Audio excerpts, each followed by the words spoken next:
button. Go You got the live. intro background, right? I do have the intro background. I got everything. Beautiful. We're all set. We're live, baby. Here we go. 3, 2, 1. It's Go. the Sting. And Ocean's the 11. Ocean's The 11. Ocean's Yes. 11. The 11 oceans of Of the Earth. world. Yes, that's how many oceans there are. Hello, everyone. Howdy, friends. Trickling in chat. How's it going? Hope you're having a fine Sunday. Have you been, Hugh, have you been paying much attention? I know you've watched a couple to the NCAA basketball I've games. The seen March Madness. I've seen a couple of them. There have been some good ones so far. I missed that really nice double overtime one that happened last night. Yeah, I keep missing some of the best ones, but it's been wild. It's been madness Yeah, as it's a little advertised. it's a little difficult for me right now because I don't have like cable or a TV connection. So Mhm. I I haven't been able to in my parents' house when I was living there, like my mom would the favorites on the remote were just set to every single channel that was playing the Yeah. games. And so it would just be like, You all played right. college basketball, right? Is that right? Yeah, she did. Yeah, Yeah. she played basketball in college, so she just really enjoys watching that. And I love watching the big tournament stuff. So I think Friday and Saturday I spent the day pretty much just watching basketball, and then the Caps had a really good game, so I watched some hockey, and it was a it was a really good game. It ended up like 7-6 in overtime. So That's a lot for hockey. yeah, yeah. Well, scoring's been up this year and last year in particular. They've changed some rules around, and they've limited. You don't get as big hits or as many fights, but you get a lot more speed and a lot more goals.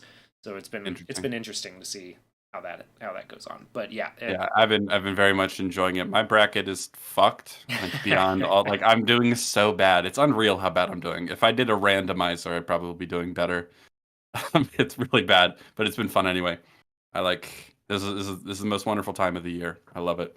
yeah. Hello, everyone in chat. Hope you're having a wonderful Sunday. Today, we're going to talk about some movies. We're going to talk about Gonna be a two nice really change of good pace. movies. Yes, Hugh was like, "Listen, I don't have a lot of time to watch movies during the week because I'm a busy boy with my new job. I would like that the movies we watch and talk about to be good sometimes, to remind me that movies can be fun and good. So Yes. that's what we're doing today. I hope we gave you plenty of warning to watch these movies ahead of time. So, because we're going to talk about them in depth, spoiler filled, and all that fun stuff. They are the Sting, 1973's The Sting, starring Paul Newman and Robert Redford, and the Steven Soderbergh Ocean's 11 remake came out in 2001, starring George Clooney and Paul Brad Newman Pitt, and among Robert Redford, others. Yeah, de-aged Paul Newman and Robert Redford. Yeah, yeah. it is kind of crazy how much Brad Pitt and Robert Redford are like. It's kinda wild. It is. That was a little bit surreal when I was because I had not seen The Sting before we sat down to watch this, and that was it. I watched Ocean's 11 the night before, and then we turned this on, and I was like, you know what? I see why we picked this for the double feature, Yeah. because I like, if George Clooney and Brad Pitt decided to remake The Sting, at some point in these two roles, I'd be here for it, because I think they've got pretty similar dynamic. I think they do a pretty good job. We'd be missing a little something because Paul Newman is fantastic in this movie. Yeah. But it works. I think it would work. Yeah. I like it a lot. They have some broad similarities, which is why I paired them together. Also, that they're just both really fun, Very fun, very enjoyable movies. So, yeah, I suppose we could start with The Sting. Yeah. You had never seen it before. Hugh, what'd you think of The Sting? I loved this movie. I had such a good time watching this. I love heist movies. I think they're a lot of fun. And this is a really, really fun heist movie. I like the 1930s aspect. It felt a lot like a 1930s movie. The dialogue and some of the shot construction and the sets. So it did that really well. I enjoyed that. I really liked Robert Redford's whole dynamic, his whole the motivation. I liked his chemistry with Paul Newman, and I love seeing Quint from Robert Shaw. I love seeing Robert Shaw and stuff. I think he's fantastic also. So just all around, really, really liked this movie. Oh, Very, I'm very very fun. glad to hear that. I love this movie. I saw it for the first time earlier this year, and I was like, how did I never see this movie? It's incredible. Um, it's a lot of fun, as has been mentioned several times, but just the Gonna be more. I'm gonna keep talking about how much fun this was because yeah, I need to it encourage you to. Whoa! I need to encourage you to have me watching more fun stuff like this. yeah, it's it's got a quite intricate series of twists and turns in this plot. Very well written. Oh, it's so good. So yeah, it's a movie about a big con, to be more precise, than a heist. Yeah. And it's like the way I've described this pairing of movies is that it's about movie star charisma and the joy of seeing a plan come together. Yeah. And that I mean, Paul Newman and Robert Redford. I don't know if there are two more charming actors like ever paired together in a movie. This and Butch Cassidy and the Sundance Kid. They're just incredible. They play really well together. They're both incredibly fun to watch on screen. They're very captivating. Um, yeah, and I love a good movie where it's just like, okay, here's the plan. Let's see if it works. Like, let's see if it plays out. There's all these twists and turns and setbacks and obstacles. And I think what both of these movies do really well is that we know what their plan is to a degree. We don't know Yes. all the ins and outs. That way, there's still things to discover. And I think that's a really tricky balance for a movie like this to pull off. Yeah. I The mean, danger you would be could. to tell us nothing really, so we're not like anticipating anything, and then it's just like twists based on nothing more than withholding information from you. You know what I mean? There are movies that do that, and it's like that's the only way they do twists. And it's like, that's not very satisfying. Or the other way around would be if you just told us everything they're gonna do, there's nothing to really surprise you with. And I think both of these movies handle that really, really well. Yeah, I Where it's caught. like, Well, go we'll ahead. talk about it when we get to Ocean's 11. But I caught a few things this time, and I've seen that movie quite a lot. But I caught a few things this time where I was like, oh yeah, okay, I see where we're like, because they give you all the clues that you need to sort of decipher what's going to happen by the end of that movie. Yeah, And this one, I would definitely watch it again, and I'd be interested to see if that has, if it has some similar aspects to it in that regard, like to give you some of those clues as to what the final conclusion is going to be. But yeah. it comes out of it doesn't come out of left field, but it does pack a nice surprise that Yes. I thought was really effective. I watched it for the second time, The Sting that is, last night, and I definitely think it still really, really holds up once you know what's coming. It's a very different experience than the first time you watch it, but it still really holds up. I think the plan is really, really solid, very intricate but solid, and that's a really tricky thing to pull off. It's just I don't know if there are many better movies like this. You know what I Yeah, mean? I would About struggle to yeah. imagine or to Because name it's a one. complicated, twisty plan with lots of reveals and, twists and turns, like I've said, and it pulls it off really, really well. Um, so the basic premise of The Sting is that our main character is Robert Redford, and he is a low-level con man grifter type. This is in during the Great Depression. He's living in Chicago. He's a criminal. He's stealing money from people. First time we see him, there's kind of fun and a little bit elaborate con they pull to steal money from someone. We'll talk more specifically about what that Yeah, con is. But they we see steal the from someone they weren't supposed to steal from, essentially. yeah Someone connected the, to a high level mobster played by is Robert it George Shaw. Shaw? Robert Shaw. Um, yes. He's fantastic in this movie. So he gets in over his head. He steals money from someone, and now they're after him. And And his partner. in and his partner, and in trying to go after Robert Redford, the mob people kill his partner, and so now he wants to get back at them essentially, and so he finds Paul Newman, who is a storied con artist grifter, has quite the reputation for being one of the best, and so he finds him and tries to get him to help him con the big man himself and get back at him for murdering his partner. That's the gist. And so they set up a very, very, very elaborate and sophisticated and clever con in order to steal money from this guy. And there's a great little line where Paul Newman is first talking to Robert Redford, and Paul Newman says like why do you want to get him back? And he's like, well, I don't know anything about killing, or I'd do that. Yeah, Something to that yeah, effect. that's I such a want good him line. dead, but I don't know anything about killing him. I do think this will be a close second. You know what I mean? Yeah, There's a great line at the end to kind of pay that off too. That's the basic gist of the movie, and it's incredible. So, some fun things to talk about before we get into the nitty gritty of the plot. Like I said, this is a 70s movie that takes place in the 30s during the Great Depression. I really love the use of music in this movie. yeah, I was gonna say, like, With both the of these ragtime. have fantastic soundtracks for very different reasons. Uh, Yes. this one, the music is so just like charming. It's got a quaint charm to it, but it Yeah. fits so well. I loved it. I loved All the all the ragtime ragtime music. music, the barroom piano, you Yeah. know, it's like, like a carnival type, an old timey carnival, which fits with the carousel that Paul Newman lives around, the Yeah. carousel cat house, Yeah. which is Absolutely. great. And it also has some they're fun but a bit dated like transitions between scenes. Like it's kind of funny because I'm sure at the time that was actually pretty impressive and cool and hip, but now they just feel like outdated PowerPoint transitions like page peels and Yeah, flip and yeah. things like that. I think they're kind of charming. They're the most dated part of the movie. Otherwise, I think in terms of the way it's shot and the way it's edited, it's just incredible. Honestly, it gave Um, me like those transitions gave me the feeling of being a kid and just like sitting and reading like old paperback adventure stories. Like just yeah, this little yeah, dime yeah, novel.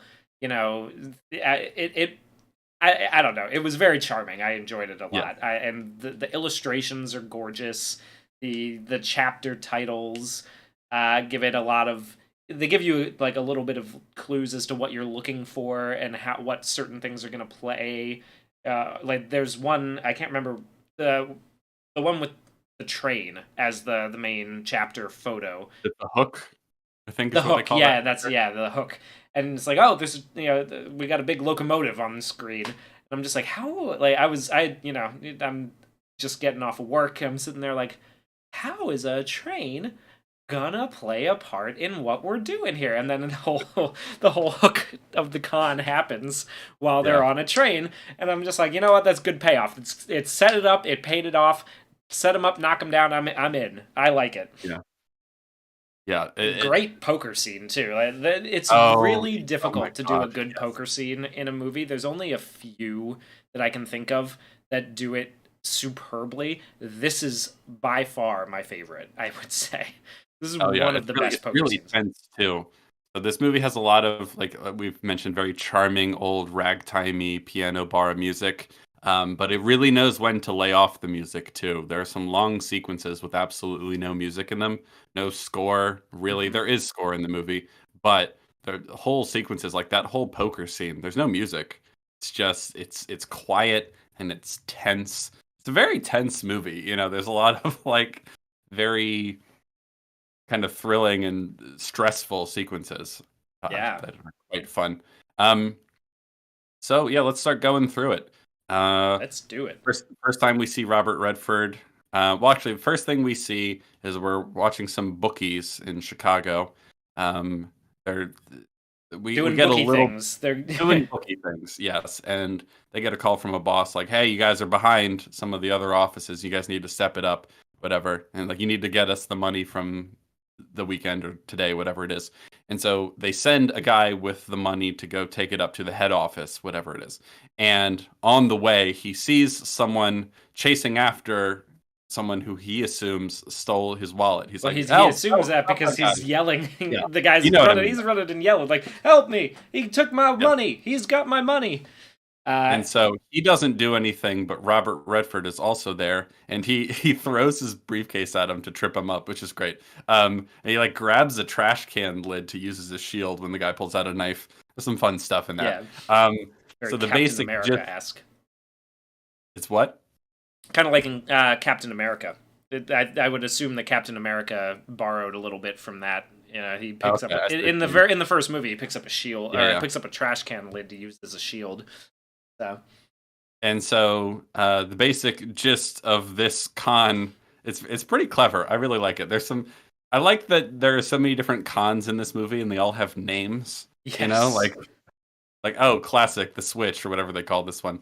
Um, and so he saves the guy. He gets his wallet back, and the guy runs away. And but the guy who was chasing after the guy who stole his wallet, he looks like he's been stabbed in the leg, and so he's like, "Help! I need to get this money. I'm in over my head. I need to get this money to someone, or else he's gonna kill me. So can you guys go deliver it for me?" And Robert Redford says, "No, I'm not getting involved in that." And the other guy's like, "Sure, I'll take it." And he plans to just steal the money and go away. He's not going to deliver on this promise for him. And then they do the clever little switch where he's like, "Hey, man, if you go around that corner, that robber might still be there. You're going to want to hide the money. So here, take a handkerchief, take the money, wrap it up, and slide it into your waistband. No tough guy's going to frisk you there." That sort of yeah, thing. Like, put it next to your junk. And then he does a clever little sleight of hand and gives him one that doesn't have the money in it. And I'm like, man, that's good. That's good shit. It's yeah, yeah. He so fun. gets into the cab and he's bragging to the cab. He's like, "I just made the easiest 5 grand of my life," and then he pulls it out and it's just like paper, it's tissue Yes. paper and nothing. Ah, fantastic. Yeah, so that's our cold open, so to speak. We see we get a nice reveal that Robert Redford is a con man, because he kind of introduces himself in the scene as a kind of heroic person, Yeah, as part of the con. And then later we'll all regroup and Robert Redford and I don't know the actor's name, but what's the name of his partner? Luther. in Luther. I'm so bad with names. Luther, and then the guy who was pretending to be the robber. They all meet up later to discuss their earnings and stuff like that. So that's Robert Redford in a nutshell. He's a con man, and then we see now that he's got this money, he got way more than they were expecting to, because this guy, remember, was delivering money to the bookie head office. So he had, what was it, 11 grand on him? I think it was 11 grand, which Yeah, he had a lot of money. well, keep talking. I'm going to look up how much 11 grand was in 1936. Yeah, so they find out that they've made a huge. Oh, also worth it to point out that the guy who plays Luther is James Earl Jones's father. Oh, I didn't know That that. is Robert Earl Jones, sometimes Interesting. credited simply as Earl Jones. But yeah, no, James Earl Jones's father. So $11,000 in 1936 money is $244,000 today. So Jesus. they're all pretty surprised, because usually this is a sort of low level scheme. You steal whatever money people happen to have on them. It's not actually all that much. Um, But, this is a big deal. So then he goes out and buys himself what a poor guy thinks a rich person dresses like. He gets this really kind of gaudy, clowny Flashy, like, pinstripe, yeah, yeah, pinstripe clown brown suit. suit. And then he goes and buys some roses and like a bottle of booze or whatever, and he goes to meet his love His interest, best gal. his best gal, who is a stripper essentially. At a, A don't even burlesque know. show, yeah. Yeah, exactly. Which I found really funny. We just learned so much about this guy in such a short amount of time. It's really good. Um, Yeah, it's and very he's like, tight. This is a very tight opening for setting up who they are, what the stakes are. Because I think it's pretty soon after this, after he goes after he takes her out on the town, is when we get our first scene with Robert Shaw. Yeah, yeah, very nice tracking shot of somebody walking through a casino floor, like a gambling room floor, and walking up and just like giving it like you see him from behind, and then he turns to the left, and it's great, very well yeah, done. yeah. Setting up the So once antagonist. they find out that they've been robbed, the bookies, that is, they go up the chain to the big guy, and there's a great little line where he's like, "Oh, well, let's see what he wants to do about it. I have a pretty good idea." And so they call the guy, and he goes through the casino floor. He goes into the back room. He sees Robert Shaw, and he tells him what happened. And in so many words, he's like, "Have him killed." He doesn't say it explicitly. I don't remember exactly what he says, but he does this thing that he does throughout the movie, where he says something without saying it, and then he goes, "You follow?" Yes. Yes, which is great. Um, so Very Irish tiny. mob boss guy, and we'll find Blonde, out yeah. more about him. But I love the detail that, like, when they're trying to dig up dirt on him in terms of how to get him back, um, JJ, one of the guys who works under Paul Newman, is like, I don't know, man. He's tough. He's an Irishman who doesn't drink and doesn't like dames. Like we don't have an inn. You know what I mean? Like he's too careful. He's too good. I don't know what to do with an Irishman who doesn't drink, which is pretty funny. So we get the stakes pretty clearly. They're going to have whoever stole from them killed. That's not good. And so Robert Redford has got his flashy new suit. He's got his roses. He goes to meet his best gal. And he's like, "Hey, what are you doing tonight?" And she's like, I got to dance. I got to earn the $5. He's like, "What if I spent 50 on you?" And she's like, "Okay." So they go out on the town. First thing they do, they go to some sort of illegal gambling establishment. And he puts $3,000 on like the roulette wheel and loses it all instantly.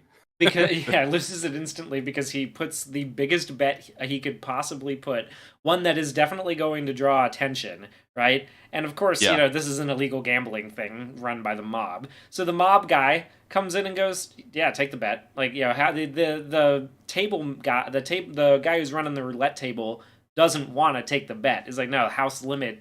You're going way beyond the house limit." And the mobster walks over and tells him, "Yeah, no, go ahead, go take it." And of course, they cheat. They hit a little button to make the ball stop on black instead of red or whichever, and he loses it all instantly. And then just kind of like has to leave, throws the champagne in the trash on his way out of the door. Oh, and his best gal isn't too happy about it. Yeah, no, she's a little pressed from his lack of any financial responsibility here. Yes. But yeah, So we've we learned a lot learn. about our main character very, very quickly. He's a pretty clever con man, but he's a risk taker, and he's not super wise and prudent with his money. He wants to bet it all, go big or go home, kind of thing, and he just can't. He can't handle having this much money. He doesn't know what to do with himself. He just bets it all and loses it instantly, which is pretty funny. And so we see him meet up with his partners, and he gives them their share and reveals to them kind of through gritted teeth that he lost all of his already. He spent it on the suit, on the champagne and the flowers and all that, and he lost the rest of it immediately Yeah. on the roulette wheel, which is pretty funny. And then this is where he finds out that his partner, Luther, is like, "I'm ready to give up this racket. I got a friend. I'm going to use the money I got from this little con, and I'm going to invest it in something like his cousins or his uncle's, legitimate business, or Yeah, mostly legitimate mostly business." He legitimate describes it. business. We also Yeah. find out when he goes to visit Luther, and this is just like a funny little touch, is he comes into the house and Luther's wife walks up to him and starts asking him all the details about what it's like. "So what was the con you pulled? Oh, did that go off pretty well, man? I taught him Oh, that the way." Yeah, switch. yeah, the Yeah, the switch. switch. That's a great one. She taught, "I used to pull those all the time," so we kind of get Hmm. this idea that they've all sort of, they're all in it together. It's Yeah. it's a family affair kind of thing.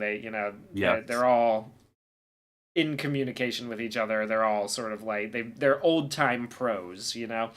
Yeah. I want to point out, Topaz in the chat said the way the movie looks is incredible. The lighting and color grading, it's incredible. Yeah, I love Yes. the way this movie looks. It's really interesting because it's very, very well lit, I think. So there's a lot of lighting involved, and it's very clean and nice. One of the things I find remarkable at the movie is that there's not a lot of color in it, honestly. A lot of it's just kind of tan and brown, you know what I mean? But like Yeah. little pops of color here and there, but I don't know. It really works. I think it kind of communicates the vibe of the Great Depression, Everything's kind of drab. Everything's, It's drab without trying too hard to be yeah, drab. Like there's pops of red everywhere, green and all red and that, yeah. green and yellows. They look good. Yeah. Like the sets look nice. And part of me wonders actually if it was sort of like if they lit it the way you would light a black and white film and then shot it in color anyway, because when you do that, you get a lot of nice pop with the colors, and the shadows can tend to be very stark in Yeah. contrast. Uh, Akira Kurosawa did that on Ran, and if you haven't seen Ran, the colors in that movie are incredible, right? Like they are just brilliant, beautiful colors all over the place. So I think that I don't know if this did something similar to that, but I do know that like when there is color, it's there and it looks great. It draws attention to itself, and but not in like not in an overstepping kind of way, you know. Yeah, I really like the way this movie looks. Topaz, I shudder to think how ugly it would be if they remade this today with like modern Yeah, lighting and cinematography sensibilities. Yeah, there's so much lighting in this. You know, it's moody, it's dark, you know, but like well, it's not always dark, you know what I mean? But just it's so well lit, and so many things today are very underlit and underexposed in a way that I don't like at all. So it's shallow refreshing depth to of see, fields and yeah, all that sort of stuff. like you can see everything in pretty much every scene. You know, like Oh, there's it's a great. lot happening in the backgrounds. You've got extras moving, and you can see them all going back and forth. And Yeah. especially when we get into the con later on, there's a lot of management happening, but all of the extras who like the con artist extras who are in the Yeah. background have stuff to do, and so they're moving around, and you It's almost like recognize a like movie within a movie, you know, that they're acting out in real life. Like they yeah, built yeah, this giant set, they have all these extras playing their smaller parts. There's a lot of acting happening, which is fun. Um, yeah, and yeah, we can we, I might have saved this, but we're talking about it now. We're just going to jump around a little bit, but so like that, this does a really good job of handling that general sort of critique of certain, like if you watch heist movies, there's a point where you're like, okay, so you're trying to steal this money, but you're spending, like how much are you spending in order to get the take that you're getting? And this one does a really good job of handling it story wise, because it's purely about the revenge aspect here. yeah, So like you don't have to question that at all, which I like it that they write that in.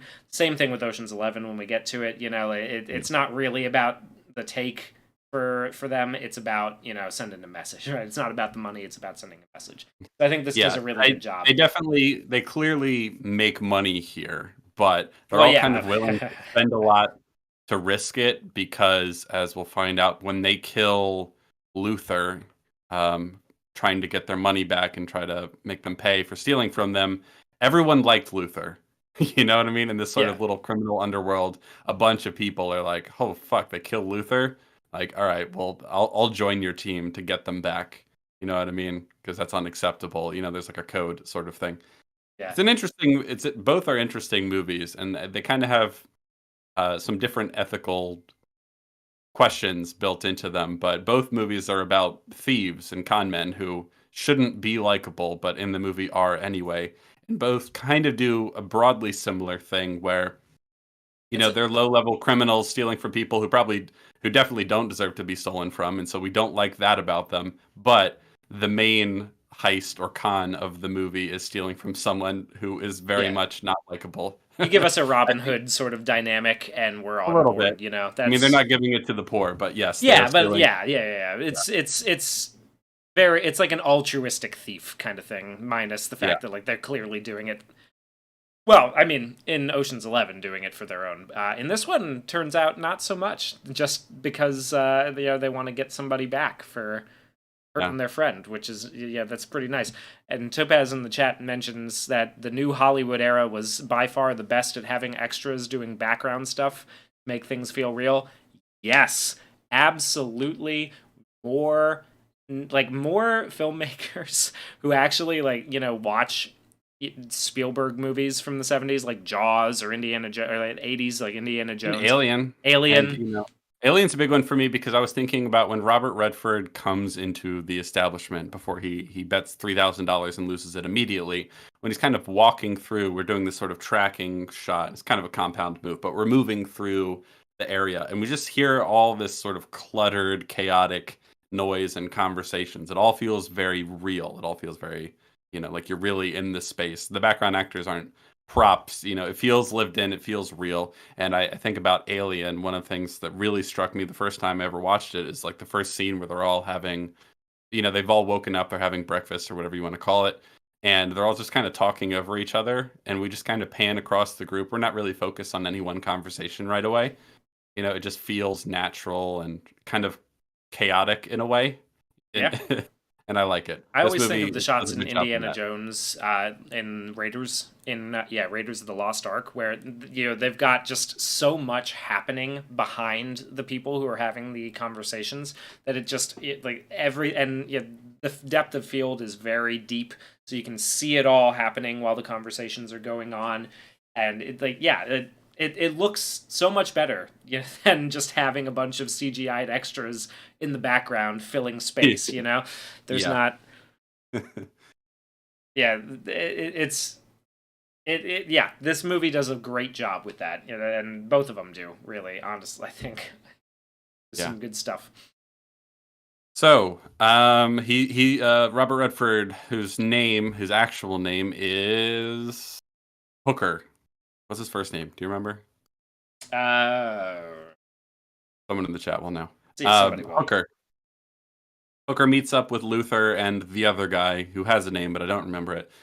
He splits the earnings with them, reveals that he lost all of his already, finds out that Luther is getting out of the game. So, what I really like about this is that he gets a big win, right? And then immediately it all starts going wrong for him, which is a nice thing to do. If you're starting with a character who's a thief and not a very good person, right? And you want to send him on an arc of becoming likable, one of the things you probably ought to do is just start having everything go wrong for him and facing the consequences of his actions, right? It's a good place to start. And so immediately his character flaws lead him to throw all the money away essentially because he just can't help himself. He's addicted to gambling.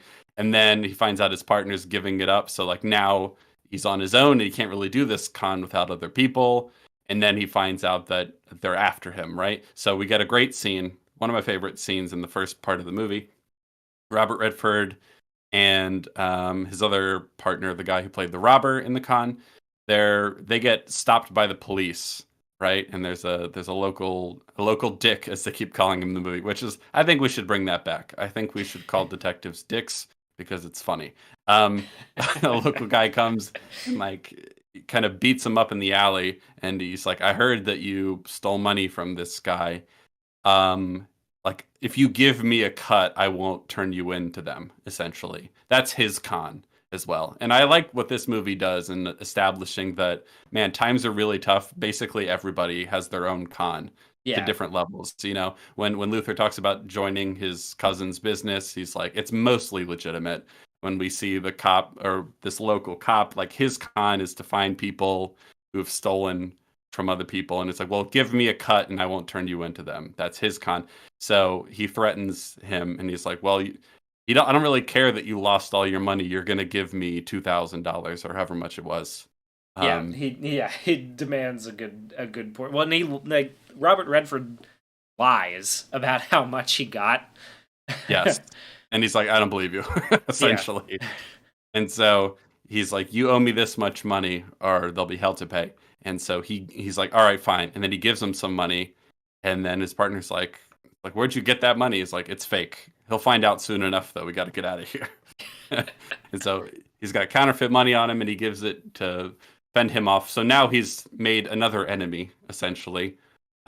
Next, we find out that uh, Luther's been killed, right? Is that the immediate next thing we find out? I think yeah, it I'm is. pretty sure because he goes back to Luther's and finds him dead. Right? He finds out that they're coming after him, and then he goes to warn Luther, and he gets there, and it's just a mess. They've broken in, Yeah. everything has been destroyed, and Luther's Ransacked the dead. place, and out in the alley behind the house, Luther is lying dead on the pavement. There's a crowd gathered around. The family is freaking out. Robert Redford runs up, finds him, sees that he's dead, and then has to run away. So it's like, man, a lot has got, like, he had a big win, and all of a sudden he's worse off than where he started. He lost all his money. He's made an enemy of a local cop. They killed his partner. Things are not going well. And then now he's on the lam too, which is another setback. He hears from, who does he hear this from? He hears from someone that he should go see Henry Gondorf, Paul Newman's character, Yeah, I right? can't. I don't remember who, but yeah, he I gets. think when he's talking to Luther and his other partner, they mention him. Like he's someone you could go meet up with if you want to keep doing cons because I'm on my way out, kind of thing. Because Luther knows Henry Gondorf. Yeah. So I think that's who he recommends him to. He doesn't have anywhere else to go, so he goes looking for Henry Gondorf and finds him in a whorehouse that also has a merry-go-round in it, like a carousel. Um, I don't even know quite how to describe this place, but there's kind of like a brothel in the back of a place that has a carousel and maybe some other carnival attractions. I'm not even sure how to describe that place, but he's holed up there and he goes to meet him and he finds him and he's like, oh, this is the big guy. This is the guy who can help me work the big con, is what they keep calling it. The big time stuff. And he finds him and he's drunk And passed passed out out. on the side Yeah. of the bed, is like pressed against the wall. Yeah, on the floor next to his bed, and he puts him in the bath, and he's spraying water on him, and Paul Newman's like, "Turn it off." He's like, "Not say, are you sober yet?" And then he like kind of turns it off himself. He's like, "Well, nice to meet you, kid. You're a real horse's ass." And thus begins. Well, this is where the movie really starts cooking for me because I Yeah. love their chemistry so much. It's Oh yeah. really one of the best things about it, and I like that they're not exactly friends. They sort of become friends eventually, but they're kind of reluctant partners at first. There's a lot of great lines in this scene. One that I especially like is like, uh, what's his name? Hooker says something to the effect of like I heard you can like, oh God, how does he say it? Something about like I was told I could learn a lot from you. I already know how to drink. Yeah. That's it. Yeah, that's it. That's it. That's a good one. It's a good one. Yeah. Oh. Yeah. So, and then he's like, "Oh, this is not the guy I expected him to be. I thought he was the big timer con man. What's he doing living in this dump? All he does for seemingly does for work is he repairs this carousel." For the hookers, yeah. Yeah. And he tries to convince him to like take him under his wing because he wants to do a big con on oh God, what's his name? Lonigan. Robert Lonigan. Yeah. Lonigan. He's like, you know who Lonigan is? He's fucking big time, man. He's dangerous. Like, I don't know if you want to mess with him. And he's like, he killed Luther. I gotta get him back. And This is where we get the line, like, if I knew anything about killing, I'd do that. That, Mhm. which is, also just a great line. Yeah, that scene and the way it's shot is really good too. It's kind of moody and there's a lot of like high contrast lighting and they're moving around the carousel and talking to each other. And just as a side note, Paul Newman's eyes in this movie are just like the bluest things you've ever seen in your Yeah. life. Like it's like the way they light them and everything, and the way everything else is kind of like drab and muted. Piercing, piercing blue eyes. Just it's incredible. Yeah, it's pretty impressive. Like so much of this movie, I mean, like the plot is really good, the character work is really good, but so much of what makes this honestly one of the best movies of all time for me is just the charisma that radiates off the two main characters. They're so good. Ah, I love it. Yeah. I kind of remember some of the specific lines mentioned in this scene. I'm bad at that, but there's a lot of good lines in that scene. I think he says something about like, revenge, like revenge isn't what you should be after here. You know what I mean? But he convinces them because they killed Luther, and he's like, you know what? Fuck it. We'll get him back for Luther. Yeah, And yeah, I'm trying to remember. Yeah, I'm trying to remember exactly what he said. This is where you really, like, the first time in the movie where we really get to see these two playing off of each other. Uh, we get to see them playing off of each other, and they are just so charming together. They have this like really great dynamic that it like honestly, I think one of the best ways to describe it is to be like it's a little bit the way that Brad Pitt and George Clooney are in Ocean's 11. Like they just bounce off of each other really, really well. And I know that Yeah. they like. I mean, Butch Cassidy and the Sundance Kid is also fantastic. Like, I love that movie. So Yeah. this is it's really great to see them working together again in this. Same director too, George Yeah, Roy Hill. Yeah. I'm more partial to this just because this sort yeah, of I like premise this. I like this one. type of movie just appeals to me a bit more than the Western. But yeah, Butch Cassidy and the Sundance Kid, another incredible movie. Same Oh, team, that's so to interesting. speak. Topaz is saying that Jack Nicholson was offered the role of the lead. I assume that means Hooker, and he turned it Yeah. down to do Chinatown instead. I'm glad he did Yeah, because Chinatown is great and this is great. And I don't think I don't know. Like, he Jack would Nicholson would fit. have been interesting Oh in yeah. as Hooker. Yeah, The I Hooker, guess. like Robert Redford is he just kind of has this an earnestness to him. Obviously, Yeah, like he's a liar and he's not a great person, but Jack Nicholson can be a little too devilish, if you will, yeah, yeah. I in a mean, way that I don't think would work quite as well.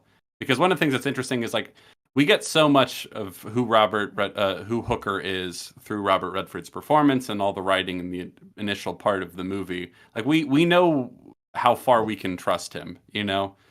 And then when we first introduced Paul Newman, it's like, oh, he's the guy that we're not really sure how we're supposed to feel about yet, you know. yeah. And I think if I don't know, I think Jack Nicholson is he's a bit too skeezy for this role specifically. Yeah, he And fits he fits very well, in Chinatown, where yeah, you're not really sure if he's gonna end up being a good guy, or a little whether he's just out for himself, whatever, yeah. all that stuff. I mean, we get a bit of that here too. I just think I just love this dynamic so much, as a sort of Robert Redford's just kind of like a well, he's younger anyway. He's kind of a hothead. He's more impulsive. He's more kind of wears his heart on his sleeve a little bit to a degree. Oh, He's not like, yeah. Anyway, yeah. great. I love their dynamic. So Yes. then it's time to start the plan. And so the first thing they do, and while all of this is happening, and there are multiple scenes to this effect, Robert Redford is just on the lam and hiding from people because they're after him, right? And so then they have to do some reconnaissance. We have to find out what we can about Robert Lonigan. Shaw's character Lonigan. And on a rewatch, I really noticed how much one of the real heroes of this operation is the character JJ, who Yes. really comes in to be like, here's everything I gathered on this guy, and it's incredibly helpful information. It's like, good job, JJ, Oh, you're this killing is it, all I buddy. could get. Well, you did a great job, but I think you're pretty Yeah. solid. Solid Well, work. we learned that his front is that he's a banker. That's what he claims to be in the legitimate business, but he's also a bookie and runs all these illegal gambling operations. We find out that he's an Irishman who doesn't drink and he doesn't fuck around with prostitutes or anything like that. So he doesn't have a weakness there. He's ruthless. He got to where he is by kind of being a predatory force on other operations and kind of worming his way in and taking them over. He's ruthless. We get a scene where he's playing golf and his number two comes up to him and tells him what happened and like gives him an update on the people that stole from them and where they are and what should be done about them. And he says something about, instead of saying have them killed, he says something about like, see that guy over there? He runs this operation, whatever. If he found out that I let people steal from me, it'd be game over for me. You follow? It's like, oh, okay. He's one of those, like, we can't show any signs of weakness. It reminded me, I mean, there's a lot of things that do this. A lot of mob movies do this, but it reminded me a little bit of The Wire. Yeah. Like there's that scene where, oh God, I'm blanking on their names. Idris Elba and like, why can't I think of their names right now? The two main guys. Avon and Oh, Avon and Stringer. Stringer, right? And they're talking about whether they should let something go or not. And Stringer's trying to be pragmatic and like, look, I think it would be a bad idea if we retaliated. And Avon's like, no, we have to. We can't show any signs of weakness. Anyway, The Wire's great. Yes, The Wire is also great. And Topaz is saying George Roy Hill, director of The Sting.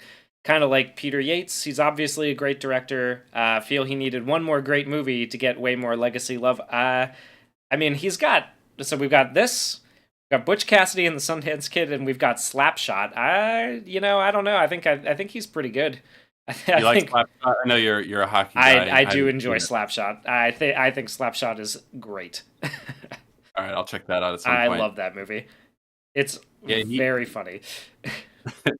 yeah, those these are definitely his two biggest movies. Yeah, if he had one more great one in him, then he might be better remembered. But it's the kind of thing. Sometimes The hockey team, the hockey boys will go hard for George Roy Hill. Yeah, we'll yeah, give him.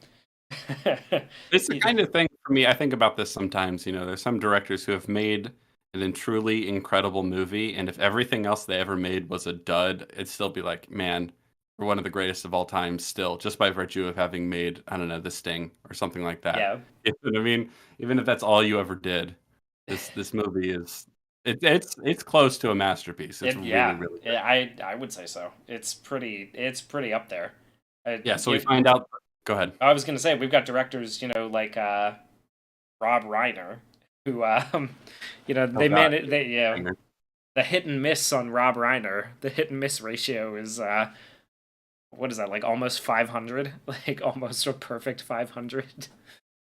Yeah, everything from like the late 70s to the mid 90s, he was cooking, man. He had so many hits in that range, and then ever since he's kind of not come close.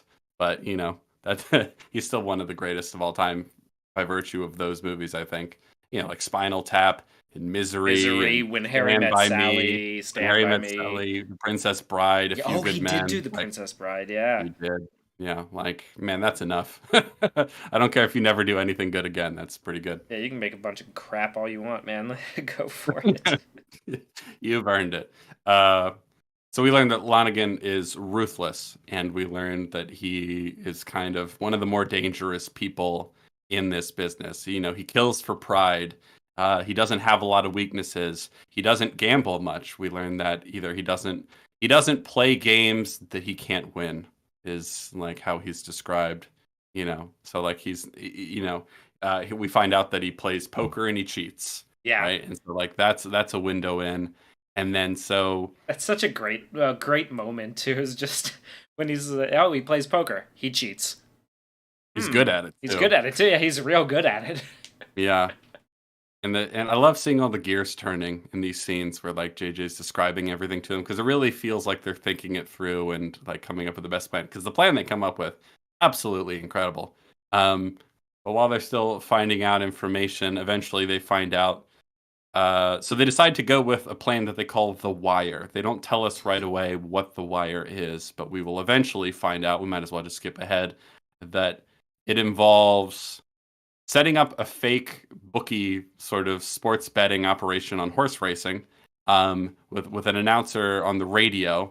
But really, what he's reading out is the sort of ticker tape, um, the results from races that have already happened a few minutes earlier that they're getting from the Western Union.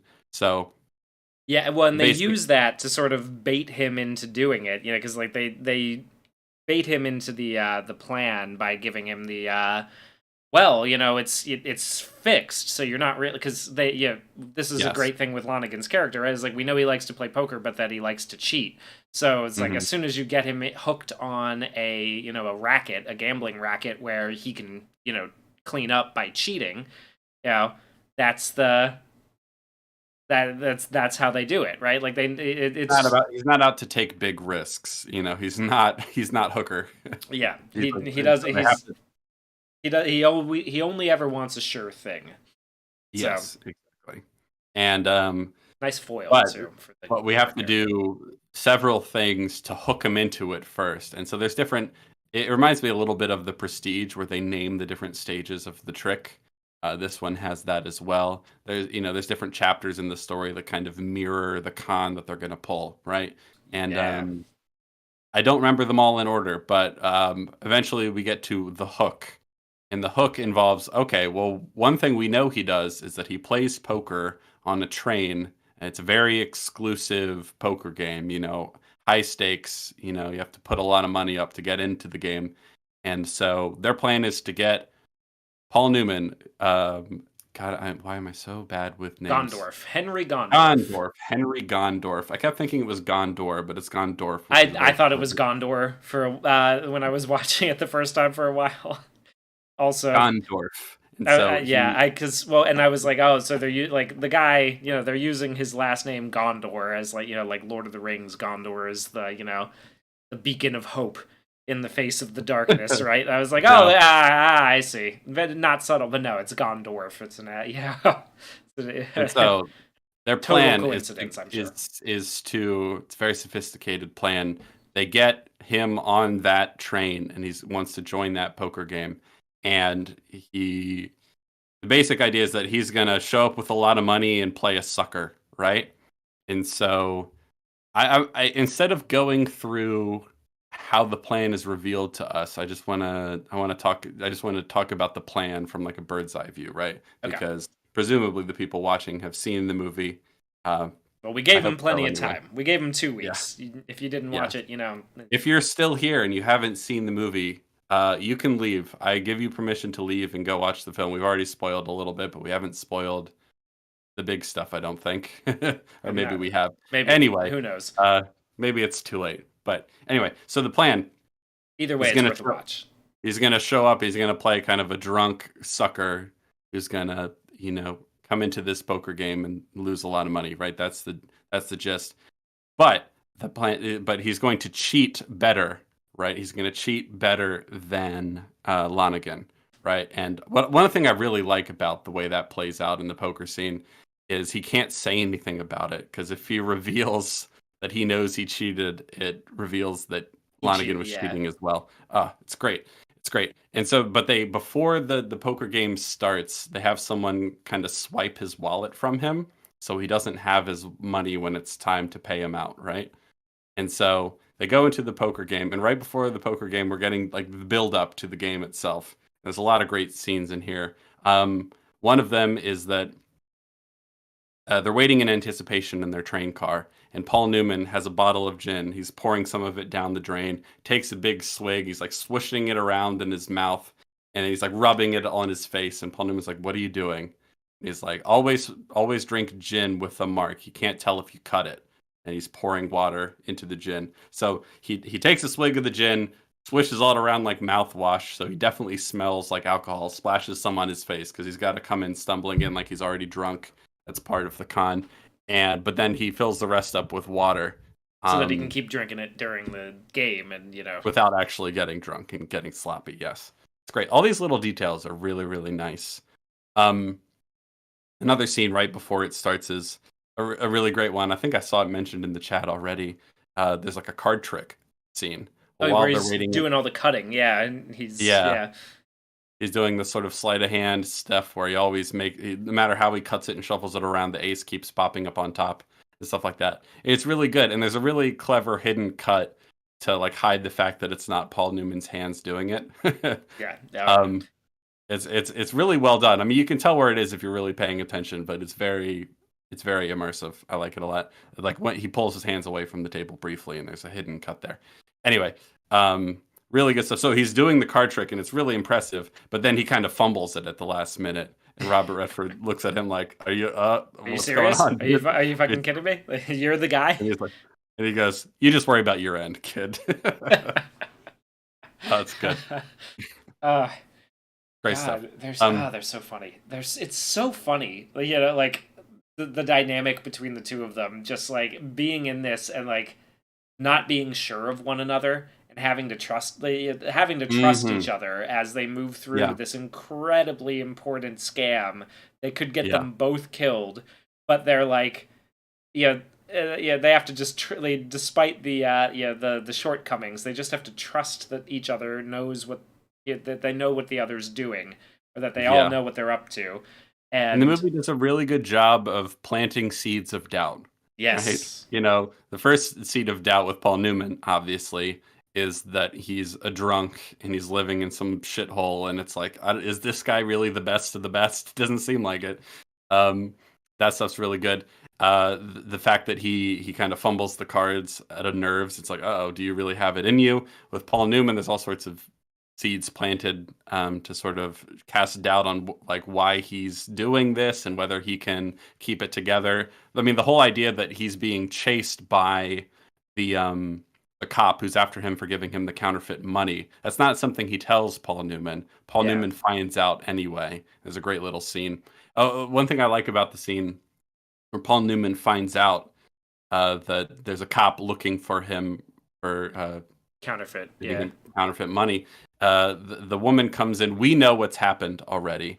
And then the woman comes in and whispers in Paul Newman's ear. And the way his eyes kind of come up from under his brow to look at Robert Redford, it's just an incredibly well edited movie. You know, sometimes I think when people have an idea of what good editing is, their first thought is things that are flashy, right? You know, really elaborate sequences and, you know, striking match cuts and things like that. But I really think the real magic of editing is just knowing when to cut to which person's face.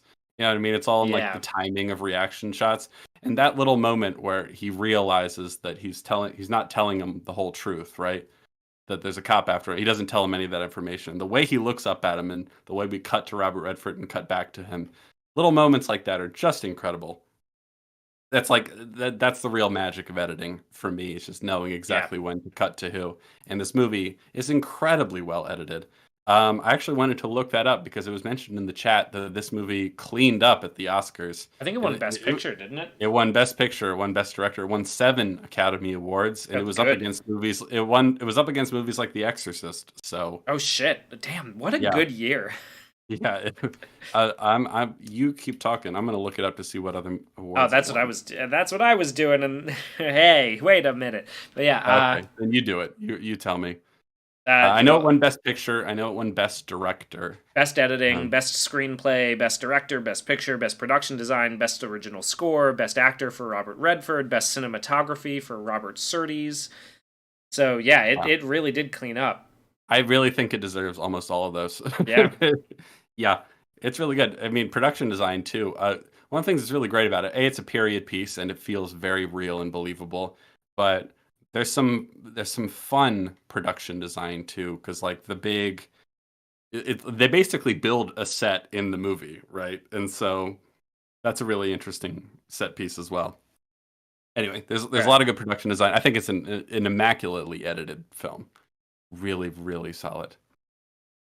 Let's see what the rest of the best picture Nominees were that year. nominees That were would, that year. That's the only one that I really care about. yeah. Uh, I know that The Exorcist was one of them. all right, The Sting, The Exorcist, American Graffiti, interesting, and Okay. A Touch of Class, and Cries and Whispers by Ingmar Bergman. Hmm. I don't I know. actually. I Oh, know a a couple couple. of That's those. a second. Cries and Whispers is a horror movie.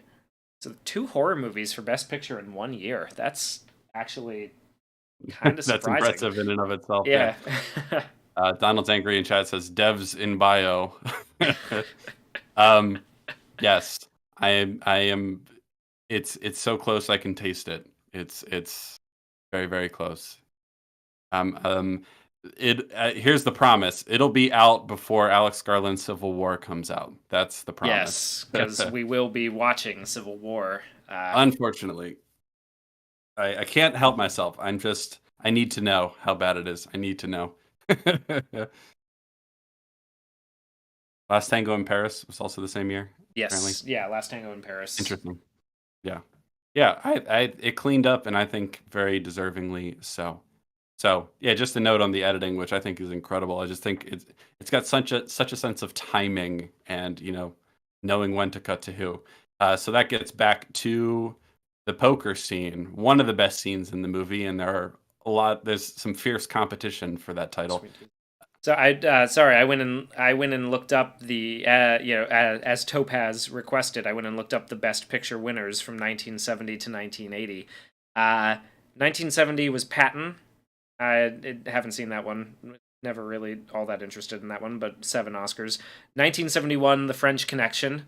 72, The Godfather. 73, The Sting. 74, Godfather 2. 75, One Flew Over the Cuckoo's Nest. 76, Rocky. 77, Annie Hall. 78, The Deer Hunter. 79, Kramer versus Kramer. And 80, Ordinary People. That's a pretty I am a solid run, I'm a honestly. big fan of the 70s in general as a Yeah, decade for movies. me There's so too. many good films in that. I just Me watched too. Speaking of, I just watched The French Connection for the first time a couple weeks ago. Great movie. Absolutely incredible movie. Have you seen that one? I have not. I have not. But Oh, I it's did. good. So, and Really this good. is kind of fun. So I went to visit my parents a couple days ago, and I told them that I had to watch The Sting, and they were like, "Oh, we have that here. You can take it." And they handed me a 4-pack of DVD movies. Right. The Sting was not part of the 4-pack of DVD movies, but it was Butch Cassidy and the Sundance Kid, The French Connection, MASH, and there's one other, I think, The Hustler. It's another Paul Newman movie.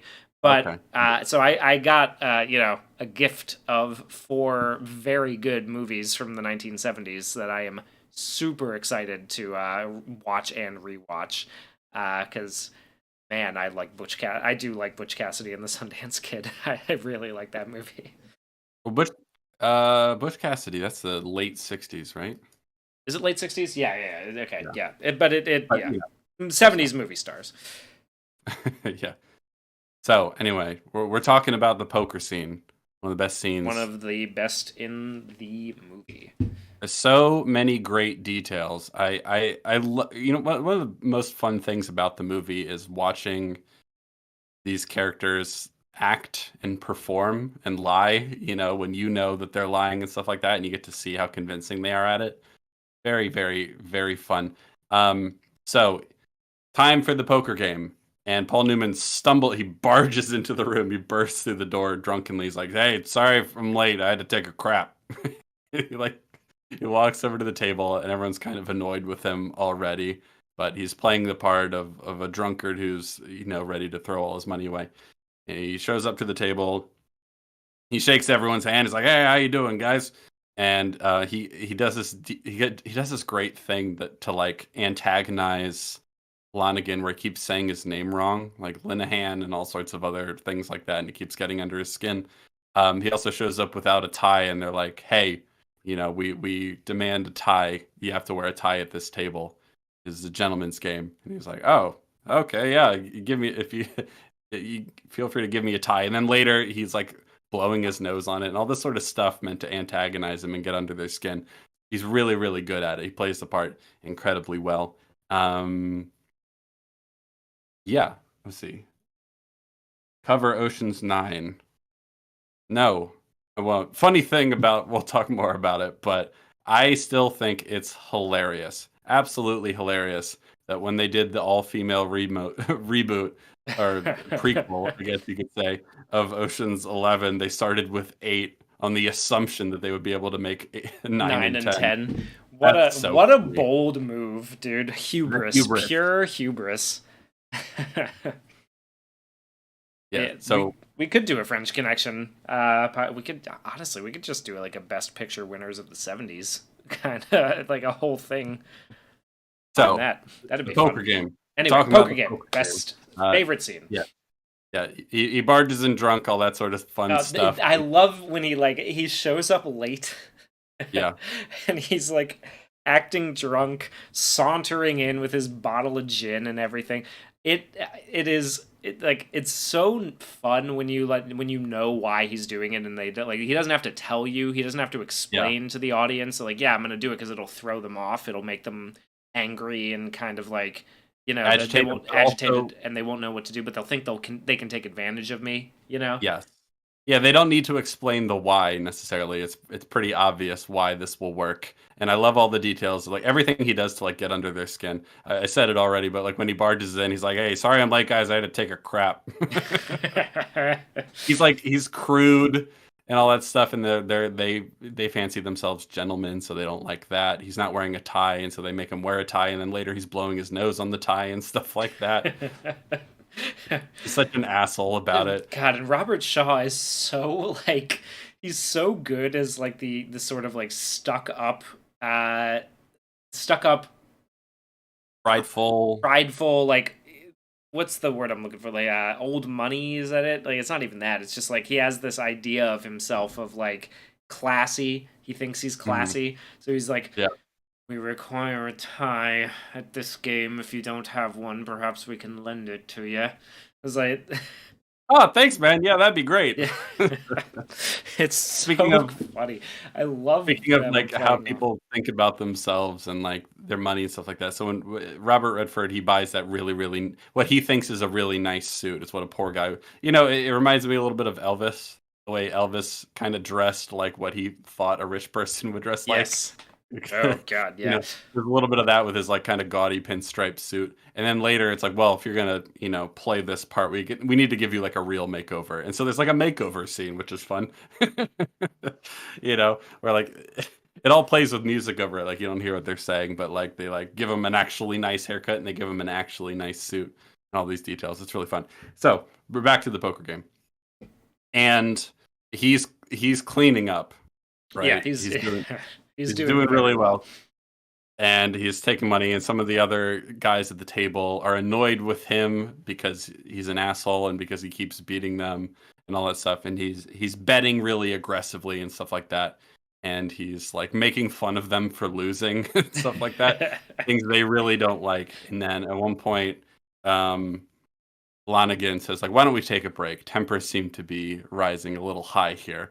And so they take a break, and he's like, "It's like, let's just call it quits. You're not down all that much. You're not down as much as some of the other guys at the table." And he's like, "No, I have to beat him. So we'll cut in the rigged deck, right? Like we'll start cheating, right? And we'll get him for as much as we can. We'll show him, because he's mad at him, and he's really Yeah, and he's annoyed like, with no, him. I want to, I need, I want to save some face here, and he Teach him a mentions to lesson. teach him a lesson, and he mentions to his little henchman guy, to give him nines, right? Yeah, So you know that he's cheating, but he's doing it in a way that it's not going to be like like oh my, oh okay, you pulled four aces out of nowhere, like yeah, he's not doing it in such an obvious way that it's going to yeah. raise suspicion. It gives us a good. It shows us very well that he knows how to manage that, which is Absolutely. really fantastic. I really like that in a lesser movie, we'd find out all this information about him, about how he's smart and he's ruthless and he's dangerous. But then, like, if this was poorly handled, we wouldn't actually see any of that, and he'd make dumb decisions. But Yeah, we see that he is really smart and he is really careful and considered and subtle and good at what he's doing. Because they mentioned that he's a cheat, but he's a really good one. He is a really good one. yeah. You know what I mean? I when that happened, I was like, all right, here we go. I get to, so Paul Newman's gonna lose. Like I was all right. Okay, he's gonna lose. We're gonna have to, react. There's gonna be a little conflict, some drama. Like no, no, no. I he did his cheating thing. We know how he's gonna do it now. We know how he's gonna come at us. But Robert Redford's still gonna be like, are you up? You sure you up for it? I bit full full tilt on that bait because Yeah. it's set up really well. Yeah. It's done. It kept me on the hook the whole time. It's good. Yeah. It's really So well written. I like it a lot. we're back at the table, and God, and I love the way all this stuff plays in, like, really tense silence. You know what I mean? There's just no Yeah, music, there's no relief. It's just the buildup is fantastic. So they're playing, and I like that this movie cares about the strategy of poker. You know what I mean? Like yeah, it's not. It's something like there aren't a lot of really, really, really great poker scenes sometimes because they don't care about all the nuts and bolts. It's a long scene. I think it's like 9 minutes long.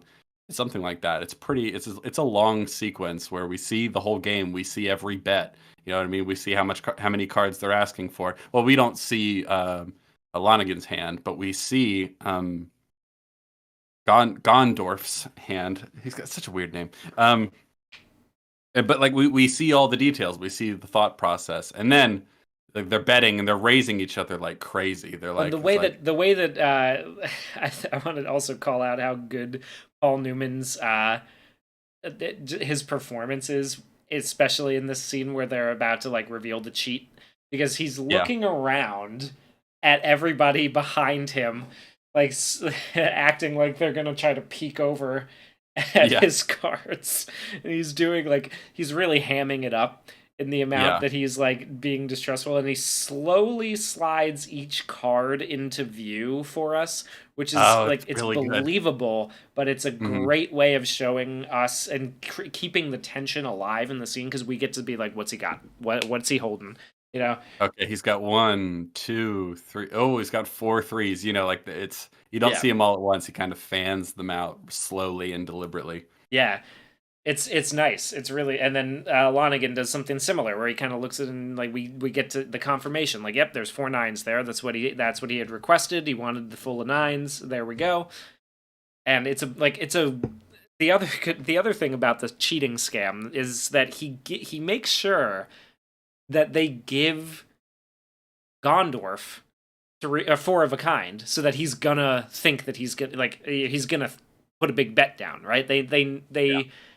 It's a really good scam, right? It's just really solid, you know. Yeah. It And then and I like this is that balance between knowing what the plan is and what they're aiming to do sometimes, and then sometimes letting things be a surprise, right? And yeah, so the big surprise twist is that um, he made a switch at some point.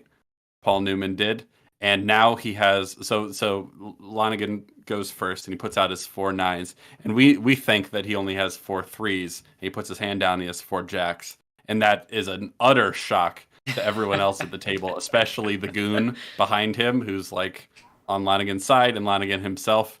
And it's a surprise to the audience too, because we don't see him make the switch. So one thing I was curious about when I rewatched the movie is I was going to try and watch him and see if I could tell when it happened. And there's a couple moments where I think we don't see him make the switch himself, so it can be a surprise to the audience.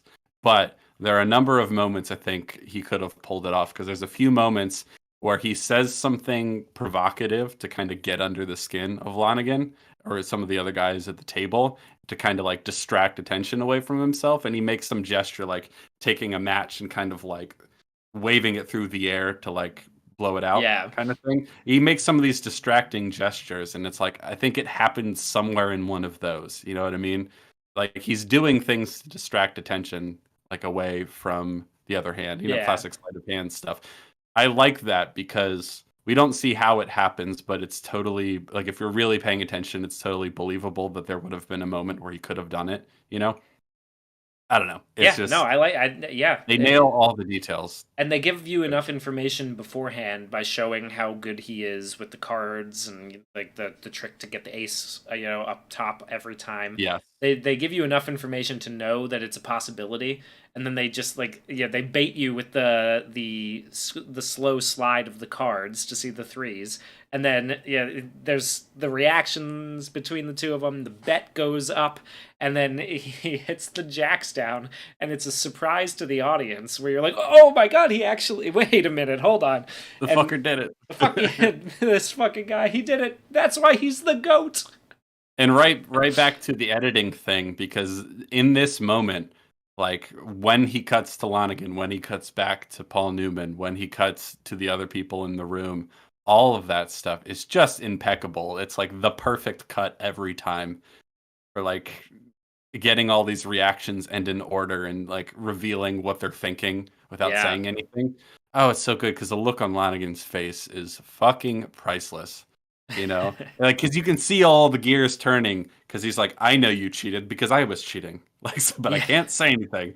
You know, all that stuff. And they look around the room, and then it cuts back to Paul Newman. He goes, "You owe me 15 grand, pal." Oh, it's so good. he's It's such so he's so snarky. I fucking love it. Yeah, it's Uh such a prick about it. I love it. And then Lonigan is like, okay, and he's kind of senses that he's defeated, and he goes to reach for his wallet, but he doesn't have it. And he's like, I must have left my wallet in my room. And he stands up, and Paul Newman's like, hey, how do you know you aren't going to welch on your deal? You know, and they almost come to blows for a second, but he's acting the part so well. God, I just think his character, that is Gondorf, is a really good actor, and it shows. yes. Like he's playing the part perfectly, and so he's like, "I tell you what, you know, I'm gonna have a boy sent around to your room to get the money, and you better have it, or else you'll never be able to get a game of jacks in this town again. And I'm gonna tell everybody you welched on your deal.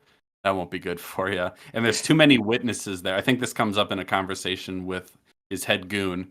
He's like, he wants him killed. He's like, we'll kill him. We'll throw him out into the tunnel as we're going through the next tunnel. And he's like, there are too many people there. Like, it's gonna look really, really bad. They all saw you lose. Like, you can't kill all of them. That would be awful. But Lonigan's really, really pissed off. He's got that Irish temper. He wants him killed. And so they send, and then Paul Newman goes back to the room. He's like, "Your turn, kid." It's just so fun, man. And he's like, "It worked like a dream." And so Paul Newman goes into the room, and and it's such a sophisticated con. I love it. He's like, "We took your money earlier. We had it swiped." And he's like Gondorf is really good at cards. How does he does it? And he's like, he cheats. He admits to them that they cheated. He admits that they stole their money already, but it's all part of setting up that. I mean, it's a perfect confidence. It's a confidence man scheme, right? Like he's Yes. they've set him up, and then given him somebody to sort of like confirm his suspicions, right? Yes. And give him an in so that he's now he's stuck. You know, now like they've prickled they've pricked his pride. They've gotten him, you know, to a point where he's feeling angry, and then they immediately come in and give him a way to get back at him Yes. without realizing that he's playing into their hands. It's great. It's brilliant. It's yeah. I It's played really well. And for reference, because I like keeping track of this sort of thing, because there's a lot of talk of amounts of money. 15 grand is what he loses in this one card game. That's roughly $333,000 today. So like my nothing to God. sneeze at, right? Jesus, And wait, so wow, and then the amount of money he puts down at the end of the we'll get to that. holy shit. It's a lot. So yeah. Oh, it's a big con. Yeah, so Robert Redford, to be clear, Robert Redford comes in and he's like, look, he's cheated you. He's really good at cheating you. Listen, help me get back at him. I want to take over his operation. You can help me do it. And he's like, why do you want to take over his operation? And he's like, because I've been watching him do it. I can do it. He's a prick. He's a cheat. You know, I want to get back at him. I've been planning this for a while. I need someone like you. And he's like, what would he say if he knew I was telling you this? Like, he'd be really mad. And so he doesn't, he's like, okay, you've given me an in. You've given me a way to get back at this guy for cheating me, who's like really pissed me off and like, you know, got under my skin. But he doesn't trust him right away. I think he plays it really well, Shaw does. Yes. Where he's like, okay, I'm going to trust you tentatively here. But he pulls a couple power moves that go against what their original plan was. He's like, all right, like I'll take you up on your plan. And the plan, if I'm not there by 1:45, I'm not coming. You know, like, he gives him that line, which is great because I think like later on, like a little bit later on when they finally do meet up, it's like it's 2:30. It's 2:30. Where were you? Yeah. Yeah. But he demands that he comes with him. He's gonna give him a ride home. And he's like, oh, you don't have to do that. I'm supposed to go back with him. He's like, make up an excuse. Yeah. Like, okay, uh-oh. He throws some really interesting wrinkles in the plan because he's smart. And that's what I like about him. He's a good villain because he's smart. And like this plan is so sophisticated and well performed that like even a really smart guy could fall into it.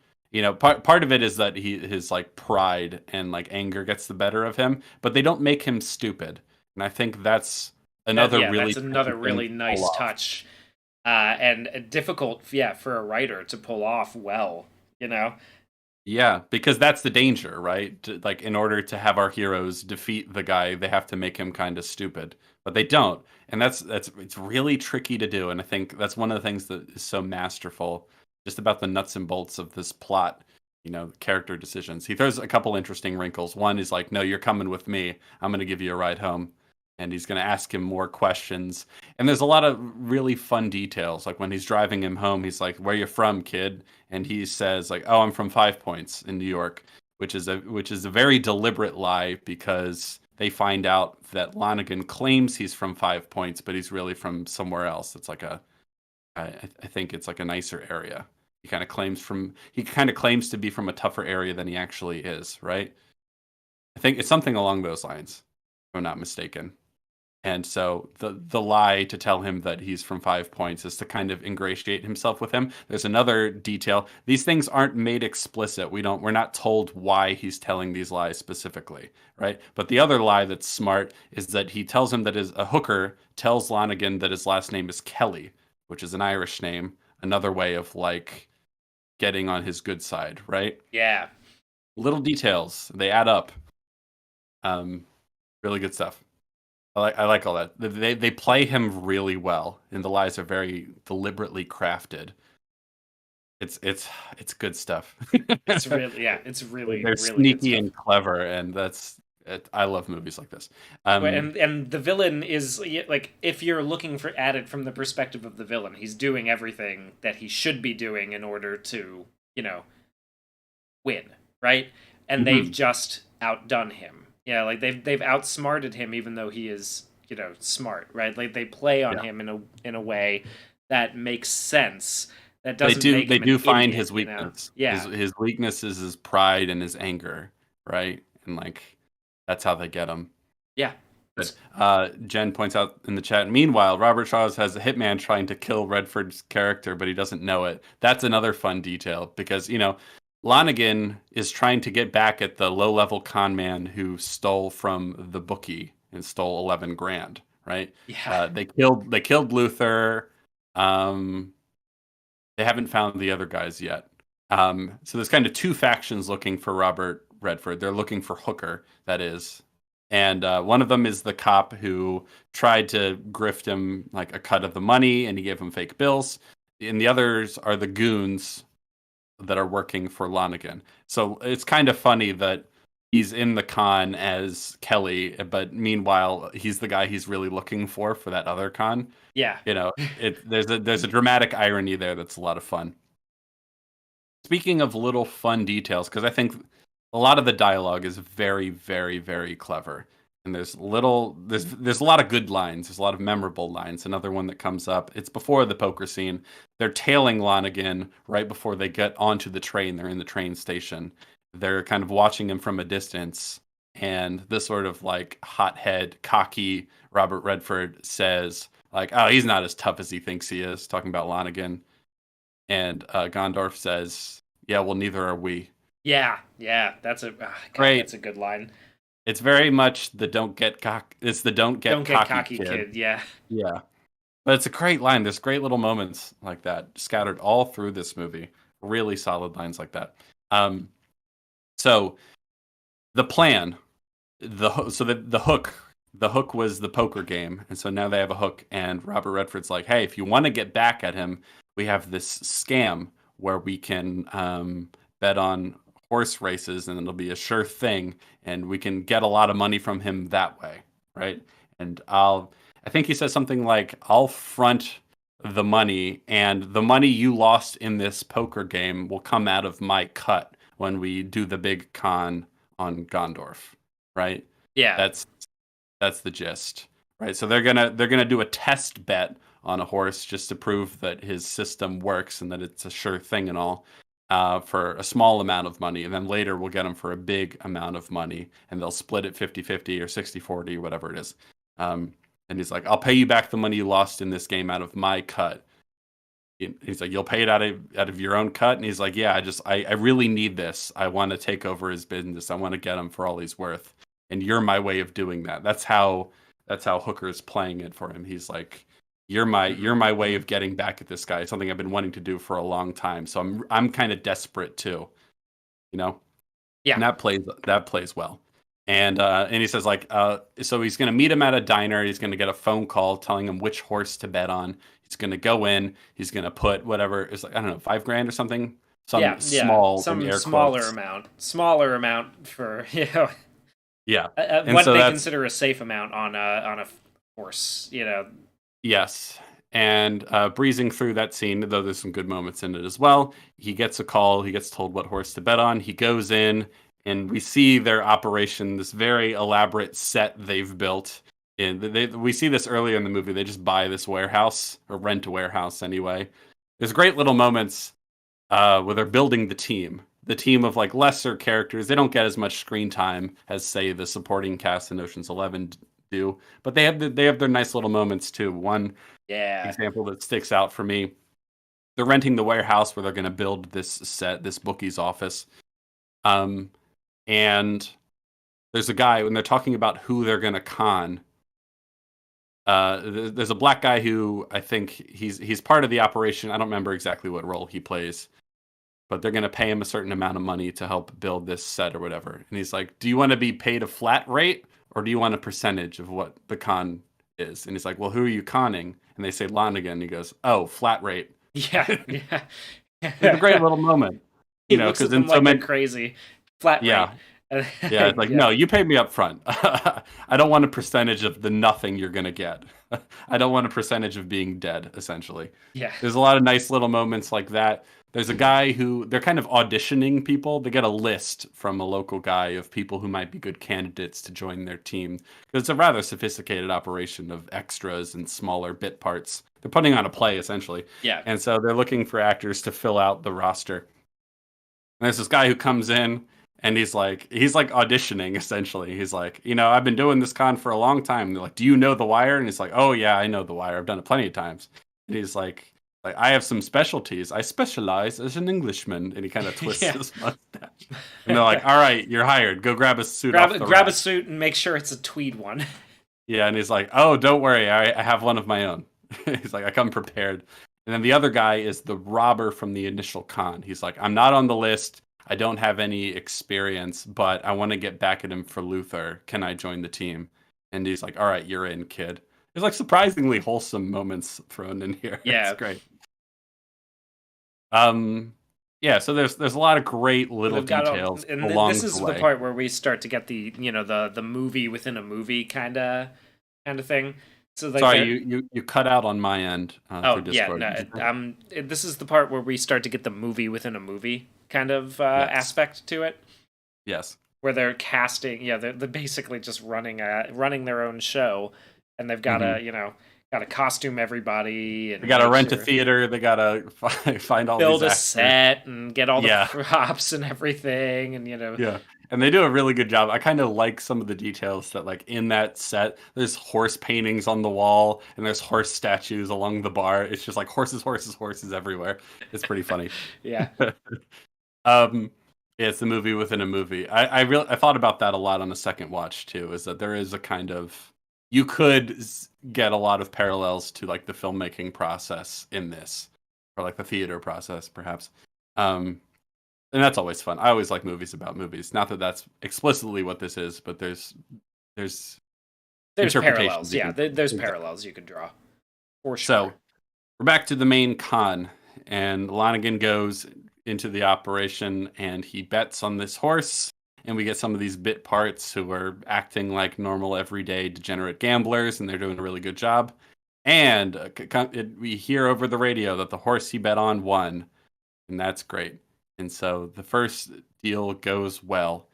He meets up with Robert Redford again, and he doesn't give him. I think they won $16,000 on that bet, if I remember correctly. Yeah, I don't remember. And it's interesting. It's an interesting detail because Hooker tells him, "Oh, I'll pay you the 15 you lost in this game out of my cut from the big con." And the little wrinkles that Lonigan throws in along the way. One of them is, "No, I'll take my 15 out of this first bet, thank you." And so he only gives him $1,000. And he's like, "Come on, man, I need that money for the big thing." It's like, "Oh, you'll find a way." It like a lot of good heist movies or con movies. There are enough wrinkles along the way, so they have a plan, but there are all these obstacles and these curveballs being thrown their way. And he's really good about that. The other big curveball here is that he says, "No, we're going to do another test bet."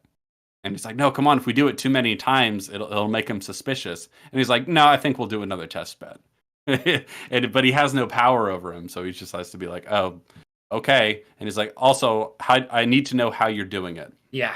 And this is a really interesting detail, I think, also because they basically tell him what they're doing, but leave out like one small detail. So what they're doing in real life is they're getting the sort of the results of the races from the Western Union, and they have a guy in a back room who's reading them like he's the actual announcer broadcasting it live on the radio, right? And so what Hooker tells Lanigan is that, oh, you see, I have a deal. I have a guy who works at the Western Union, and he sends us the results as they're coming in. And all we have to do is like hold up those results before they get to the bookies. And then I can tell you who won, and you can go put in a bet at the last minute. And then that's the con, right? So he Yeah, kind of tells them what they're doing. It's a good lie because because there's it's true. no. I mean, it's exactly how it's working. You know, that's Yeah, it's exactly. There's some expression I can't remember exactly what it is, but like the closer a lie is to the truth, the more effective it is. yeah, Kind of thing. something like that. The kernel of truth. Yeah, exactly. And so that's a good lie. And so he's like, "All right, but I need to meet this Western Union guy." And he's like, "No, no, no, no, no, I can't." And he's like, "Well, make it happen." It's like, "Oh fuck, now what are we gonna do? We don't Yeah, have a real Western Union guy." It took him long enough to build this bookie set. He calls him and he's like, "What should we do?" And he's like, "Well, we can't build a Western Union office. There's no time." He wants to meet him like tomorrow or something crazy. He's like, "I'll see what I can do." And I love what they end up doing. They like find a real like an office, a Western Union office somewhere, and they like come up with this con where they go in with painters outfits, and he's they like, fake "Oh, a we have a work order. Yeah, they. yeah." He's like, "Oh, we're supposed to paint your office." He's like, "What? I haven't heard anything about this." And he's like, "Oh, see, it's got the signature from your boss right there." He's like, "Oh, that's weird. He just didn't tell me." He's like, "Yeah, supervisors, man, they don't give a shit about the little guy." It's like he's like, "Well, can I just work in here while you're painting?" It's like, "No, we're gonna throw it unless you want to work with the tarp over your head." He's like, "All right, fine. I'll see you in a couple hours." And so as soon as he's out of the room, they switch out the photo, the family photo on the desk with the actor, like a fake Yeah, family yeah. photo, and then they like he changes He comes outfits. through the back door of the office, and the guy acts all like, "You can't come here. I'm having the place painted. Yeah, come on." Yeah, So like they have an excuse to like they show him the and not hang office, out there. but they're Yeah. like, "We can't hang out here too long." So then they then they leave. It's really clever. It's really good. I like that so much. And the funny detail is that they've started painting the room and then they just leave. As soon as they're out of the building, they just stop painting it. They put the family photo on, and then they just leave. It's So so funny. it's like a The guy quarter comes painted office. Yeah, the guy comes back and looks at the wall and is like, "What the fuck?" Like I just love imagining it from their perspective. Like trying to explain to their boss. Like some guy came in and said that there's a work order. He's like, "I didn't sign this." Like, yeah, then they half painted the room and then they left. Like what the fuck was that? Just the mystery left for them is very funny to me. Kara says, "Love this film, one of my all-time favorites." I agree. It's like I just watched it for the first time a couple months ago, but it's already one of my favorite movies. Yeah. It's just so good. Have you seen Butch Cassidy and the Sundance Kid? Yes, you've seen it too, Yes, right? I have. Yeah, Yes. both seen it. Same director, same stars. I think it has a lot of the same magic, and I could totally understand. I know a lot of people prefer that movie. I think it's definitely the more famous of the two. I don't know that this movie, a lot of the people who have seen it love it, and obviously people at the time very familiar with it. I don't know if a lot of younger folks are aware of this movie. I invited a couple people to join us today who couldn't end up joining us. I didn't think any of them had seen the movie before.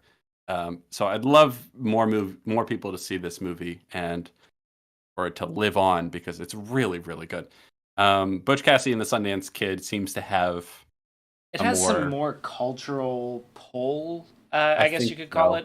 it. Like I don't know if that's Seems to because be it's better based on a remembered. it's based on like a historic figure. I'm not sure if that's got anything to do with Maybe. it, but I also really like that. I would say I think I prefer this one mostly because this This is kind of just more movie my is cup of just tea. Yeah. more what I enjoy. Yeah. But yeah, no, I mean I really like Butch Cassidy as well. So Yeah.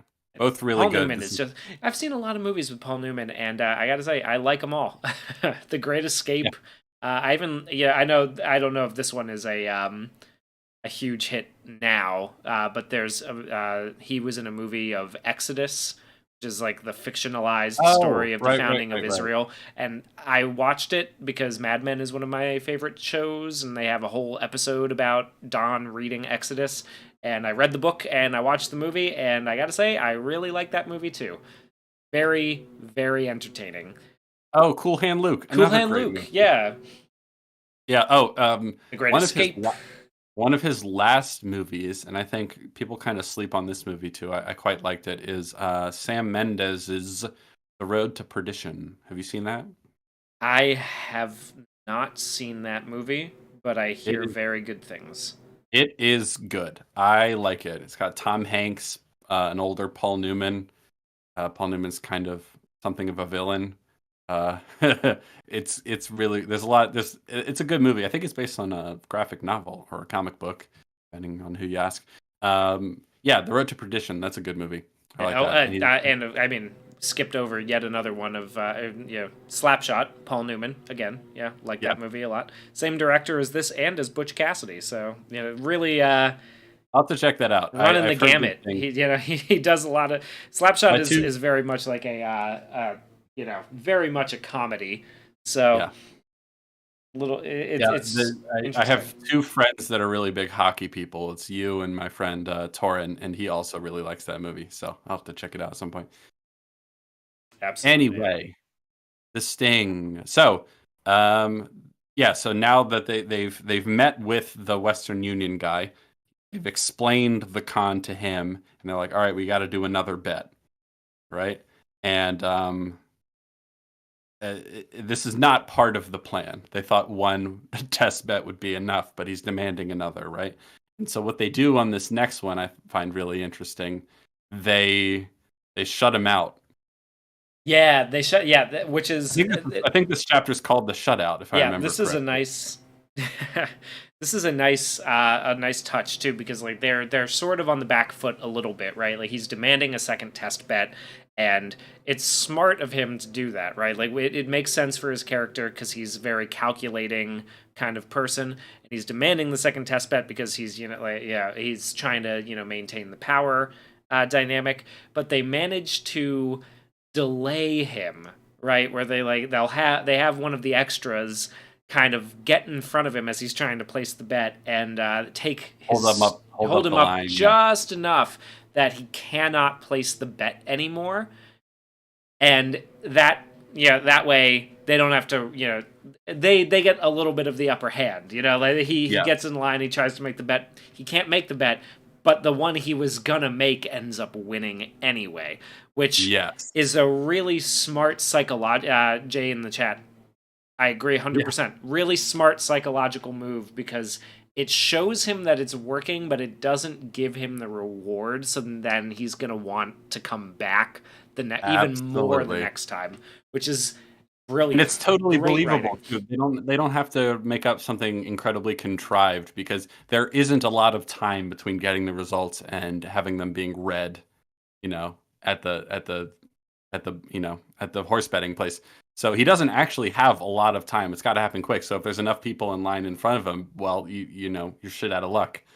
And but like you said, it hooks him even more because he's like, "Fuck, that did work." Well, And I and won as one. Jen is mentioning, they don't have the cash to pay out the second bet if he does end No, up making it. So it's like they've got to yeah, improvise enough. yeah, because they have a lot of money. They put a lot of money into this con, but they don't have an endless supply of money, and so they got to get creative. It's another fun detail. Forces them to be clever. Yeah, oh, God, this movie is just so clever. I almost can't stand it. Like, I just want every movie to be this clever, and they're not. Yeah, they They're just put not. all the Yeah, thought in these details. Man, it's just a really spoils you smart, a little bit. really smart movie. A Oh, and lot then of Lanigan is really annoyed with Hooker. He's like, well, like, all right, we'll do it again. We'll do the big one, but make sure there's no one in fucking line. He's like, how am I supposed to do that? He's like, find a way. So like yeah, he's getting under his skin a little bit too, and that's really motivating for him because he's kind of a hothead. yeah. It's great. And we need to do a little bit of a meanwhile because while this is happening, Hooker has had multiple run-ins with the cop who's after him, right? The cop who's Yes. after him is like trying to kill him at this point, essentially. Um, At one point, another clever thing one of our characters does, Hooker puts a little slip of paper in the door jamb to the apartment that he's staying in, and so he can tell when someone's been in the room because it's fallen out of place, and that saves his life from goons who are definitely going to kill him. So he like barely gets away on that one. He has a close run in with the cop. He's in a phone booth talking to someone, and the cop like takes his gun and like breaks the glass and has it pointed Yeah. right at him. And then he like grabs the door and slams it shut on his hand so he can run away. That's a fun little detail. I really like that. So eventually, the cop gets stopped by FBI guys. He's like, "We need you to come with us." And so they bring him to this kind of warehousey office, and they're being kind of rude to him, which is great. It's a great detail that they're kind of antagonizing him too. And they're like, "Listen, we're after Gondorf, Henry Gondorf. That name is so hard for me to remember. We're after Gondorf. He's a big con man. He's famous. He has a reputation. We've been chasing him for years. We finally have the opportunity to do it, but we need Hooker. So you can't kill Hooker. You can't arrest him. We need him as part of this con. Hooker's going to help us out, right? Hooker's gonna give us Gondor. Yes. We might as well just say it now. This is a con that we're not made aware is a con, Yeah. and this is such a smart It's so writing good. choice.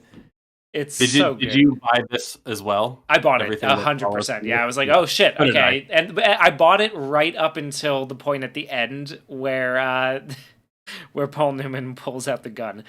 Like Yeah. right at that point, I was like, oh, I see. Yeah. Oh, okay. So this movie does a really good job of, they're reluctant partners, right? Gondorf and Hooker. They don't quite know if they trust each other, and like we mentioned before, they do a really good job. The writer, that is, does a really good job of planting seeds of doubt, right? And one of the big ones that comes in later is we find out, or we're told anyway, from the FBI or people claiming to be the FBI, that Hooker is working with them to get Gondorf. And you're like, oh no, he's gonna betray Gondorf, and like he'll like rat on Gondorf to save his own ass is sort of the implication, right? Because everyone's after him, and so that's part of the like we think that's the move he's making, right? So he's gonna betray Paul Newman. You're like, no, don't betray Paul Newman. He has such blue eyes, and so He's such a good guy. He freed the Jews and the prisoners from the Great Escape. Jay Jamison says, I sort of dislike that one scene that's only there to mislead the audience. It's not only there to mislead the audience. It's also It there to does, mislead the cop, right? Like that's the yeah, whole thing. Because the cop yeah, is hard after Hooker. Like he's trying to kill him. and So they this is need this part of the con to get him off his trail. This is very important. It does mislead the audience, but it doesn't feel manipulative to me because it's totally justified in the story. This is just one of a few examples of like parts of the plan that we're just not told about so that they can be a surprise. Like we don't see Gondorf make the switch when he cheats in the poker game, but it happens. That's us not seeing him make the switch is misleading the audience in a way, but it's so that we can have that bit of surprise. I really like the idea of baiting that maybe Robert Redford is going to betray him, right? yeah. I think Jay's talking about the scene where it's the scene where the FBI guy comes and talks with Robert Redford, right, and is like explaining the details of explaining what he needs him to do in order to capture Gondorf, right? The cop is there. Oh, the cop is there? Yeah, he's in the background. He's there. Oh, okay, okay. They're putting on a show for him. He's definitely there. I don't remember if he says anything, but he's definitely there. He's watching. Okay, I did not remember him being there. He's definitely but there. yeah, Yeah, I mean, I 100%. I buy it. Either way, I like the the the extra con, right? Like when they bring that in. The scene with the two leads the night before. What two leads? You mean Gondorf and Hooker, or Hooker and the head of the FBI? We're talking about Paul Newman and Robert Redford. I'm not sure what scene you're talking about, but the scene I thought you were talking about is when the FBI brings in Robert Redford the people pretending to be the FBI bring in Robert Redford to tell him what we need you to do in this situation. It's presented in a way where you totally buy that maybe he is going to betray Paul Newman and that he's really talking to the FBI, but it turns out that that was all part of the con as well. The cop that they're trying to mislead so that they can get him off the case so he doesn't fuck everything up is there in the room for sure. Maybe you're thinking of a different scene. But this part, anyway, he says we'll get to it. So he's probably talking about a different scene. Okay. Anyway, this part of the con where is really nice, and I think it's really effective in giving a surprise for the audience that's totally believable when we find out that it's all fake. Because it's very important to get this stupid cop off the trail, right? Yeah. He's threatening to he's threatening to ruin the whole operation. Yes, exactly. And so I quite like this con. They're just renting a warehouse, and it's a fun detail because it's believable. Because sometimes the FBI, when they're like working a specific case, they come to an area, they don't really have like a nice office, a permanent office. They're just like holed up in a warehouse somewhere as their headquarters. But it's kind of cheap and it works for the scam as well. So that's really good. And it also sets up that like, ooh, it's the possibility of maybe he's actually not he's not the good guy or the somewhat good guy we thought he was. I totally bought it the first time around as well. And it wasn't until like that same climactic moment at the end I was like, oh shit, that's great. Just really clever. So Kevin J is just salty that Hooker and Gondorf sold him fake pictures of Spider-Man.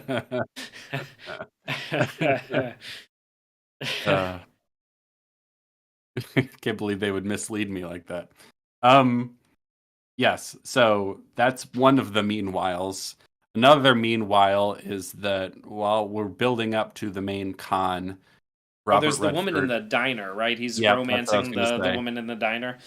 He's at the diner late one night. He's there looking for a specific woman who's not there, but there's a different woman there. Yes. And he's kind of talking to her, and he doesn't know a lot about her, but they kind of bond because they're kind of both lonely and don't really have anyone, sort of the implication there. And so he's chatting with her, and he's kind of endearing or whatever. And then as he's about to leave the diner, he sees someone across the street who's definitely staking out the place, who's waiting for him.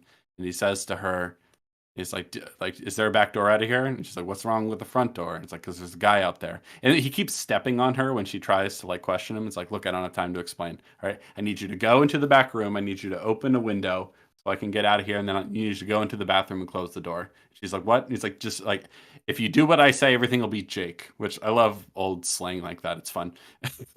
And so she does that. And he goes outside, sees the guy and goes, uh-oh, and he runs back into the place. He's acting a little bit too because he saw him earlier. But he goes back inside and he goes into the stall with the woman and lets the guy believe that he went out the window, right? He's a clever, he's a quick thinker. I like that about him. I just also want to interject here and say that there's just something about old-timey diners in movies like this. Yes. That I'm like, you know what? I wish we hadn't lost that as an American institution. The place where you could go and get like a 30-cent meatloaf and a 10-cent cup of coffee. Like, bring it like back, 2 in the man. morning. At 2 in the morning, just like hanging out. 2 in the morning, yeah. just like late at night, just hanging out at the diner, smoking a cigarette with your plate of meatloaf and your black coffee. Like, that's the dream. That's the American dream. It's kind of funny too because they even mention in the movie that the food's not good. And it's that doesn't matter. Who cares? You know, you gotta eat. You gotta eat, and it's the meatloaf, right? Yeah, nobody likes the meat. Nobody likes the tuna around here, Jamie. Yeah. Next time, go to Fat Burger. Yeah. Yeah, I do have that sort of romantic view of like 24-hour diners as well. I feel like we've lost that a little bit. I remember, well, when we were in school in Baltimore, like there was no good 24-hour diner around our school at all, and it really sucked. I'm like, man, that's the perfect place for like, It's the perfect college place for students. creatives and college students to Yeah, go just and go hang like out at the diner, and there hang just out. weren't any. It sucked. Well, that's because There was one Baltimore's a on the shithole. like yeah, well yeah, Baltimore is a shithole, but there was one on the other side of the tunnel. Like if you went up towards Bel Air and like through the tunnel, there was one that was like, but Yeah, it's I just mean, too if you far go, of a yeah, hike. yeah, you go all the way out to Route 40, you can find them. But Well, yeah, I mean, if you're going out to Route 40, you might as well just go to the 24/7 Korean barbecue in Ellicott City. Like, what's yeah. Anyway, diners are cool. diners, meatloaf and coffee? That's what I'm talking about. um, $15 so meatloaf, $7 he's coffee. having this sort of, I don't know, this moment with this woman, and then he sees the guy who's after him, and he kind of manages to avoid him for a minute. Then the guy catches up to him. Like he makes a mistake of coming out too early, and the guy sees him, goes running after him. He's looking to find him in the alley, and then he gets shot and killed by someone we don't see. Because we've been baiting that there's a guy after, or that there's a person after Robert, Hooker yeah, Robert Redford, Hooker. that is named, is it Cilantro? So I don't It's something remember. like that. Some name, and it's like, ooh, Cilantro. this Let's go cilantro. cilantro is after him. But then the person who is chasing him gets killed, and you're like, what the fuck? Who is that? Oh no, What's going a new on wrench here? in the machine. Yeah. Um. So while we're sort of continuing the thread with this woman, he sees her at the diner. Actually, no, he comes up to her room, doesn't he? It's later that night, and he's like, hey, like I don't have, like, we're both lonely. Let's fuck. That's the Yeah, gist. basically, yeah. He's like, why should I let you in to fuck? Well, it's 2 a.m. and I don't know anybody else. Yeah, good Yes. enough. And there's a nosy neighbor who sees them. Like, Yeah, she's like, "Good night, oh Miss my god, Margaret," or whatever. I love that scene though. I like, there's just something very like old timey and nostalgic for me about this kind of thing where it's like she opens her door and the old woman across the hall opens the door too to just like, I don't know, check in on her and make sure that she's not being, accosted by some rando in the middle of the night. Or Like, just being nosy. yeah, just That being, it could too. be either one. Could be either one, right? Like Yeah. and I don't know. Like that dynamic in these old movies just like I love it. I really I think it's funny. It adds character to the scene. It adds depth to Yeah. everything. She The knows her world neighbor's feels name. real. It feels Yeah. like a real place. It's Yeah. not just a set, you know? hmm So Little they, touches like that really add to this, to everything happening in this movie. We also yeah. skipped the part where he gets away from the guy with the gun. We just saw it on the screen. He's on the street cleaner. Like he's Oh, that's grabbing on the earlier. Yeah. yeah When he's when grabbing on the that's street cleaner and dodges him.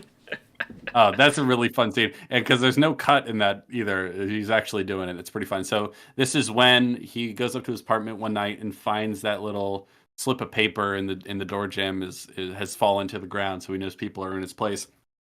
And he goes running away, and then they're shooting after him. They're chasing after him. He runs out of the building, and he like hops on the side. He's like grabbing on for dear life on the side of the street cleaner as it goes by, and manages to avoid them. It's fun. It's just fun.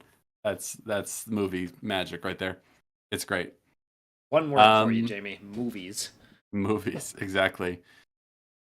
I think the next thing to talk about is he wakes up in the morning after sleeping with Lady, who works at the diner, and she's gone. And he looks at his wallet, and he hasn't been robbed, but he doesn't know where she is. And he's like, "Huh, that's weird." And so it's like, this is the day. This is the big day. And he's walking outside. He's walking towards, I don't know, the place where they're going to go do the con. And he sees the woman walking towards him. He's like, "Oh, there she is. What's she doing?" And then a guy comes who's been tailing him, comes from behind and shoots the woman dead. Like, what the fuck is going on? And he runs up, and he's like, he pushes her body over, and she had She a had a gun. And gun. he's like, she was gonna kill you, all right? Like, I've been tailing you for a while. Gondorf put me on your tail to protect you, because Gondorf clearly knows that, like, okay, this guy's got people after him. We can't allow that to fuck everything up. So I need you to tail him and watch him for me. And the little mini twist here is that the woman he slept with was actually an Cilantro. assassin. Cilantro, whatever her name is.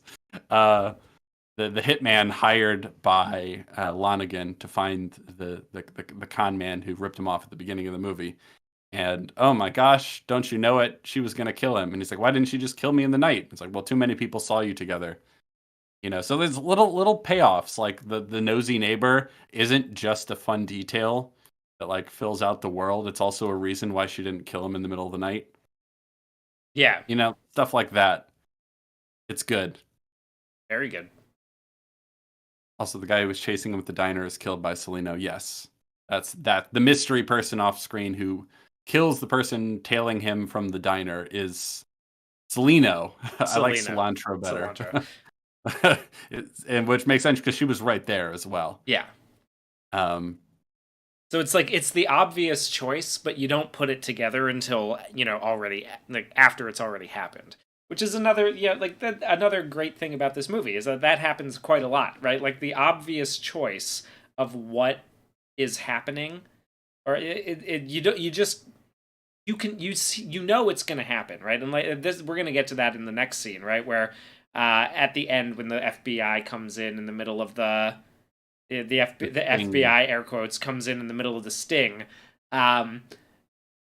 You don't know exactly what's going to happen, and then as soon as it all starts going down, you're like, oh, okay, yeah, of course, that's how it's going to happen. So this is the scene Jay was talking about. He about like just misleading the audience here. He says, kind of strange to not give a heads up on the tail. What if Hooker got a gun? What do you think of whether Gondorf should have told him that there was a guy following him, looking out for him? Because I don't think he ever sees that guy, so I don't know if that ever becomes a problem. You know what I mean? Yeah. Do you think he should have told him, or do you think like is there anything bad about the way that's played out in terms of the reveal that that woman is actually a hitman after him, and that there was a guy tailing him that was actually trying to help him out? I don't think there's a problem there. Not the scene. Sorry, that's still not the scene he's talking about, apparently. So I don't have a problem with that.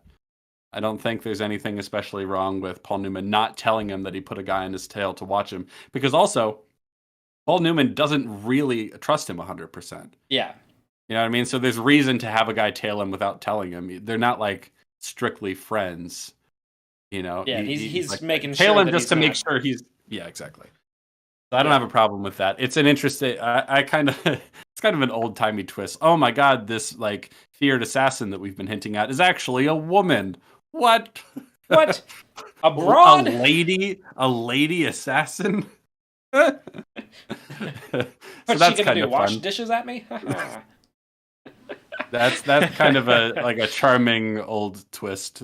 I don't know. It's just kind of funny to me. I like that detail. I like the idea that Paul Newman had a guy tailing him, just to watch out for him. I don't mind that. I think that. Apparently, we have not gotten to the scene Jay is talking about yet, so let's continue. It's the day of, is it not? I believe it is. It's because he wakes up in her bed on the day of the heist, or on the day of like the final push. Yes. So they take him to the operation. It's like, all right, now's time for the big sting. I also don't think they know who the assassin is until they kill her. Otherwise, yeah, true. Yeah. Kevin in the Kevo in the chat. I keep wanting to call you Kevin. Maybe that's because your name's Kevin. Who knows? They don't necessarily know who the person after him is yet until that final moment when they shoot her. So yeah, I think that all works. It's time for the big sting. The reason we're all here. It's time. It's the big day of, and we. Let's see. Where do we start? I think we just go right. Did we? Jay is saying we skipped over the scene. Okay. So he's gonna take a look for it, and we can. You find the scene that you think has a problem, and you let us know. We'll come back to it. Yeah. Because I do remember thinking at one point, who is this for? I remember thinking about it being like, why is he doing this in private? and I don't remember it, Doing what in private? like I could have sworn there was a scene between Robert Redford's character and the fake FBI agent where I was like, why are they doing this in private? Like, this is the whole point, right? Or like they hired them to get him off the tail. But you mentioned that the cop is in the background watching, so like that. As far as I'm concerned, that makes I sense to me. If we're thinking of the same scene, I Yeah, believe I so. think we Yeah. are. I think we are. I just didn't notice that the cop was in the background the first time I watched it through. Or the only time I watched it through at this point. But I'll keep my eye open for it next time. All right, you start describing the sting as it plays out. Hold on. It's the scene where Gondorf was packing and Hooker comes in. Gondorf was Um, packing. He's packing up in the carousel place in the cat house that he's at. yes. Let's see. Okay, I'm Okay. trying to remember what. Oh, this is right after Hooker is brought before the fake FBI. The cop that this is all a show for is there in the room for sure, confirmed. Yeah, with I'm the looking fake at, FBI agent. and he's telling him, if you try to take the money and go on the lam, we'll shoot you down on sight, right? But this is all a performance for the cop. And he's definitely there. They're playing Go. That is, Robert Redford and Paul Newman are playing Go. The owner of the brothel comes in. He's like, "Hey, I want to take the late. It's a slow night. I'm going to let the ladies ride the carousel." Yeah, yeah. A fun detail. And so they're talking to each other, and I'm just going to run through some of the dialogue. Give me just a minute. He says, "Take it easy, kid. We're not going to lose him now. We had him 10 years ago when he decided to be somebody." They're talking about the cop. Oh, I believe so. Believe me, I've seen enough to know. So I think because this is right after that scene, right? This is right after they had to do the performance for the cop that he gave the fake money to. And Robert Redford is nervous. So Paul Newman says, like, "Don't worry, kid. Like, he's in the bag. Like, we had this guy when he decided he wanted to be somebody. I've seen enough of his type to know that we got him on the line and we don't have to worry about him." Right? yeah. And they're playing Go, and they're just talking about the game. And Robert Redford seems nervous. He says, "How many guys you conned in your life, Henry?" "I don't know, 200, 300." He's worried. It's like almost the night before, at least it's the evening before. He's got the jitters. He's got the jitters. And he said, and they're talking about in the past. So he's done a lot of these cons, like the dicks, the low level detectives they took their cut without beef. We had it down to a business, right? That was just part of the ecosystem, and like that's just the way it was. No sense in being a grifter if it's the same as being a citizen. That's another good line. Well, I've got packing to do. I'm going to be a hot number again after tomorrow. So he's packing up because he's like, after we pull off this con, I'm going to have to leave town. That's Paul Newman talking. And Yeah. I think that's the gist. I remember that. I don't remember thinking anything about how that's just there to deceive the audience. That one. The main one that I remember thinking that at was when he was talking with the fake FBI agent. And then at the end, when the FBI agent is revealed to have been in on it or to have been performing a different con, that's when I. Yeah, that's when I. Oh, okay. So yeah. Yeah. So the confusion is whether Paul Newman, whether Robert Redford is acting nervous because we think at this point in the movie that he is planning to betray Paul Newman, or whether he's just nervous about the job. It seems to me that this is like I interpret it on a rewatch, knowing that he's not actually planning to betray him, that this is nervousness about the job, and I think the dialogue fits that. Yeah, and We don't hear the start of we don't hear his question, but we hear Paul Newman's answer, which is that like, "Don't worry about this guy. I've seen enough of his type. We've got him on the line, hook, line, and sinker. Don't worry about him." Yeah, and I think that it fits like by putting it next to that scene. it makes it's that's more of a trick in the editing than it is a trick in the writing. Because by putting it Yeah. next to that scene, you sort of just kind of naturally go along with it as like, oh, he's nervous because of this. But really, he could just be nervous about the fact that this is the biggest con he's ever pulled, and that if it Hmm. goes wrong tomorrow, it's all tits up, right? Yeah. So I think that that works It works as as a both, bit of and I sleight of wouldn't. hand from the editor. I don't think Yeah. I don't think that causes too much of a problem. I wouldn't call that deception necessarily. Obviously, you're meant to believe it one way the first time and another way the second. I think both work. Um, yeah. Yeah, So if that's the scene you're talking about, yeah, I think that holds up pretty well. There's while we're here, because there's some good lines in these scenes. Right before Robert Redford is about to leave, he says one more thing. He says, "Hey, I wouldn't ask you to do this if it weren't for Luther." Nothing, and Paul Newman says, "Nothing's going to make up for Luther. Revenge is for suckers. I've been grifting 30 years. I never got any," which is a great line. yeah. And he says, "Then why are you doing it?" To Paul Newman. Paul Newman says, "It seems worthwhile, doesn't it?"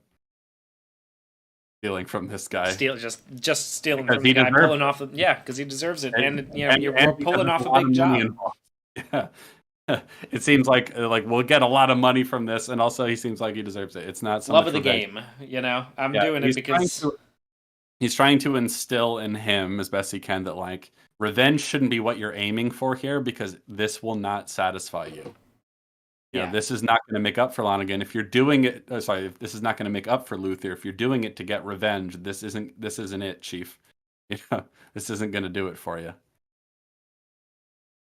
Yeah, yeah, which is good. And but because then there's the payoff later at the very end where he says like you're right, this doesn't make up for Luther, but it's pretty damn close. yeah.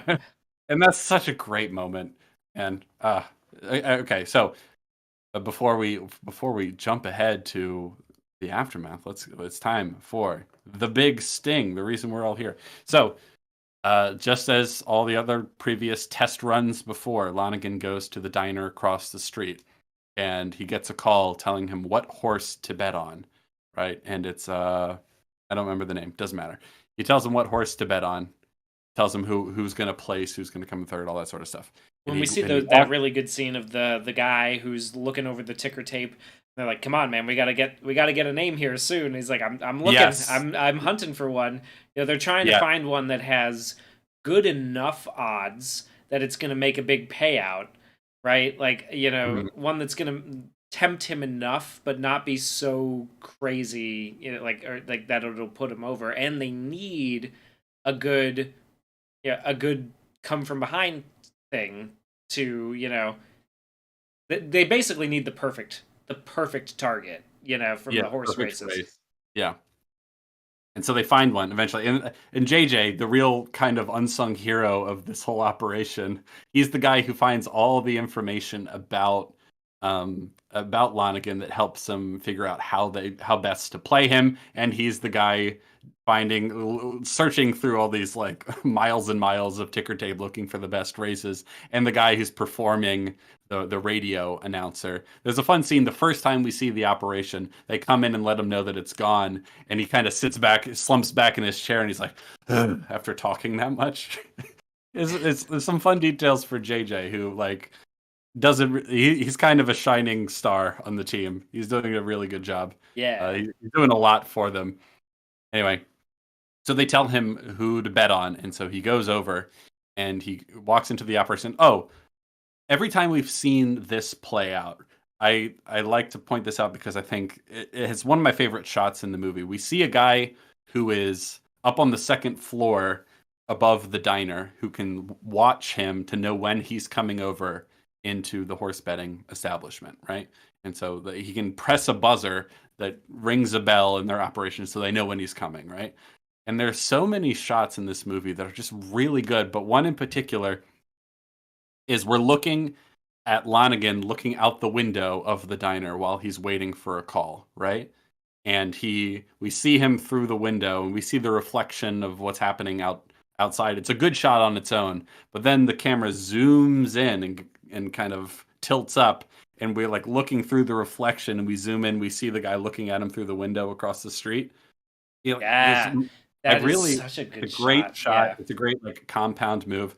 I love zooms so much, Hugh. We don't use there's zoom a couple lenses good there's a couple good snap zooms in this one too. I There's some snap zooms. There's some like long zooms that kind of combine like a wide shot and a close up all in one, where you can like see people who have been lingering or lurking there that we couldn't tell from the wide shot. There's so many good zoom shots in this movie and in old movies, but especially 70s movies. The 70s were Yeah. like the heyday of the zoom lens, and I miss it. I miss it so much. We don't use zooms like that anymore, and it's such a shame.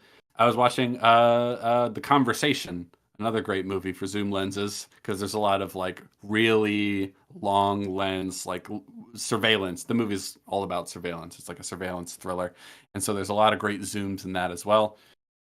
I love zooms so much, and they're so underutilized today. Hmm. I think one of the reasons we don't use zoom lenses as much today is because they're giant lenses, and so you can't, some prime lenses tend to be pretty small, right? And so like they're compact, and for lightweight rigs where you need to cram a camera somewhere, a giant body and a giant zoom lens wouldn't fit, right? And I understand that. And they're also heavy, and they're also not quite as sharp as prime lenses are. Prime lenses being lenses that are at a fixed focal length, right? Yeah. But zoom lenses are so versatile and so cool, and it pains me so much that we don't use them anymore. Because you watch a movie like this, and there's so much fun stuff you can do with zooms that you just can't do otherwise. When it And requires more work, to block yeah, that out and to understand where you're going to move from, the opening of the shot to the end of it. yeah, And I think it's more work, it's more planning, it's more meticulous, and it's just something that, people don't tend to, you know, people don't tend to do it anymore. At least yeah, not the popular movies, the big ones that make all the money. They don't tend to do it so much anymore because yeah. they're just doing it.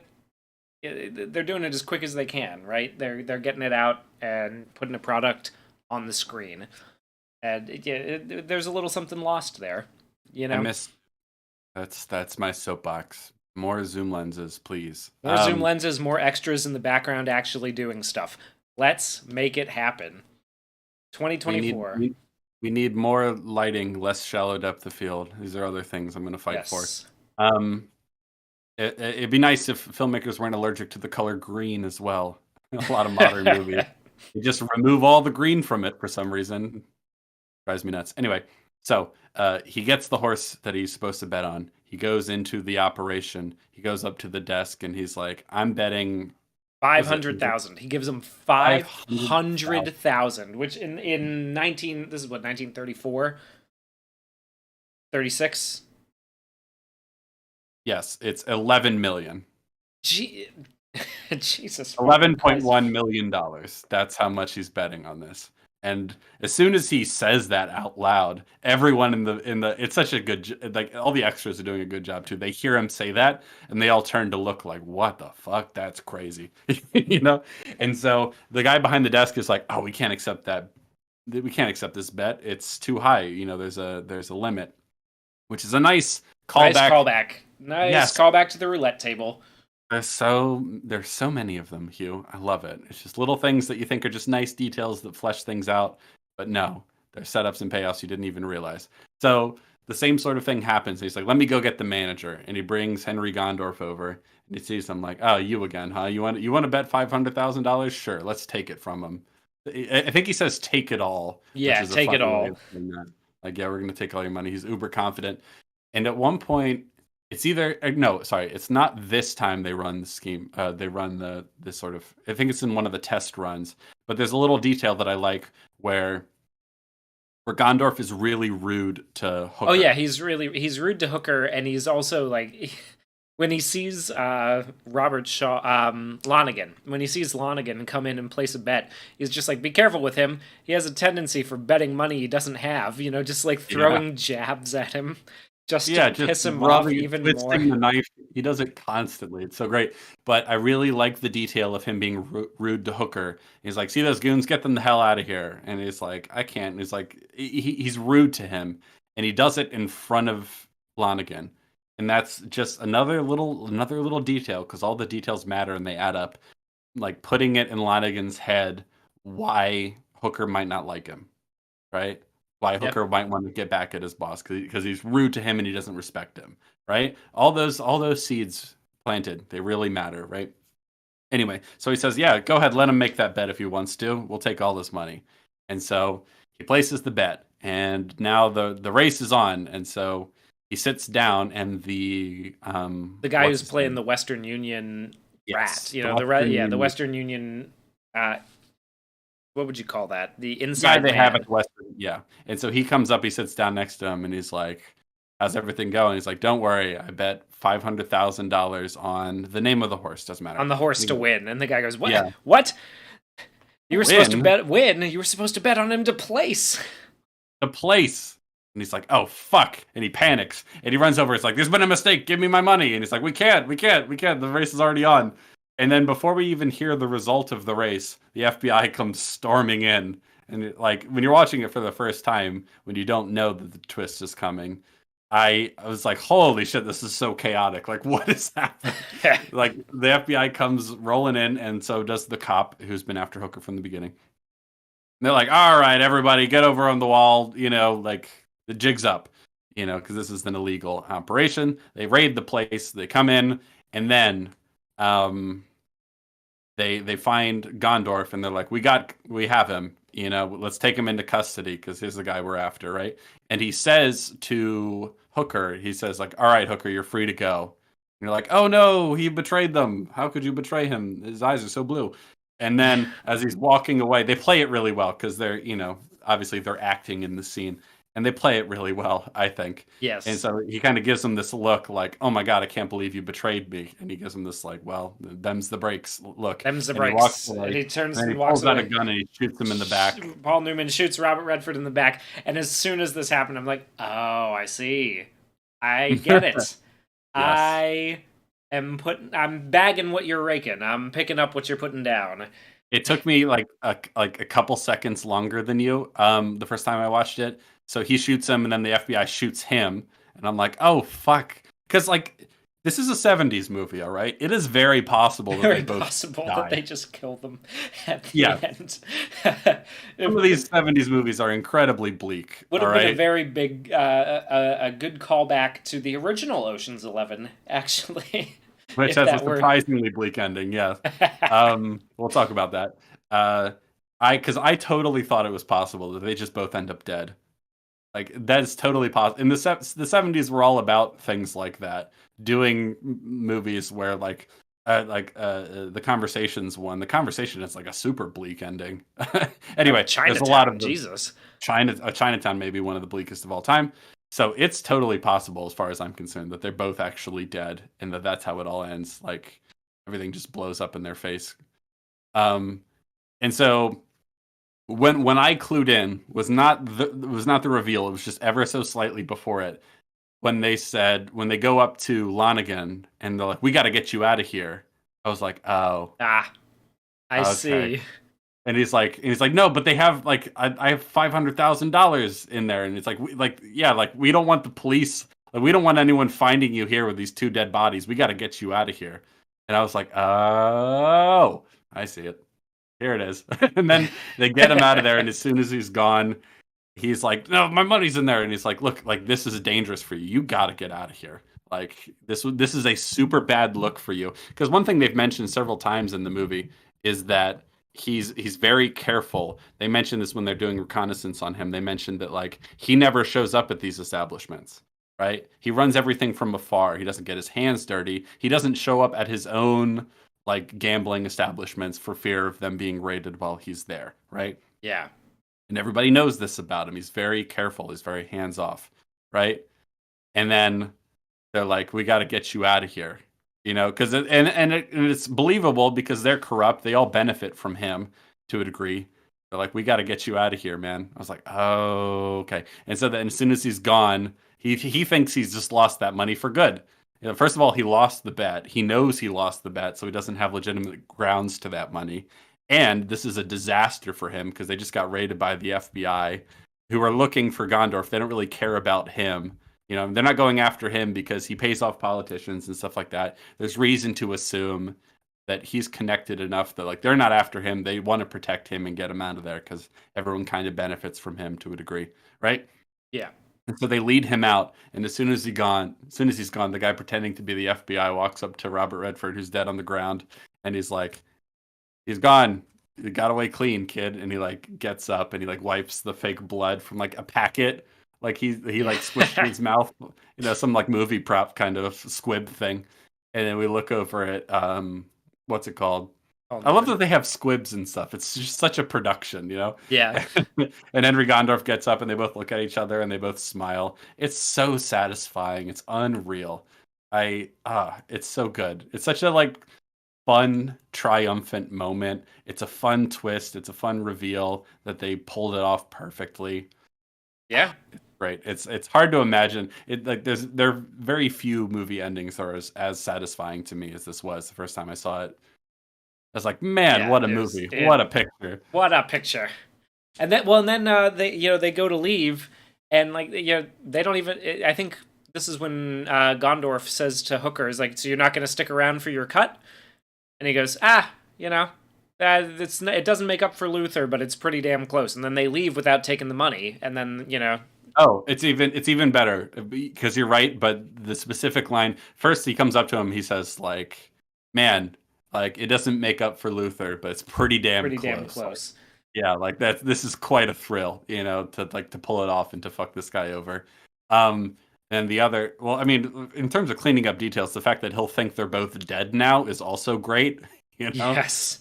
at least for now, it'll give them enough time to leave and go somewhere else, like maybe go to the West Coast or whatever it is.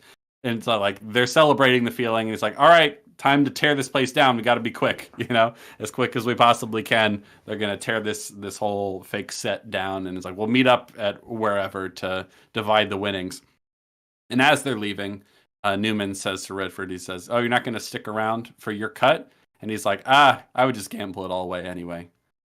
Yeah. That's that's Which, it. which is That's the one. Great line. that's yes. Kevo asks, "Have we talked about the music?" Yes, we We have. have. It's We fantastic. can It's talk about very it again charming. too if you Here want we to. can talk about a specific moment. So there's a long sequence where he's running from the cop who we gave counterfeit bills to. At first, it's a chase scene with no music, and then music enters, and it's still a little tense and mysterious at first. It's still like kind of like bar room piano music, but it's a little tense. And then he like jumps. He's trying to escape him. He comes to like a train station, and he runs up like he jumps the fence and runs up on this roof to like run backwards and like double back on him. You know Yeah. what part I'm talking about? Yeah. And then Yeah. the music switches to something so like light and fun. Like it's just a It's got like a continuation from the same carnival piece. vibe, like do do do do do Yeah, do do do it gets silly, and all of a do sudden you're do like, do "Oh, this do is do really do. fun." Yeah, it's it's And it's it's really lighthearted and goofy and like it. I love the music in this movie.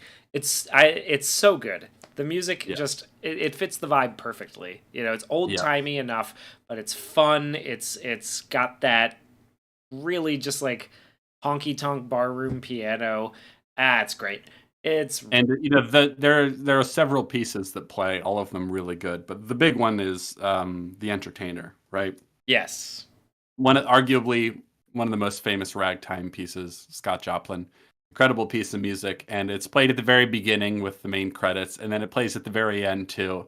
And it's just so satisfying the way it comes back. Yeah, ragtime. That's the I love the detail that that he knows himself well enough at this point to be like, no, don't even. I don't. It's not even about the money. I'll just blow it. You know what I mean? yeah. This is about getting him back for killing Luther. Like that's more important to him. It's not revenge. It's just like sticking it to him for the sake of it because he deserves it. Because fuck that guy.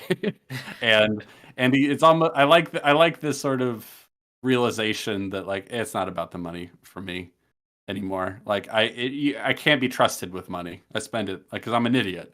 There's a kind of like I don't know an honesty about himself at the end that I appreciate. Yeah. It makes him likable, despite his many faults and his origins being rather Dubious. like dubious, and he's not a great guy. but by the end, he's improved as a person a little bit. You know what I mean? And I like that. It's a nice little arc. We get a little arc for him. It's just enough, I think, in terms of like character journeys. There are movies with far grander journeys, but it's like just enough. I think it works really well. Topaz points out a fun detail that I had also heard, that Lonigan's limp wasn't planned. Shaw had injured himself, and at first he wanted to turn down the role because he's just like, oh, I just injured my leg, I'd be limping around, and the director was like, no, keep no, it. what are you talking about? That's perfect. And it is. It is perfect. It gives him something. There's little detail. You don't even need to know like anything Why or like why or how or anything. It's just like, no, he just walks with a limp. Yeah. Great. Just to respond, I mentioned this already, but I think it's worth mentioning because Jay said there's no way the FBI passes picking him up. I think there's totally a way they don't pick him up. I think there's enough evidence planted in the movie that he is connected well enough and he's corrupt enough that like they can't go after him, or they don't want to go after him, or at least he could believe that, because that's all that really needs to happen here. Yeah. It doesn't need to be like believable necessarily to us. It just needs to be believable to him. I think it is believable to us, but it's more important. Yeah. Yeah, it's more important that I don't have a problem with it. I think that it makes sense. Yeah. But, And so if the FBI as long as he believes it, that's really the part that matters, right? As long as the character believes he could get away with that, that's really... Yeah, there we go. The character, and Jay's saying that the guy who leads him away is the sort of low-level dick who this has all been a performance for. Like, he's a very corrupt character, right? And he's just like, we got to get you out of here, because he benefits from sort of organized crime in a way. He's part of the ecosystem, and so he's like, we got to get you out of here. It's not even entirely clear from the logic of that guy and Lonigan that the FBI even knows who he is. You know what I mean? Yeah. Well, so Jay's he's saying like that's the part that clued him in to the fact that it's a con. And then Kevo is asking, tough question. I don't know if it's all that tough for us. Which do we prefer, The Sting or Butch Cassidy and the Sundance Kid? I think both of us prefer The Sting. But I like both. The Sting is also a more positive ending, so I just I enjoy that more. Not better or worse. It's just it's a more satisfying ending, I would say. So I like it more. Yep, me too. Very fun, enjoyable movie. Loved it. Great time. I want to show this to all my friends. Essentially, I couldn't believe I went this long in my life without seeing it. I really had not heard a whole lot about it. It's like, it's interesting to look back and be like, yeah, this movie was huge. Like, if you look for a trailer online for this movie, all the trailers are like re-release trailers. And they all go something like, do you remember The Sting and how much you loved it? Well, it's going to be in theaters again. Don't miss it. That's kind of the vibe. Like, wasn't The Sting great? And it's like, yeah, this movie was a huge hit, but somehow I feel like it's being forgotten more than it should. We'll say that. Yeah, I mean, I mentioned it to... I watched this with my girlfriend's family, and when I mentioned to her father that I needed to watch this, he was like, oh my god, I love that movie! And it was like, yeah, great, cool. It's like, I saw that in the theater when it came out, and I'm like, yeah, man, let's do it. It's very clever. It's a really solid script. It's got a lot of fun twists and turns. It balances, like I said, letting you in on the plan, but not so much that you can't be surprised by anything that happens. There's enough obstacles and wrinkles in the plan along the way to keep it interesting.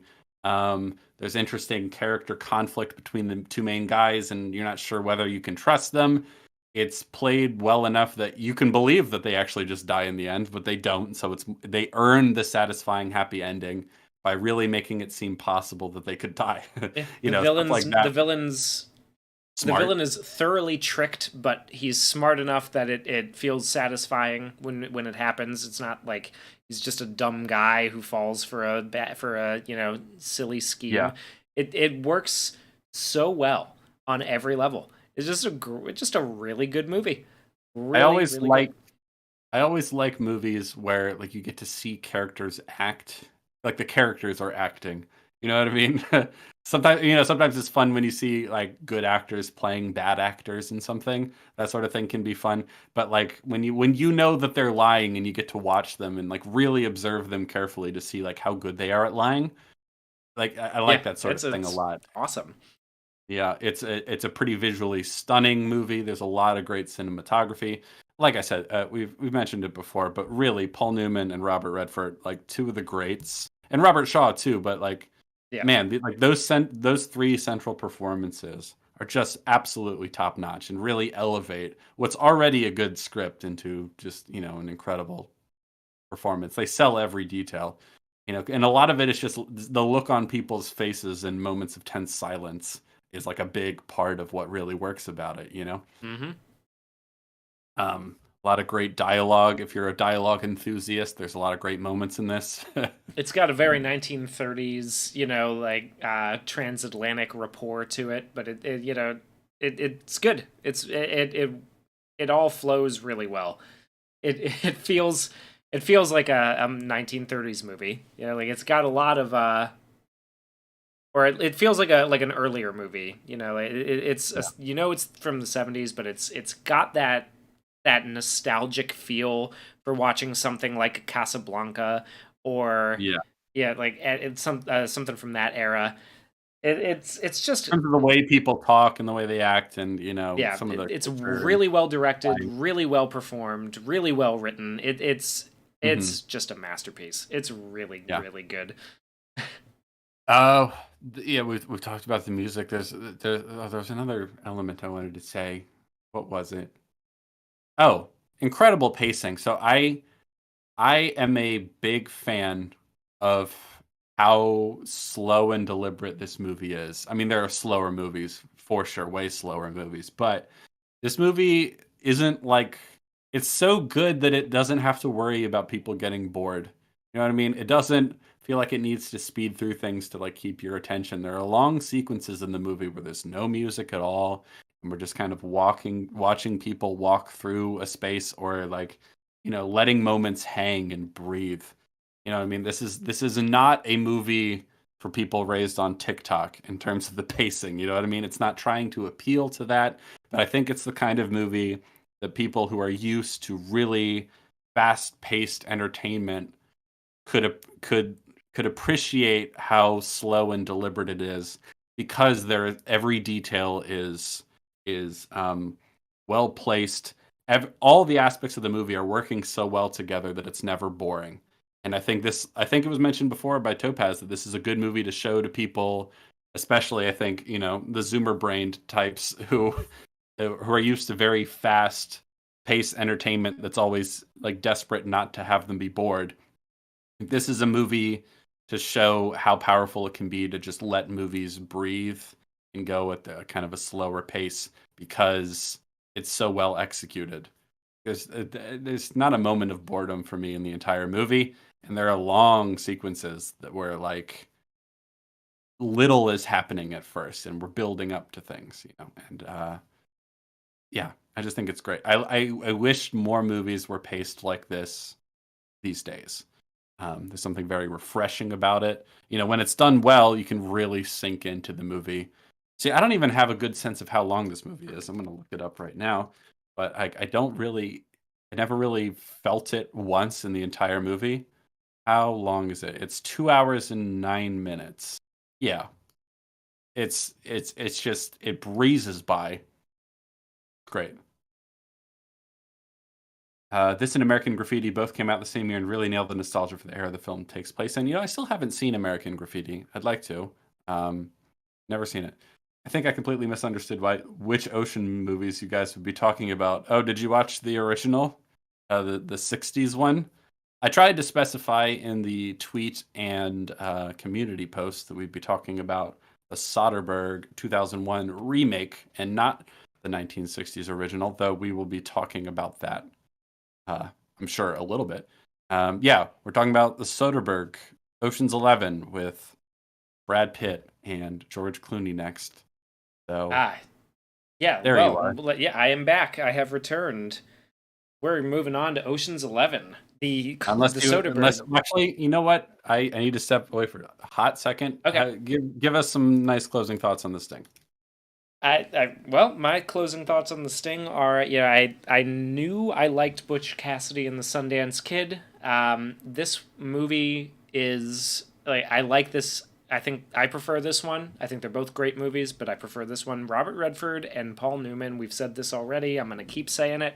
Have some of the best chemistry of two actors that I have ever seen. The directing is fantastic. The music is great. It is tight. The pacing is good. It's well written. Every element comes together. I love seeing Robert Shaw in movies. I love Robert Shaw. Just a favorite for me. Um, and we are watching. We are going to be so yeah. I mean, this is definitely a masterpiece. Legit classic. Shot up my list of like favorite movies. Very very quickly. So big fan. Big fan. I am excited to watch it again and again. And I'm just excited to get back on a Paul Newman kick. I think I'm gonna maybe rewatch Exodus and The Great Escape and Slapshot, and maybe I'll make Jamie watch. Go on a Paul Newman arc. I'm on a Paul Newman kick. Maybe we'll see if Jamie. We should watch Slapshot together because Yeah, I we still should. haven't seen that, and that sounds fun. Yeah, I think you'd enjoy it. It's really goofy, fun hockey stuff, classic hockey culture kind of thing. There's Yeah. best Robert Shaw. Jay James. movies. That's Before we get to that, Jay Jamison says there are too many films that don't earn their runtime. I totally agree. This is the movie that absolutely does for me. yes. I mean, it's not terribly long. Not even that long, Like, right? What is I it, like 2 hours? it's 2 hours and 9 minutes. I don't know about you. I said this already to the fine folks in chat, but it's the kind of the movie that I got so lost in, like I had no concept of time. You Oh, know, every time I watch it, I loved it. When I was sitting on the couch looking at you. I mean, the transitions with the pictures, the chapter titles, and everything. When I was sitting there watching that, I was like, I feel like I'm sitting down and just reading a good book and like actually being absorbed in what I'm left reading. away in it. Yeah, Yeah, like I could sit here and I couldn't take my eyes off the screen. I was like, I don't, I want to know what happens next. Do you know how yeah, rare that is for ever to happen anymore? Like with yeah, certain, like, I mean, it every now and then, you'll get a Dune 2, although I already knew how that one was going to end mostly. But you'll get yeah. stuff like that. But this one, I was just like, man, this is good. Man, I enjoyed it. And like good This is breaks in between. yeah. Fantastic. I do think this is one of my favorite movies of all time. I would put I'd it up have to there for watch me it a too. few more. It's so recent. I'd have to watch a few more to see like how it settles in with some of my other favorites. But it's up there for me, and it's kind of rare. I haven't had that experience in a while watching a movie. This recently and being like, damn, this is already one of my favorites. So that's pretty exciting. It's fun when movies are fun. Let's see. That was a fun review. Oh, thanks. You guys should do more new Hollywood era movies. Cliche, but it really is the best ever era for movies. 68 to 78, best 10 years run for movies, his opinion. It's a damn good one. It's a really, really solid set of years. When I it, mean, I definitely, for me, the two best, and I think that's actually a good way of thinking about it, like 68 to 78 rather than like 70 to 80 yeah, sometimes, or the opposite. But for me, my two favorite decades, broadly speaking, in movies are the 70s and the 90s. I same. think those are the biggest ones for me, and it's a longer conversation about why. But I think this movie is a pretty good exemplar of what I like about 70s movies. It really there's a grittiness to it and a realism. Um, that's a big part of why it's totally possible that they could have died at the end. I think Yeah, you know what I mean. yeah, There's a lot of movies where it's like I know they're not going to die because this is a movie. You know what I mean? They can't earn that sort of thing. They can't earn baiting a character's death, but this movie really does. Um, Best Robert Shaw movies is another question. Point to us. Let's see. I mean, Jaws is. It's got to. Is it not? Well, okay. I like The Sting a bit more than Jaws. Jaws definitely an arguably more important movie in the history of cinema. I And really, yeah. I mean, if and Robert he's Shaw great in in Jaws Jaws. is like he Yeah. is really in it. Yeah, He sure is in that movie, I tell you. yeah, I mean, he's really good in that movie. I He's also in Oh, From Russia with Love, which is a really underrated, I think, James Bond movie. It's the second one, right? Like right after Doctor yeah. No.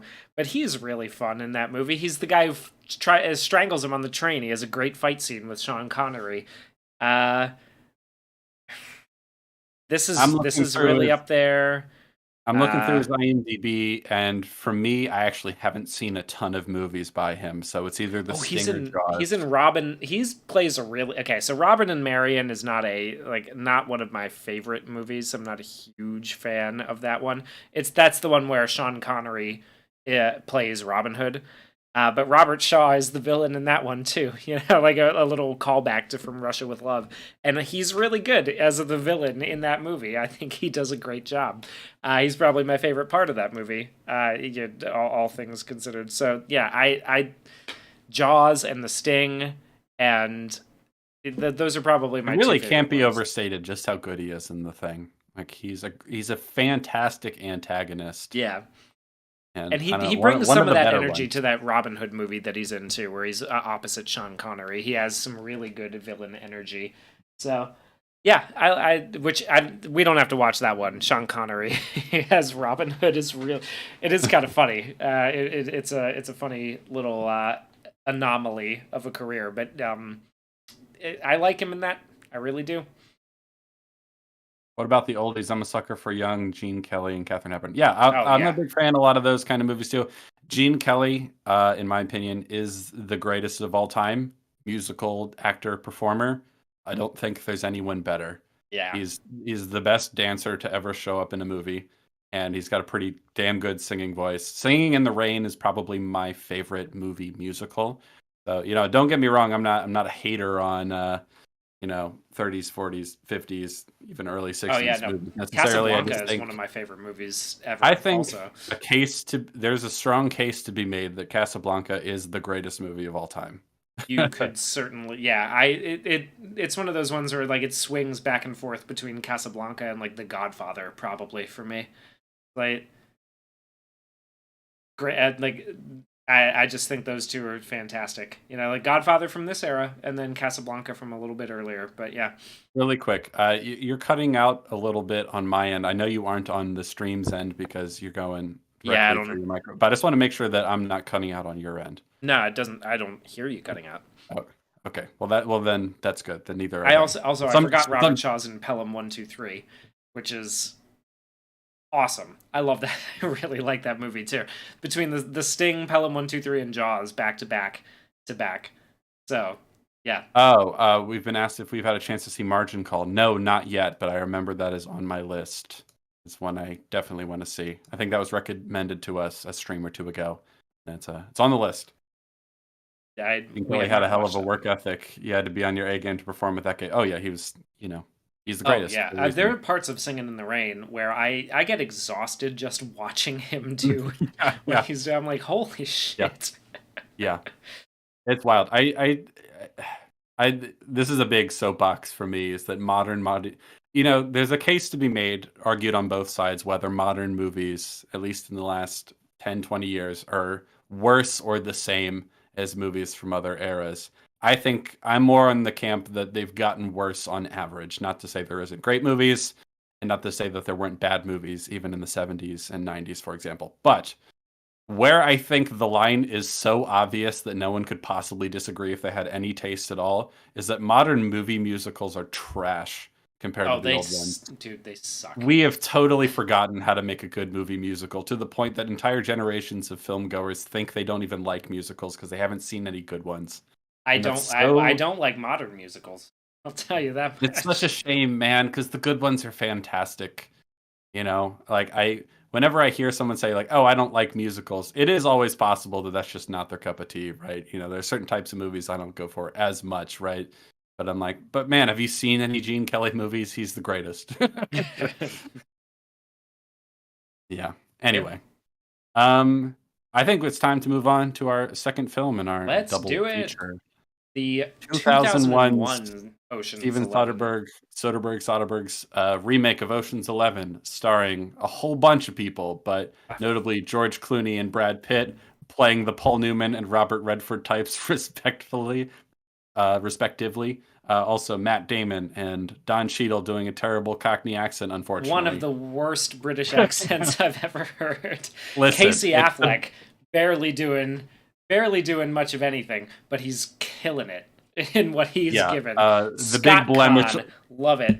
Love to Might see as it. well say it right now. The big blemish on the movie is Don Cheadle's accent. It kind of ruins every scene he's in a little bit. Luckily, he's not in every scene in the movie, Yeah, but he's not in it's it. the weakest part. It It's is the very weakest weak. part. Oh my god, when he Not comes even in, he's close. like, "You tossers!" Like, oh, shut up, Don. Oh God, Please. please stop. Um, yes, And I Elliot have always Gould. been a fan of this movie ever since I saw it. Around when it came out. Seen it many times. I watched it again recently. I just really really like this movie. I don't think it's as good as The Sting really at No. all, but and I want to kind of end the sort of like, oh, let's see which one's better thing right there because it's pretty obvious. And I almost think it's a little cruel to say, oh yeah, well, is your movie as good as The Sting? It's like most aren't, but I think this is a really, really good, really fun movie. It's got a couple problems. I'm sure we'll talk about them. But this movie is about as fun as it's possible for a movie to be, in my opinion. It is so It's so much funny. fun. The music, the cinematography, the acting and the character dynamics, everything about it is just he's cooking with gas. This is such a fun movie. This is like a real movies movie.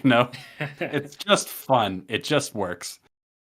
Yeah, Brad Pitt and George Clooney have some fantastic chemistry in this. George Clooney is a very charming guy. I just saw that I cut off there. George Clooney is a very charming guy, Jamie. I don't know if you were aware of how charming George Clooney can be, but he works so well with everybody who he's with in the like when he's with Matt Mhm. Damon, they bounce off of each other fantastically. When he's with Andy Garcia underrated part of this movie, I would say, by the way, as Oh the yeah, antagonist. he's Uh, good. overshadowed. This microphone is just not picking it up on Discord No, it's today not for the some microphone. reason. I tried to switch to a different region through Discord just to make sure you're not cutting out on my end Okay. as much. It should only that if you hear me cutting out, we can fix that. But it's just I would like to hear you as well as everyone else can. Yeah.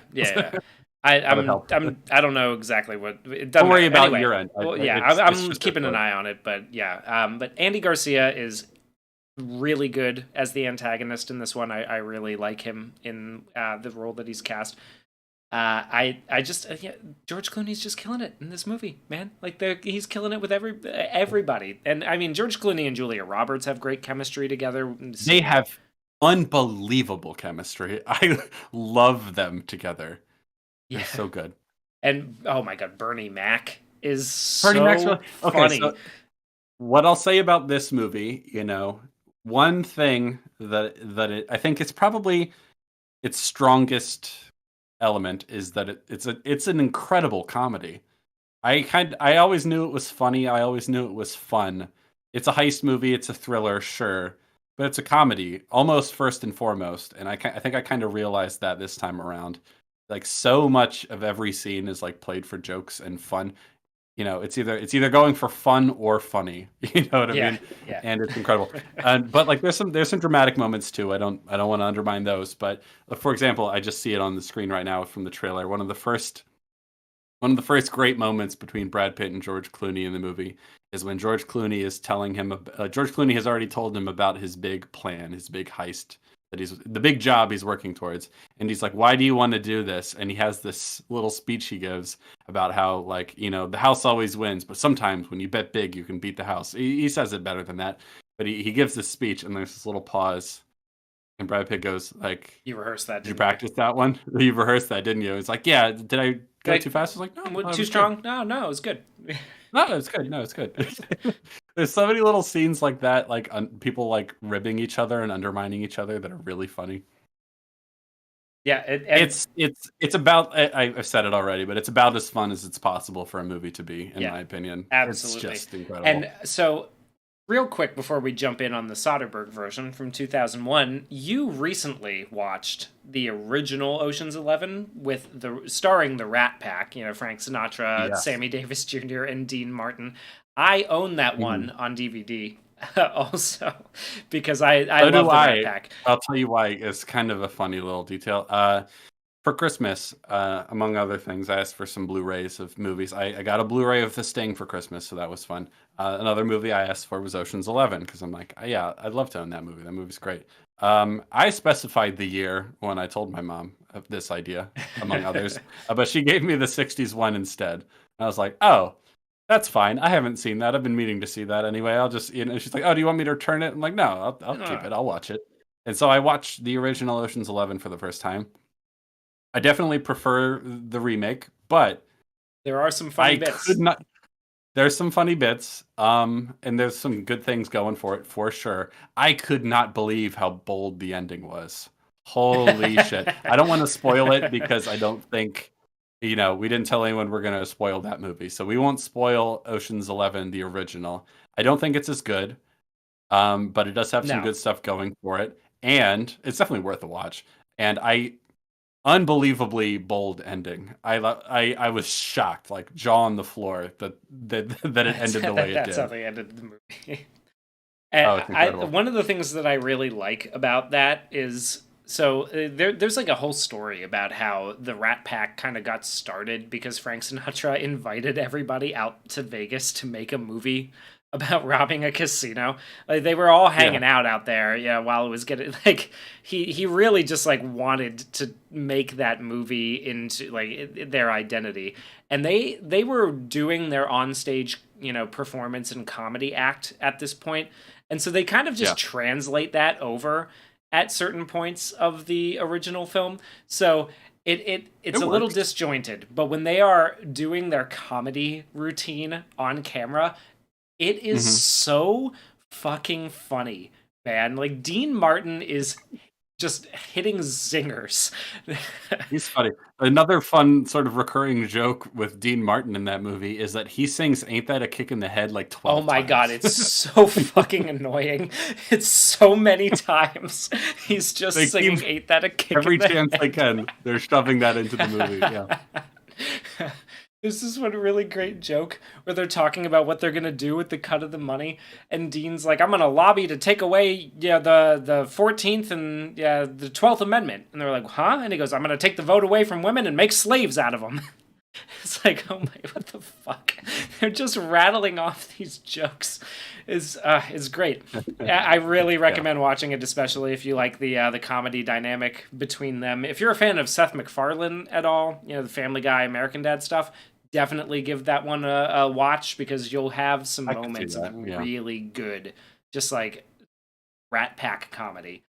That being Yeah. said, the This movie's way 2001 better. is way better I think movie. so.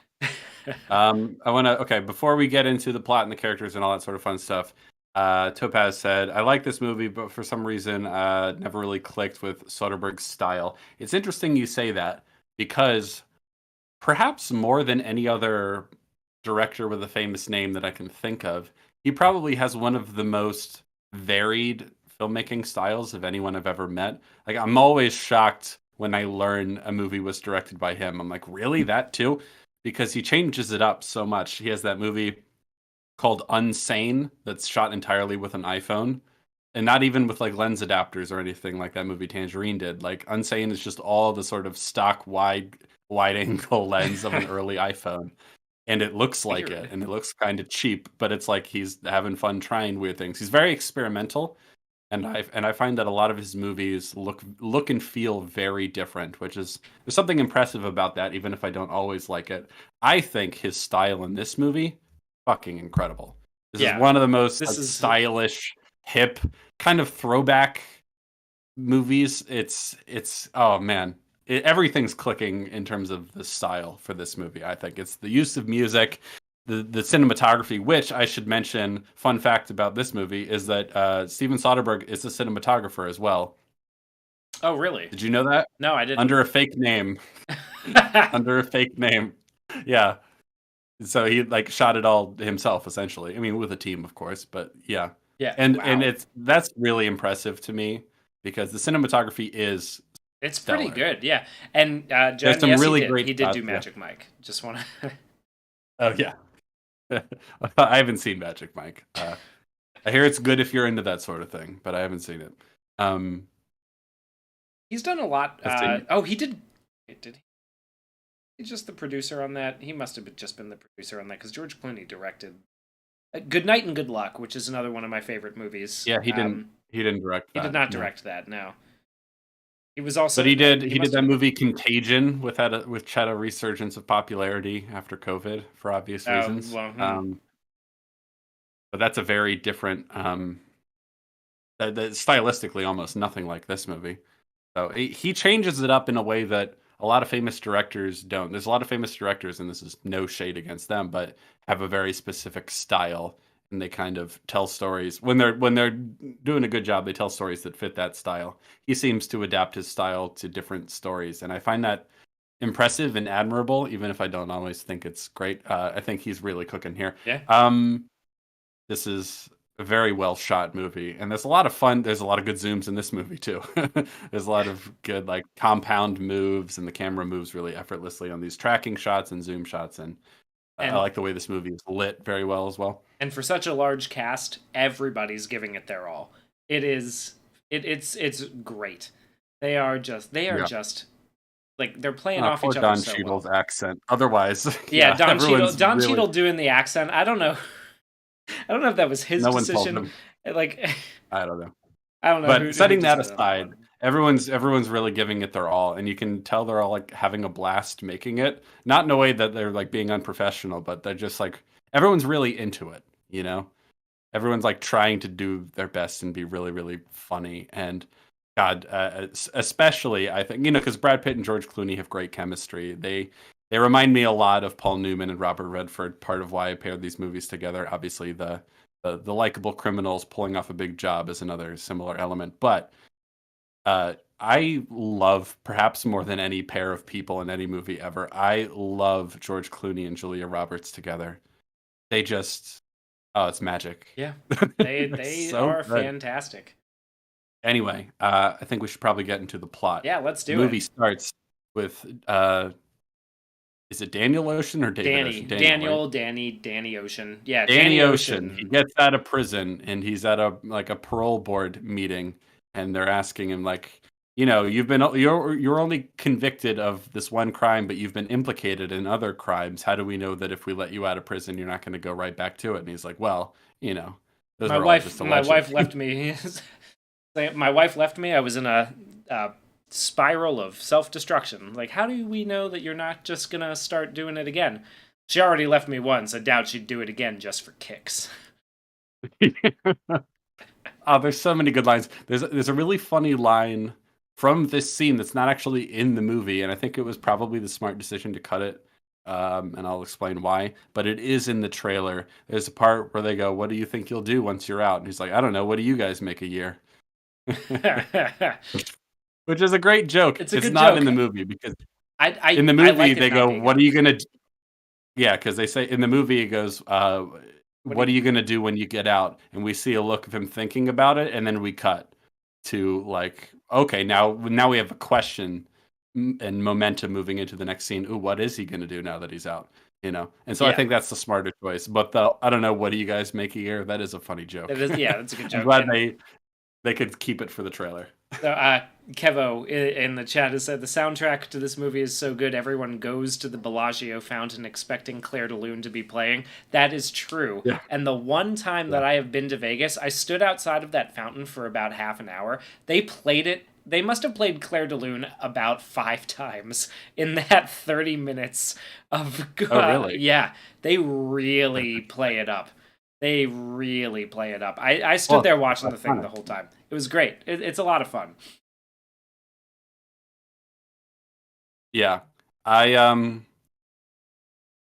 it doesn't surprise me. It doesn't seem implausible at all that they would let him out. People get let out for way less, for like way more horrific crimes. It's kind of insane how easy it is to get paroled sometimes.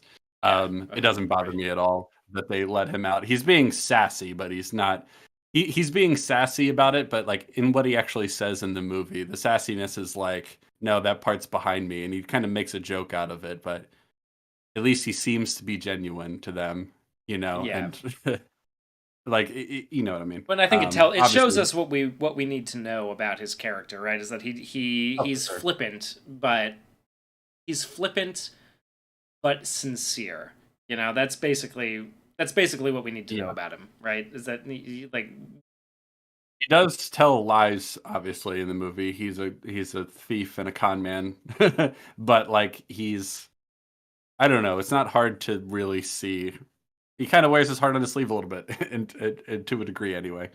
Um, it's interesting. That's so funny that Vegas would be, or especially the Bellagio, there would be so into recreating that for people oh because that's dude, so iconic. that's the main place that I went and gambled when I was in Vegas was the Bellagio. I sat down at the blackjack table and like they'll tell you while you're sitting there. They'll be like, "Yeah, Ocean's 11 was filmed here. They built a whole, they had to build an entire casino floor to, basically accommodate all the extras."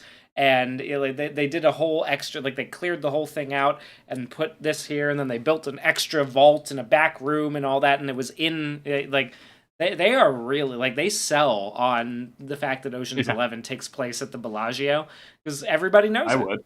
I mean, yeah, I would too. It's cool. It's a lot of fun to go.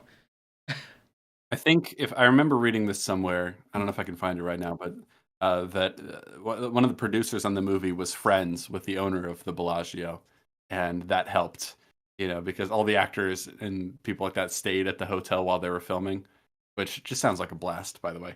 There's a fun story from behind the scenes. A couple of the actors have talked about it. It was either George Clooney or Matt Damon was talking about how much of a blast they had all working together on this movie, and it just felt like they were on vacation, like the Yeah. boys hanging out in Vegas together. And it's like everyone was having a good time. People would gamble in their spare time. Everyone but Steven Soderbergh. And apparently, at one point, they go up to him and they're like, "Hey, you gonna make any big bets while you're here?" And it's like, "I'm already making $100 million bet. All right, I don't need any more stress." Like the general vibe you get from hearing about some of the actors talking about working on this movie is that everyone was having the time of their life except for Steven Soderbergh. Like he was the one trying to Trying to keep like it, herd yeah. cats. Yeah, like come on guys.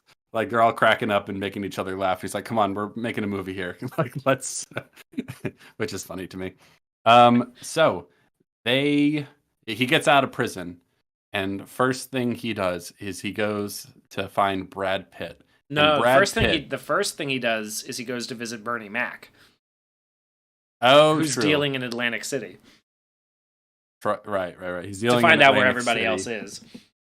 Yes, exactly. And I love the way that scene is played. There's a lot of great dialogue in this movie as well. Another similarity it has with the Sting. He goes up to him at the table.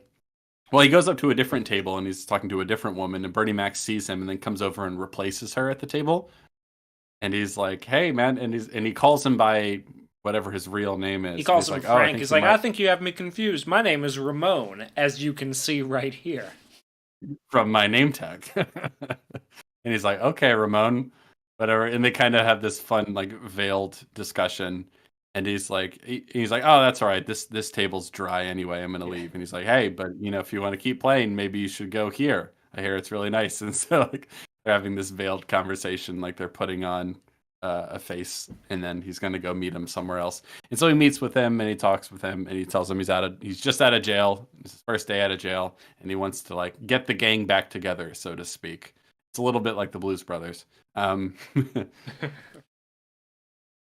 and Another movie that I and absolutely love. oh, Blues Brothers is great. And Really holds then up. he goes and finds Brad Pitt, right? And Yes. Brad Pitt is in Vegas, He's and teaching. he is He's teaching movie stars how to play black. cards. Yeah, blackjack. No, no, And no. This is poker. Right? yeah, sorry, poker. He's teaching Yeah, movie stars how you're to play fine. poker. And Topher Grace, this is a very underrated part of this movie as well. Topher Grace is playing Topher Grace he's basically doing like the Eric Foreman from that 70s show, but in like with a little bit of the celebrity thing. There's this really Yeah. great line in the end of that first scene where they're all like they're terrible at playing poker, right? One of them's like, "Oh, I want four We're comically cards." bad. Yeah, comically bad. It's like I want to trade four cards in, and Brad Pitt's like, "No, you don't. You want to fold. You want to fold. You got to trade four cards. You want to fold. All right." And Topher Grace is just like, "Hey guys, check it out. All Reds." Brad Pitt's just like, Jesus fucking Christ, these guys. Yeah, that's fun. I like, Oh, and it's almost like playing the seeds of like some of the wacky stuff they're gonna do in the later movies.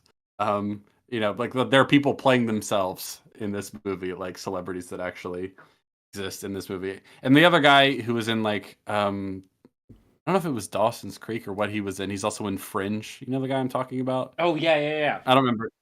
He was I in don't one of know those his kind of name, shows. Anyway, but yeah, he was in Fringe. I think I don't think yeah, I don't remember Dawson's Kevin, Creek.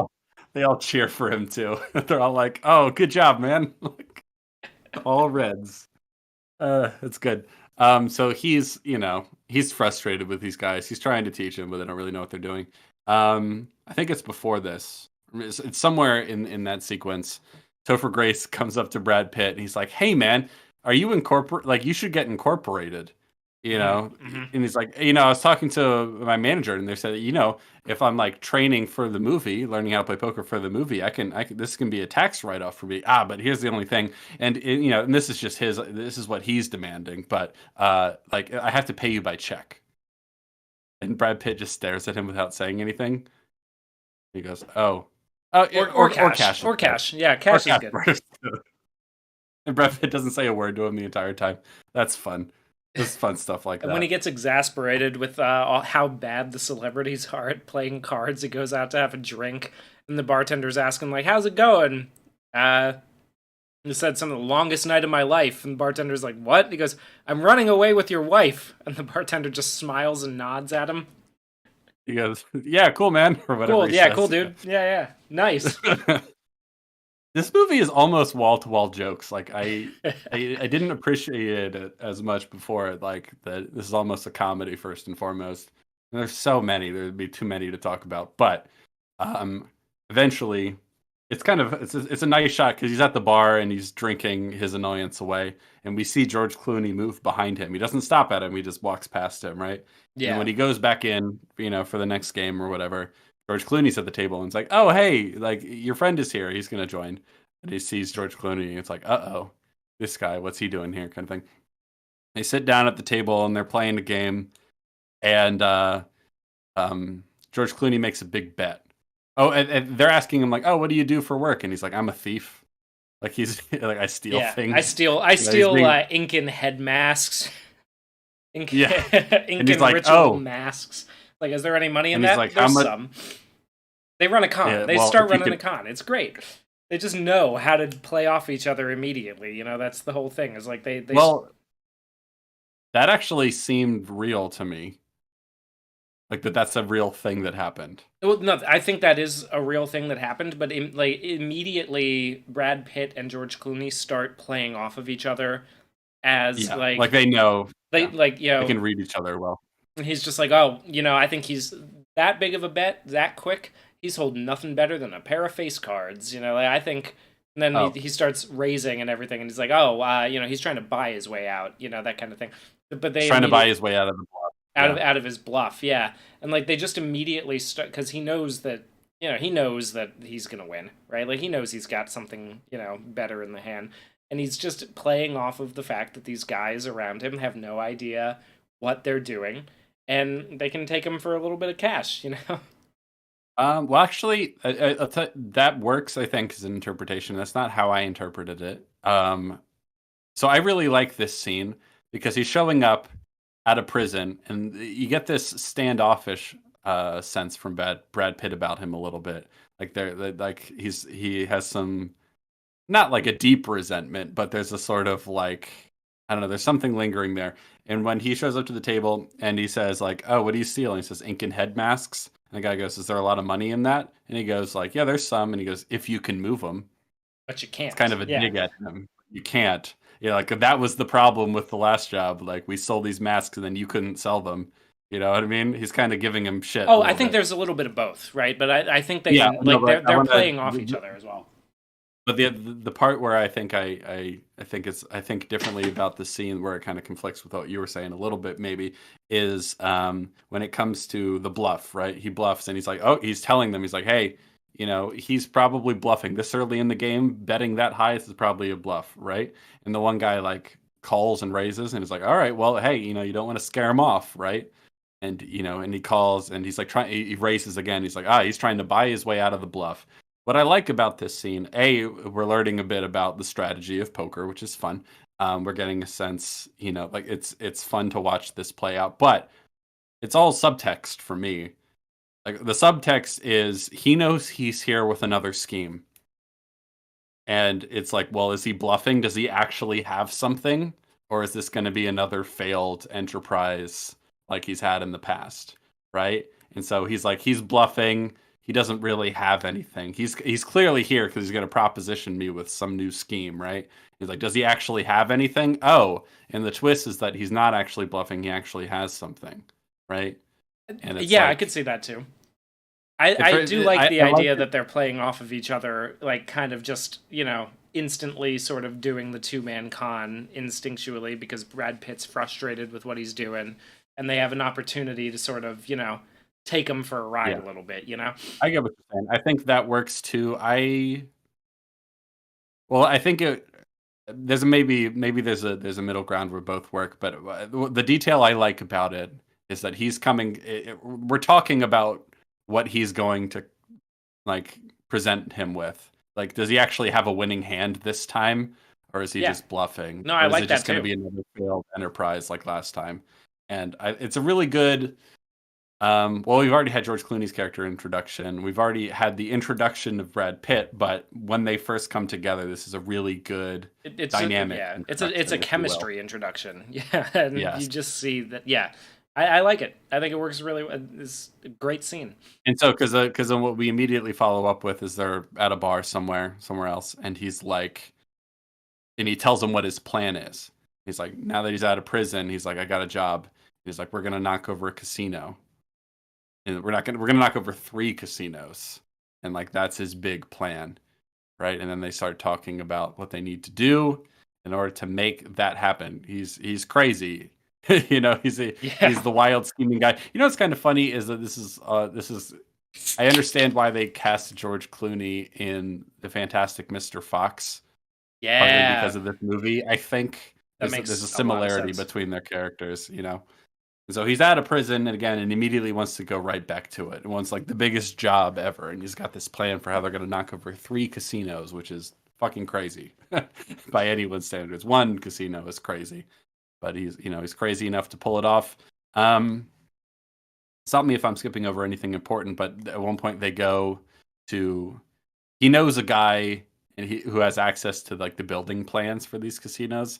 There's some details like that where he just happens to know a guy, Yeah, yeah. which is funny. But so they're like meeting in this office and like they're looking over the plans and they're talking about how secure the place is. There's a lot of planning and scheming in this movie, and then they talk about they got to put a team together. Right, they're going to get the band back together, and we're going to need this many people, and so we get a He great gives the montage. the list of the types of jobs that they're gonna have to pull. Also, he's like, you're gonna need at Yeah. least two. I can't remember the names of all of them. He has clever names for them, kind of like they have the Sting and the Yeah, Wire and the Switch. They have names for the different roles they're going to need. They don't make them explicit. They don't explain all of them to you. But you're going to need this. You're going to need this. You're going to need this. You're going to need a big team.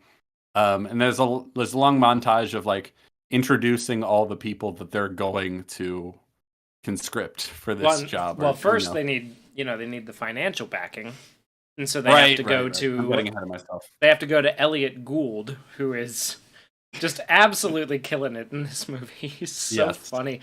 He's got Ruben, character's name is Ruben, who has been hmm muscled out of his own casino by Terry by Andy Benedict. Garcia, Andy by Garcia. Terry Benedict. Yeah. And And so he has, they and so they bring the go to him proposition. specifically because he has reason to hate him, but they don't tell him right away Yeah, they who they're bring the planning. proposition about robbing a casino to Elliot Gould, and he gives them the whole which we get he gives us the stakes in a kind of a believable way, where he basically just explains why it's very, very difficult to rob a casino.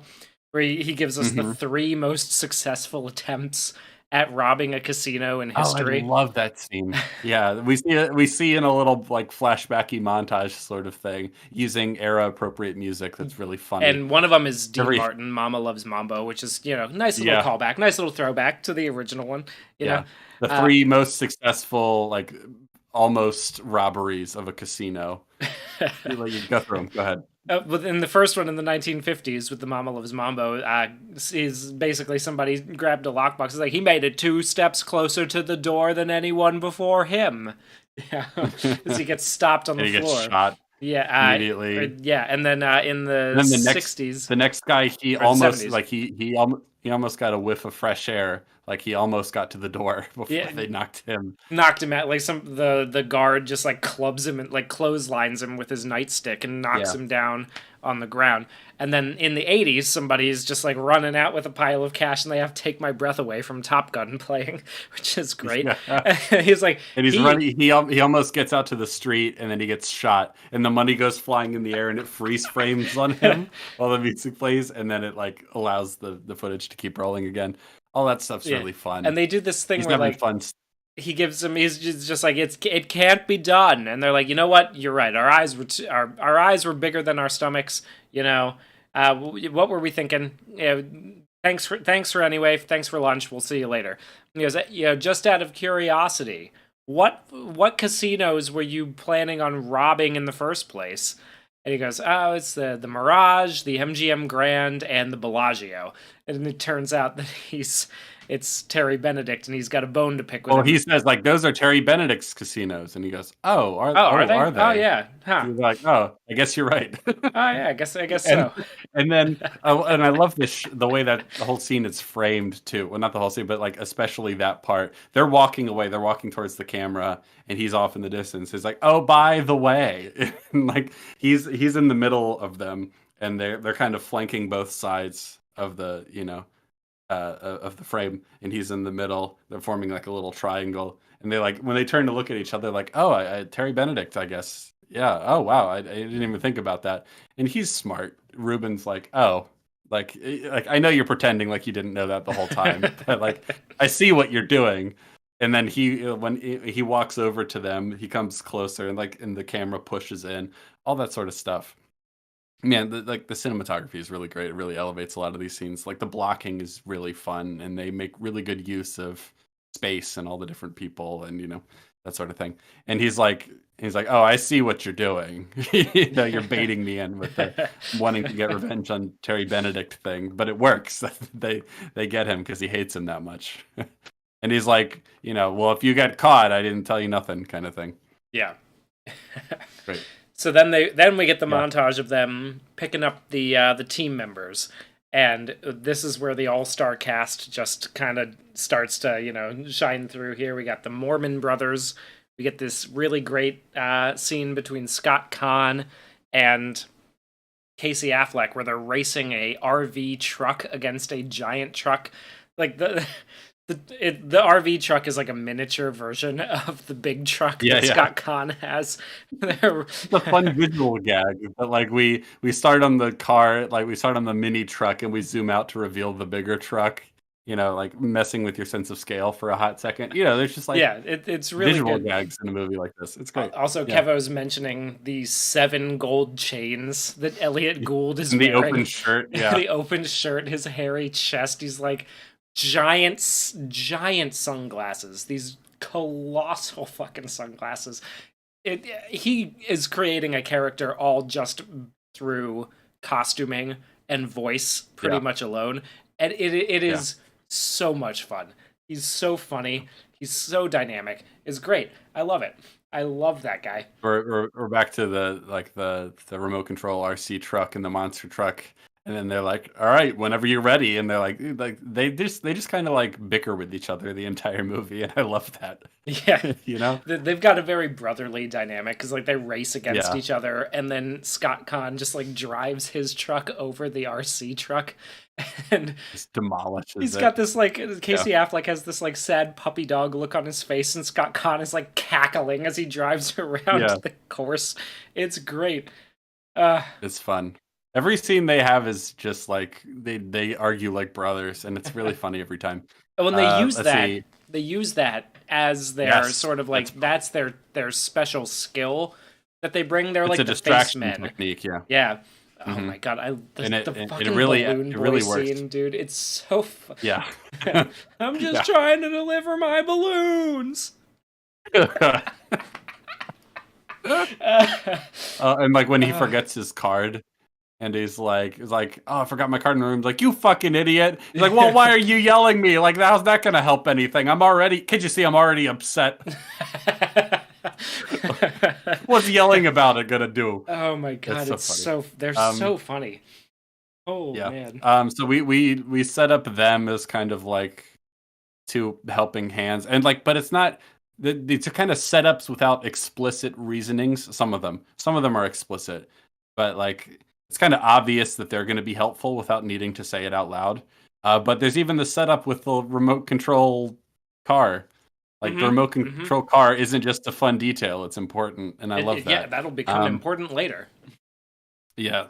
We're going to need a demolition expert. That's when we introduce Don Cheadle, who, except aside from the accent, which is unfortunate, like he's doing a good job otherwise. And there's some funny lines for him. It's just the way he says them. It's it's Oh it's my god. grating, and it's unfortunate. It's a Yeah, blight on the movie, it is points against it. Yeah. The unfortunately. But uh, he's a demolition expert guy, and so they recruit him. I think of the sort of like putting the team together, his scene is also my least favorite, not just because of his accent, but because like they like he's arrested by the police, and then Brad Pitt shows up as a detective, like with the ATF or something. He flashes a fake badge at someone, and then he's like, have you frisked this guy? He's really dangerous. He could have all sorts of stuff. Let me take him in. He kind of cons his way into being the like, oh, don't worry, I'll take care of him kind of thing. Takes him away from the other police officer. Then they like set off a bomb as a distraction. That part was oh like, yeah, that part they have some okay, so there are a couple parts of this movie. I think the main problems that I have with it are that hmm at certain points the technology or the ability to do things with technology excuse me, the abilities to do things with technology sort of reach almost near superhero levels that are a little bit unbelievable. Like that's one yeah, where Brad Pitt's like, "How fast can you put something together with what I just slipped you?" Right? And he goes, "Oh, it's done." yeah. And then it legitimately just blows up a cop car. It's like 3 I don't seconds think of it. screen time. Yeah, I don't think it blows up Yeah, the car. it Does it? explodes. Yeah, it blows up I in the didn't think it car. was. Okay, maybe it was. Maybe I just missed that. But yeah, there are moments like that where it's just like we bend the logic for the sake of what might be a funny bit, and I'm like, uh. There's a couple more impactful ones later. Yeah. This Yeah. movie has some problems like that where it tries to go a little too far with some of that stuff. Um, for the most part, I do think the plan works pretty well. And like Yes. the logic of it, and that they pull it off well, but there's some sloppy elements. There's one big sloppy element that's unfortunate. It's kind of like, you could have cleaned that up a little bit. And then there's a couple things that's like, oh, you just happen to have that technology, okay. Yeah. They're little Are we jumping? Are imperfections. we It's jumping definitely around? Are we jumping to the point? I'm just gonna jump to it. The part where George Clooney, we've all seen the movie, where he perfectly shuffleboards that little thing, whatever that device is, over to the two yeah, guards with Uzis at the vault door, and it opens up to reveal a vent of some sort that it doesn't show gas pumping out from it or anything. Whatever it no. is just knocks the two guards completely unconscious. That is one of the points where I'm like, I don't know. Well, I mean, I I like don't that know. it would be stupider if it was visible gas. It would be, Yeah. but at the same time, like where did you like you had access to that the whole time? Like you could just like that's like that's like shit that the FBI wishes they could have. You know, like something Well, like I mean, it's okay. superhero levels of like crazy I don't know technology. about that one. That one doesn't bother me. Um, that one doesn't bother me as much. It's just like a sort of like gas dispersal thing, and they're using some sort of like colorless, odorless gas Just carbon to monoxide. knock Yeah, them I out. mean carbon monoxide poisoning. It only it doesn't bother me enough that it takes me out of it. You know, it's just like, oh, Yeah. okay, I guess we have that now. Sure, you know. There's a little bit of that, and I think the movie just kind of forces you to assume, not in a way that it's ever like truly impossible, but for the most part, they have a lot of resources, and he just knows guys, and it's never in a way that like just happening to know a guy doesn't like It's not that it doesn't make undermine, sense, you know. It's just and it convenient, you know. doesn't. There's some conveniences and some like minor contrivances, but I don't feel like it makes their success unearned. No, no, You know no. what I I mean? wouldn't say They do that they either. do No. some, yeah, but like that would be the danger in a worse movie. It's like, oh, well, they pulled it off because they just happened to have this technology that did everything for them. They didn't really earn it. You know what I mean? Like Yeah, that would be truly cataclysmic. And there are some conveniences and contrivances that definitely help them out. Um, None of them feel impossible. It's just like there's a few that's like, I wish we could have done something to make that a little bit um, more believable, more like less contrived. There are tweaks that could make this movie something closer to a masterpiece. As is, it's just pretty darn good. yeah, yeah. And you know, Jay's saying in the chat that it's reasonable he'd have connections after a lifetime of doing heists. Yeah, I agree. I think it's reasonable that he would have those connections. It's just like sometimes it's just like, oh yeah, that's like a quick way of getting around. How did he get his hands on that particular thing? Oh, he just knows a guy. Like, yeah, a Yeah, guy from the time and the place. And they kind of that they one doesn't bother me as much. There's a couple that bother me more. I'll save them. okay. But uh, Yeah, and they are well, also bankrolled by a very rich man, you know, who's like they're not yes, this is another instance motivated. like in the Sting where it's like they're not doing it really for the money necessarily. Like Not everybody else only is for in the it for the money. money, Yeah, but Elliot there's a Gould is in revenge it because aspect. he Yeah. wants revenge, and George Clooney wants revenge, and yeah, like there's a revenge aspect to it, so you can kind of write that off, you know. Mhm. It's not a by no means does it break my enjoyment of this movie. By no means. It's just every Yeah. now and then it happens, and I'm like, oh okay, yeah, I guess we have Yeah. knockout gas. Watching it again, like really solid for the most part, but then there are moments that make you go, make you have like a little twinge in your neck, like, I wish we could have, Yeah, wish we I could wish have we could have done that polished that a without little. knockout gas. You know, like that's just a little bit strange. Like it doesn't come out to like and that one. Yeah, not a huge problem. Just a little twinge. Anyway, Yeah. Um, we're putting the team together. Don Cheadle, that one is probably my least favorite of the group for a couple of reasons. It's not terrible, but it's just not as good as some of the other ones. I like it. This movie does this thing a lot where we put Brad Pitt and George Clooney in a two shot, and instead of like cutting in for close ups of both of them, we just play everything in the two shot, so you can kind of like look back and forth at them the whole time. And I really like it because they yeah, have really good chemistry. They're both really compelling actors on screen. They're just very like captivating. One that comes to mind in this context is when they need someone who's very agile and acrobatic and small, and so they go to Cirque du Soleil and they find this like Chinese acrobat guy, and they're watching him perform, and they're like this is the guy. He's like, yeah, this is the guy. He's like, I don't know, he looks like he's I don't doing know. all It doesn't right, but seem then all that. It doesn't seem all that. And then he does like some he crazy does something stunt. really impressive, and you're like, oh, okay, I We got get a it. grease man. We got a grease man. And then Brad Pitt starts clapping along with everyone else. I don't know. It's just like little It's fun. details. Yeah. Like it would never be funny on the page the way he claps, but like he makes it funny. He makes it so funny. I don't know. Like we got a grease man, the way he kind of claps along. He's like looking around with everybody else. Like, what a show. But like we play that whole scene. Obviously, we cut to cut to them on stage, the performance, but we just hang on a 2 shot of the two of them, and there's a lot of those in this movie that work really well. So we got a grease man. We have the two bickering brothers, Mhm. brother types. We We have Bernie have Mac, the who has put in for a yeah, transfer from Atlantic City to warmer climates, and another little visual gag where he's like pretending to be sick very comically in the office of his manager. He's like coughing and then yeah, making pouty puppy dog eyes at the manager. And then as soon as he gets to Vegas, he's just sitting in the back of a cab and grinning ear yeah. to ear.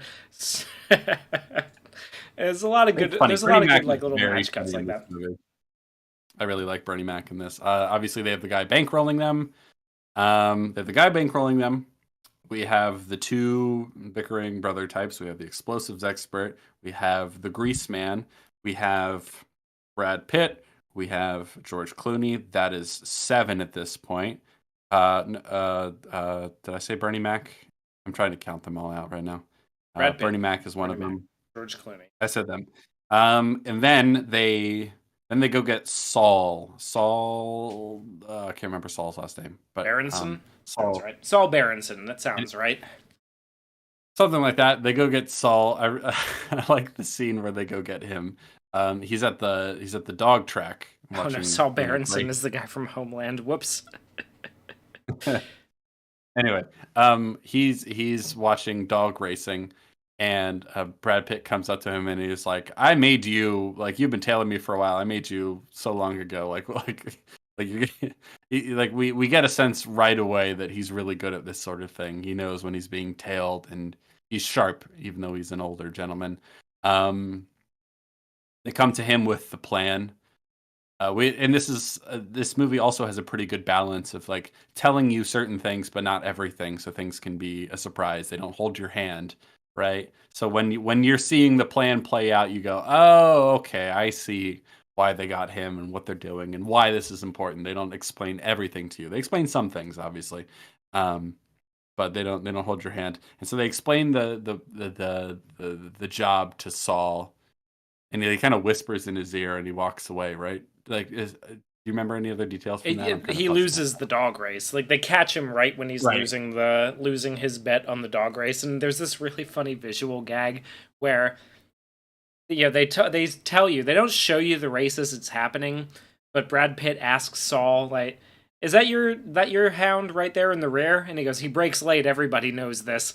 But then as he whispers the plan to Saul, and they show the wide cut of the race, there's this giant pack of dogs running that, and then a And the couple one of then lingering Brad Pitt behind. gets Yeah. up and leaves, and there's one running like really slowly behind, and you just like it doesn't matter if that's the one he was betting on or not. It's Oh, just like it's it has really to it be, right? has to Like be that that's one, right? Like it's that's the really joke. Yeah. funny. There's some good visual jokes, like a lot has been said. I think there was a pretty famous "Every Frame a Painting" video to this effect, talking about how a lot of modern, especially American comedies, are all dialogue and talking in medium shots. They don't have as many visual gags as a lot of great comedy films do. This is the film with a lot of good visual gags, like visual reveals and stuff like that. Like the RC truck cutting out to the monster truck, and then the dog coming in last. That's fun stuff.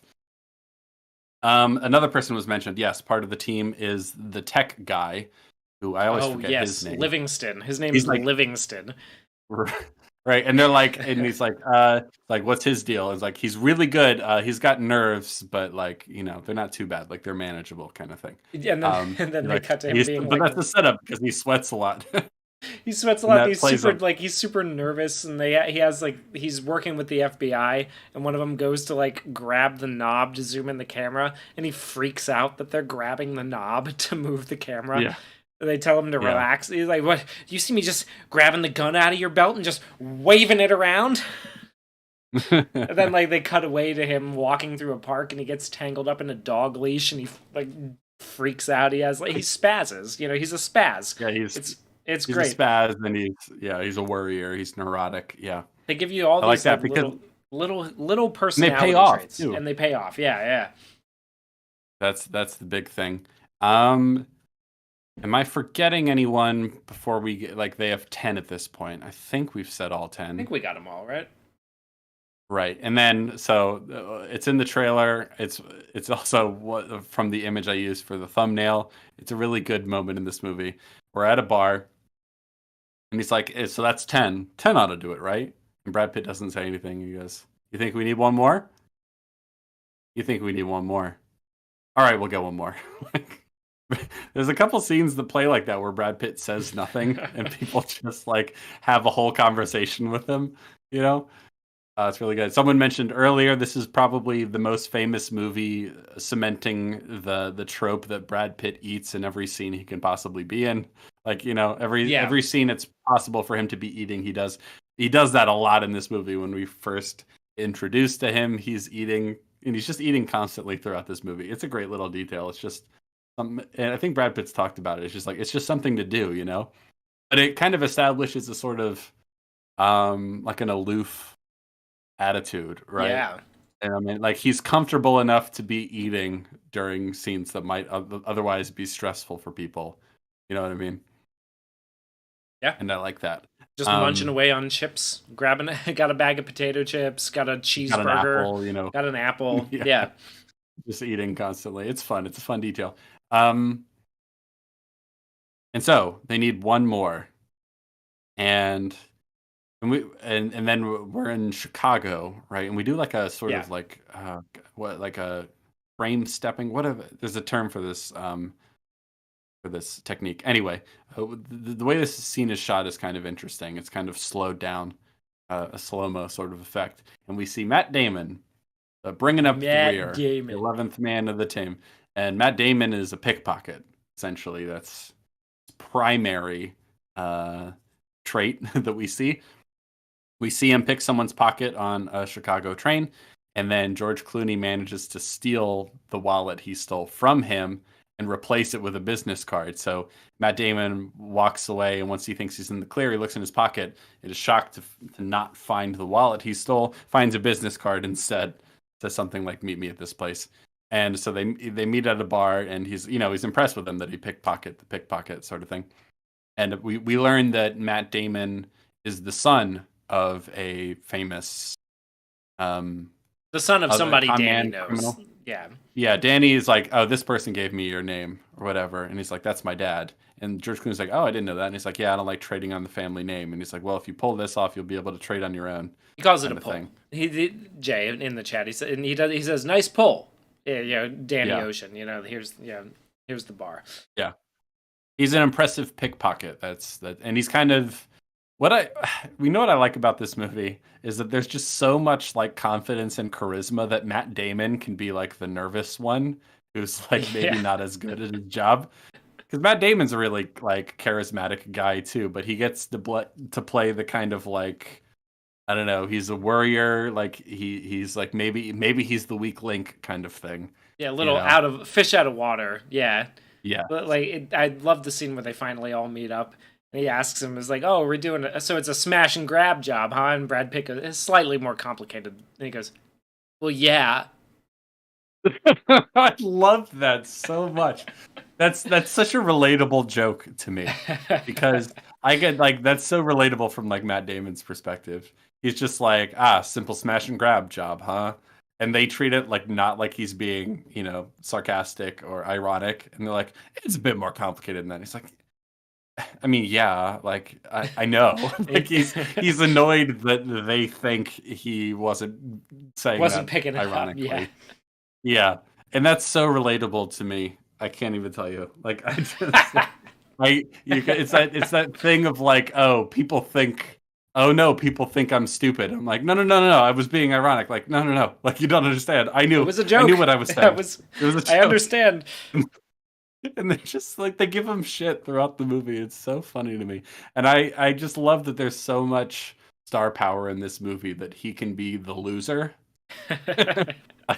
Not that he's a total loser, but you know what I mean.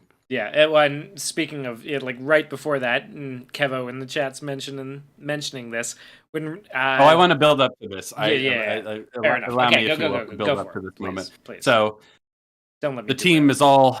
They're all invited to this house. They're at somebody's. Ruben. It's at at Ruben's Ruben's house. Yeah, Right. And they're all waiting outside, and George Clooney comes and he goes, "Thank you all for coming. I hope you're enjoying the food and appetizers. Um, like you're welcome to come in. Like we got a job for you, but if you like it's dangerous and there's a lot of risk involved and there's going to be a big payout. If that doesn't sound like your type of thing, feel free to hang out here outside, help yourself to the food, and go on your way. No harm, no foul. But if you come inside, you're in. I like that detail because he's like, no, you have to decide right now if you're in. Because if we tell you the plan, we can't like let you go. You know what I Yeah. mean? Oh, and before this And like, happens, when they show up, right? When they all show up to the door at Ruben's house and he opens it and they're all just standing there. Like everybody's just standing there looking yes, at him. And he's just like, what did you all get a group raid or something? It's like oh good. it's so funny, That's man. such a funny line. They're The just way he rattling delivers off it. jokes every Yeah, chance they get. It's incredibly funny movie.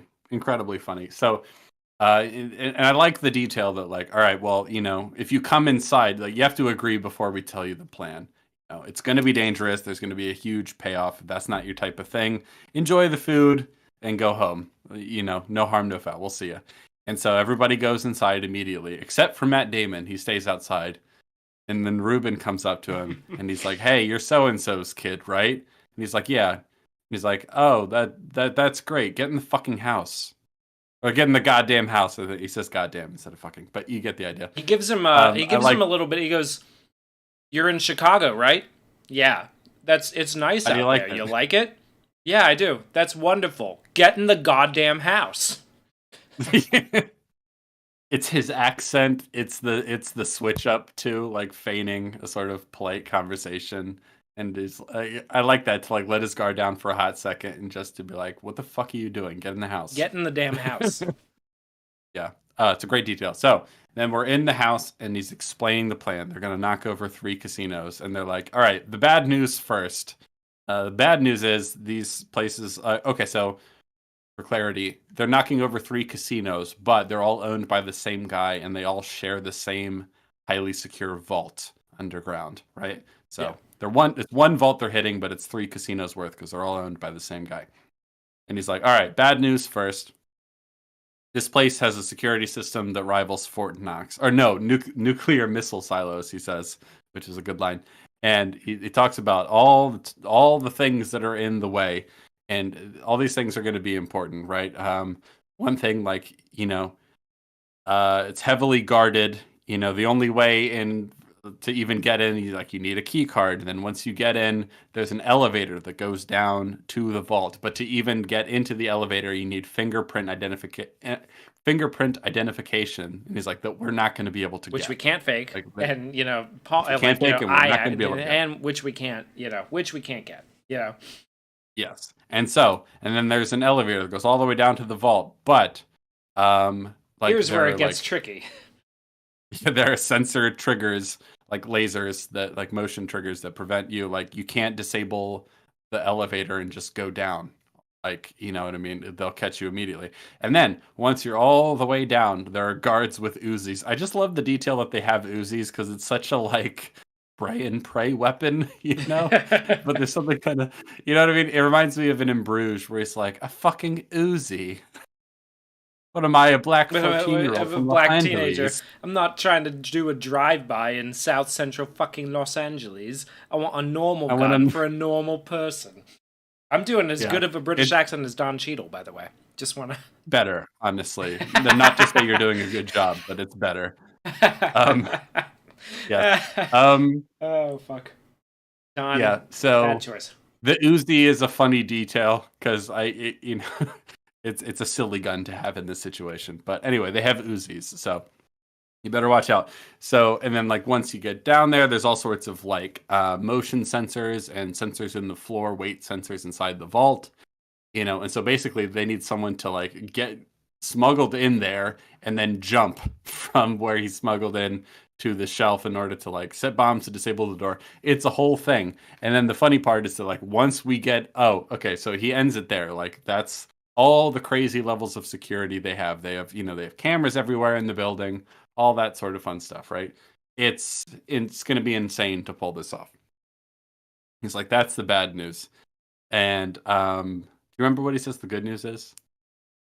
I think he says the good news is that on a fight night, like they're planning on robbing it at. Yeah. He's like on an like, oh yeah, the good news is that according to the Nevada Gaming Commission, another little set up that I like. There's a minimum. You have to have a minimum amount of money in cash in the vault at all times, corresponding to the amount of money that's on the casino floor. Right? You have to have the money there. You can't like you have to have it on the premises according to the law, right? So on Yeah. any given weeknight, you'll have this much money. On any given weekend, you'll have this much money. And on And a on a fight fight night, night, like the like one we're planning, the one 2 that weeks we're from planning now, to where we're rob it, planning on robbing it, they'll is it have 150 it's million? Is that what it 150 was? million. Yeah. Yeah. And so everyone's like, oh shit. So the bad news is that this place has insane levels of security. The good news is that if we pull it off, that's 150 million. And I like that he goes, divide that by 11 and that's your share. You do the math. I like I like that detail too. And so then Ruben, oh, it's a simple smash and grab job, huh? And he goes, it's a little more complicated than that. it's, I a, lo- it's a little more complicated than that. I love that joke so much. Anyway, and so Ruben's like, okay, but like, we let's say we do all that, right? We're supposed Saul's to the just one who says it. The other Oh, guy. right. Yeah, he's like, let's Saul. say we I get get them through the confused sometimes. door, down the elevator we can't access, and past the guards with the guns, and through the door we can't open. We're just supposed to walk out with that much money? Yeah. Oh, You say, oh, okay. okay. Well, all right He then. grabs his Tums and he starts chewing on the fucking like antacid tablets. Yeah. Uh, Uh, have you seen any of the best and the worst, like best of the worst Red Letter Media videos where they talk I've about? seen the one where they talk about a Tums festival. Yeah, Yeah, it's a Tums festival. I need a Tums. Yeah. Okay, that's what that reminds me Tums of. I wonder. festival. It's like a Tums festival. Jamie started saying hot second a lot. Do I say hot second a lot? I mean, Anyway, I don't know, man. I've I'm got sure I like do. 2 friends. You say it more than my other friend, but yeah, I don't know. That's not a great sample size. Anyway, so what immediately happens next? So like that's the plan. We've got the whole like we know what we're up against at least, and we know what the stakes are, right? Yeah, yeah. I mean, I think this does a great job of setting up the stakes of the movie, what everything, like what the heist is gonna pull off, why everybody is locked in, why everybody's committed, and it does it, and it's really funny. Like it's tight, it's funny, it's just rattling off jokes. It's great. It's a really good job. Don Cheadle's accent is the only thing that's dragging it down a little bit. It's the only anchor around its neck is Don Cheadle's terrible accent. And Yeah. I really cannot impress upon you if you haven't seen it how bad of an accent this is. It's very inconsistent and it doesn't really add much. I don't know why he's doing it. I don't know if it was his choice or somebody else decided why they wouldn't have just gone with a British person if that's what they wanted. I doesn't matter. I don't know. Literally the only There's flaw the only at this point. thing that really matters for the fact that he's British and like has like speaks with a Cockney accent specifically is that there's a moment where he says something in Cockney rhyming slang and no one Ugh. understands what he means and he has to clarify. Which like if you had someone that actually spoke that way believably, maybe that would work. I don't think it's a good enough joke to necessitate ruining the rest of the movie. Not ruining, but infecting the rest of the movie with such a bad accent. They could have done But Jason Statham, honestly. Could have gone with him. yeah, honestly. And then at this point, we're talking about the plan and what we're going to need to do, right? And so everyone has their jobs at various points in the movie. Matt Damon, his job is to tail Terry Benedict, right? and he is just to follow him and learn everything you can about what he does on a daily basis, where he goes, and eventually we'll learn that Terry Benedict is a machine, right? He shows up at the casino at the exact same time every day, knows everybody's name. He does the same thing every time. His like number two guy gives him a folder telling him everything about what's going on for the day, as well as like what the take like what how they're doing, And and very like he goes. importantly, the new codes to the vault, which Yes, are changed daily. yeah, So they're they know changed they need daily. to get that at the day that they plan on robbing it. They need that folder, at least for the Yes. codes. And also another important detail, we find out that he goes to the high rollers and he shakes their hands and talks to them all. He knows a bunch of languages, so we can talk to a lot of these people. And he's like, he knows, I don't know, I can't remember exactly, but it's something like he knows Spanish and Italian and German or whatever, and he's learning Japanese. He's pretty good at it. And like also he can like, put on a good face with the high rollers and make sure they're happy, all that sort of thing. That's going to be important later because Saul is going to go undercover as a high roller himself. And so that'll be important later. There's a lot of good setups and payoffs in terms of the plan and how everything rolls out. Um, One of the first things we see in terms of the plan is that Winston, is that his name? What's the tech guy's name? Yeah, Livingston, right? Isn't it Livingston? Livingston, sorry. Yeah. Livingston has to go into their computer area, and he has to set up he has to like hijack the feed of the security cameras, because later they're going to need to play footage of their own that they've already pre-recorded for the security people, and play that sort of thing. So he's got to go in there and do that.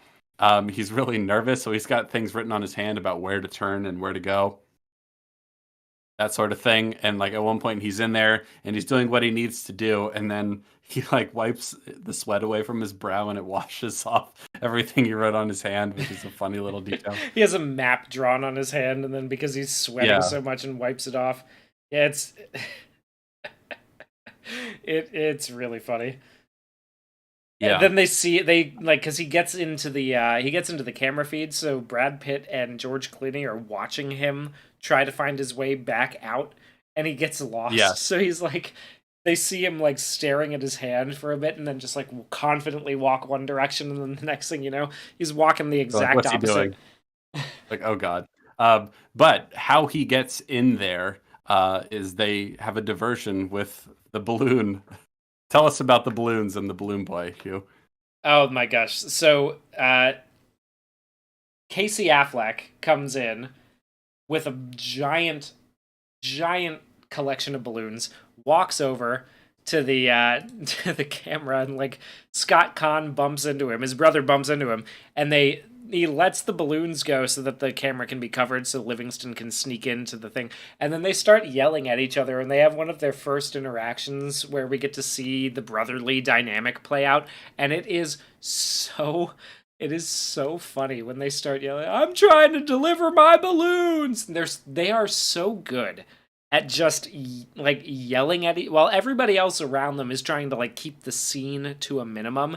They are so good at yelling at each other and ignoring whatever else is going on and making it a problem that other people have to solve, which is you get to see immediately why they are needed for the heist, which is fucking amazing.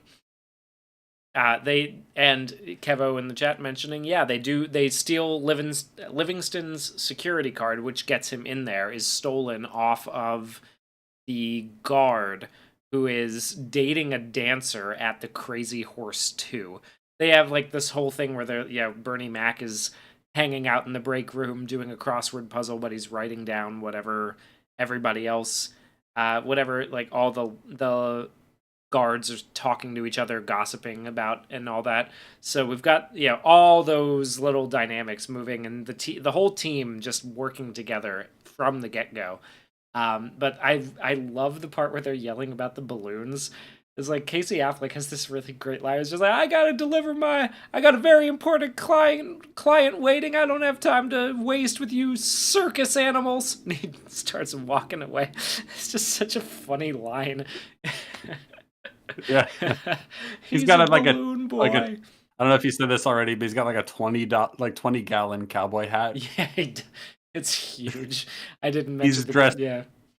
Yeah, and so that's how we're getting more information, gathering intelligence. We're hijacking the camera feed so we can manipulate that later. We're learning what we can about Terry Benedict. Now, it has not been revealed yet. We know as an audience member that um, Terry Benedict is the one. Actually, do we know this is an audience member yet? Doesn't really matter. We're going to learn that Terry Benedict is the one who Tess, George Clooney's Danny Ocean's wife, left him for.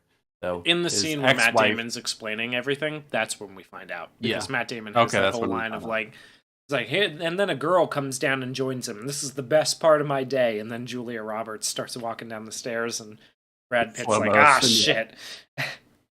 Oh fuck. Yeah, that's when Brad Pitt. That's one of the twists is that we learn that there might be more going on here than just trying to steal a lot of money. That there's revenge involved, and this is one of my favorite little details to the story in terms of like the dynamics here is that Brad Pitt is like, "Uh-oh, this is a really bad thing." He's like, because are you trying to get Tess back, or are you trying to steal $150 million? Because I'm worried that if if it comes, but if it comes down to choosing between one of those two, that you're going to go with Tess, and you're going to fuck the rest of us. You know what I mean? And so, like, that's a really interesting development in the story, and it says a lot about them as characters. I think I quite like Brad Pitt's the way he responds to that. You know what I mean? Yeah, yeah. He goes and confronts George Clooney about, like, is this about her? Like, is this really about? Yeah. I need you to tell me. Yeah. Oh, yeah. Jen's pointed out. Matt Damon says, I don't know her name, but Brad Pitt is just like, it's Tess. It's Tess. Yeah. And when we know from the context clues earlier that he doesn't want another one of those ceremonial Inca death mask situations. He said, the implication that seems to be the job that went wrong and got him caught, and that's when Tess found out that he was a thief and left him for it. Like, I think it's reasonable to assume those are all the same job gone wrong. Yeah, and he does say Tess doesn't split 11 ways. Oh, yeah, that's a good line. That's a very good line. I forgot about that one. Yeah. Just to make sure we don't miss anything along the way, there's a really funny scene where Bernie Mac is like, they need to get some vans from a car dealer, and he kind of like bullies the guy into giving them a better deal by grabbing his hand in the handshake and never letting go, and doesn't let go. He's making all this weird small talk about, like, you've got very soft hands. I try to moisturize. It's just really funny. He's just doing a bit, essentially. This is just, I don't know. There's a lot of fun character details, right? Anyway, so that's a fun scene where, like, he's gripping his hand really tight but being really friendly, and the guy's just very confused and overwhelmed by it all. And he's like, you know what? I swear to God, like, he doesn't say it out loud like this, but it's basically like, if you let go of my hand, I'll give you whatever deal you want, please. Just I think I can go down to 716. Yeah, it's good. And then like I said, as we mentioned already, we learned that Terry Benedict is a fucking machine.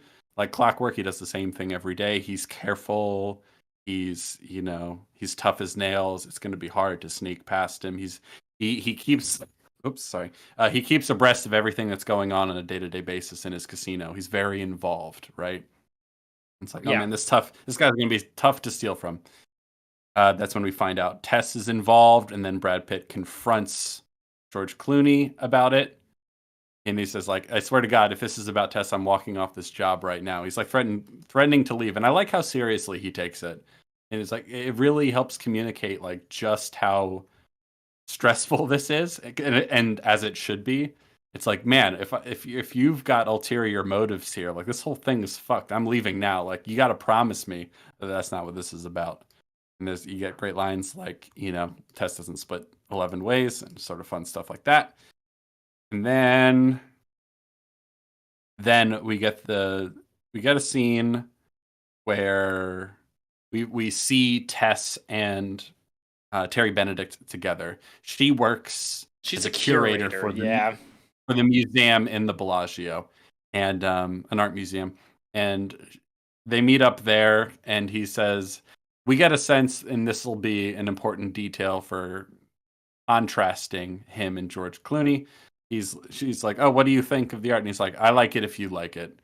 Terry Benedict isn't really concerned with the art so much, And then she like tries to kiss him or something, and he's like, "No, Yeah, he not right stops her now." because the camera is over top.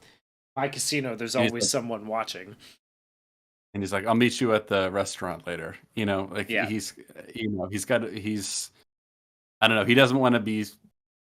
It's like almost like he doesn't want to be seen as having any weaknesses or something like that. You Yeah. know what I mean? It's weird. It's a strange thing where like I remember watching it a couple nights ago, and I was just like, oh yeah, that is odd. That he's so committed to his job that he cannot be vulnerable even for a moment. Like Yeah. just to kiss his like everybody knows he's dating her, right? He can't even kiss his girlfriend when he thinks somebody else is watching. Like yeah, Yeah. it really gets his character across there is like he has that hang up. hmm He's kind of obsessive in a way. Right. God, I keep forgetting so many of these great lines. Thank you to everyone in the chat for remembering them for me. Tell me this isn't about screwing the guy who's screwing your wife. That's a great line. Yeah. You know what I mean? The dialogue. And so then she goes to the restaurant where she's going to meet up with him later. And we get this great moment. And remember, this is right after we've learned that he's, a machine. He's meticulous, all that sort of stuff. Someone walks up to her. We can't see who it is yet. Puts a hand on her shoulder, and she is like, "Oh my God, you're like 10 Says minutes late. you're Call a 30 search seconds party." late. I was about to send out a search, and then she turns around and it's George Clooney. And he's like, "Hi, Tess," which is a great little detail. Obviously you want something like she thinks it's him at first, but I like the way she says that communicates the same sort of way she thinks about him. Like, oh, 30 seconds late. That's so unlike you, Yeah. Um, and then he sits down to her, and she's very much not happy to see him. And there's so many. I could talk about this scene for This ages. scene There's is great, so man. They really are playing off each other really, really well. I mean, there's that one scene where he says, "Does he make you laugh?" And she goes, "He doesn't make me cry." Like they're just yeah. constantly getting each other. I almost want to go through literally every line said in Go this for it. because If you haven't pulled I up, have go it. for I have it right up. So you're 30 seconds late. I was about to send out like a search party, is what she says, and sees it's him. He's like, "Hi, Tess," and she like the look on her face is just priceless. She's shocked to see him, and he's like, "I got out of prison." And then he goes to sit down. He says, "You remember the day I went out for cigarettes and didn't come back?" She's like, "You must have noticed." And he's like, "I don't smoke. Don't sit." Right? And he's like, "Ah, well, they tell me that I paid my debt to society." And she like very quick-witted, both of them. And it Funny, kind I of never got a goes, check. Yeah. yeah, funny. I never got a check, which is a nice, and I love how quick they are. And you can kind of get a really good sense of what they liked about each other. That they're both sharp, they're both clever, they're both quick-witted. You know what I mean? And there's a lot of Yeah. barbs back and forth here. So they say I paid my debt to society. Funny, I didn't get a check. That's a great line. Let's keep going. You're not wearing your ring. It's the next thing he says. I sold it. I don't have a husband. Or didn't you get the papers? Oh yeah, and then she hits him with that. I told you I'd write. Ah, Yeah. what a She's good like, yeah, line. I got the papers. My last day inside. And she says, I told you I'd write. And just stares him down. And they're both like, and he smiles, but like you can tell that hurt a bit. He Yeah. smiles in a way like he's trying to put on a brave face, but he's like, ouch. That's great. And she says, you got to go before what? Before Benedict? He's like, how you doing? And then a waiter comes by, and there's just small little details. He goes, You can't see with my hands. He says a whiskey with like his hands like a big whiskey. He's Yeah. like, and then a whiskey, like a little whiskey. And he kind of smirks at her. Like this, he's so charming, it's unreal. And he like, I just love the way they like trade barbs back and forth. He says, Tess, you're doing a great job curating the museum. The Vermeer is quite good. It's simple, vibrant, although his work definitely fell off as he got older. And she says, remind you of anyone? Like without missing a beat too. Like it's writerly. Obviously, like everyone has like the clever thing to say, but not in a way that feels unbelievable. And like because they're both like obviously we know at this point that he's clever, he's sharp, he's quick-witted, he's charming, he's a confidence man, right? And when we're finally really introduced to his love interest, his ex-wife, she's a lot like that. You know what I mean? Yeah. And it's like no wonder he liked her. You know what I mean? It just works really well for me. Um and he says, and I always confuse Monet and Manet. Now, which one married his mistress? It says Monet. He's like, right. And then Manet had syphilis. She says they also painted occasionally. It's like, so like we're setting up It's these so really interesting good. contrasts between him and Terry Benedict. Because Terry Benedict is like, yeah, art, whatever, art smart. I like it if you like it, whatever. And uh, Danny Ocean's like, he knows a bit about art, but only really enough to like poke at her with it. You know what I mean?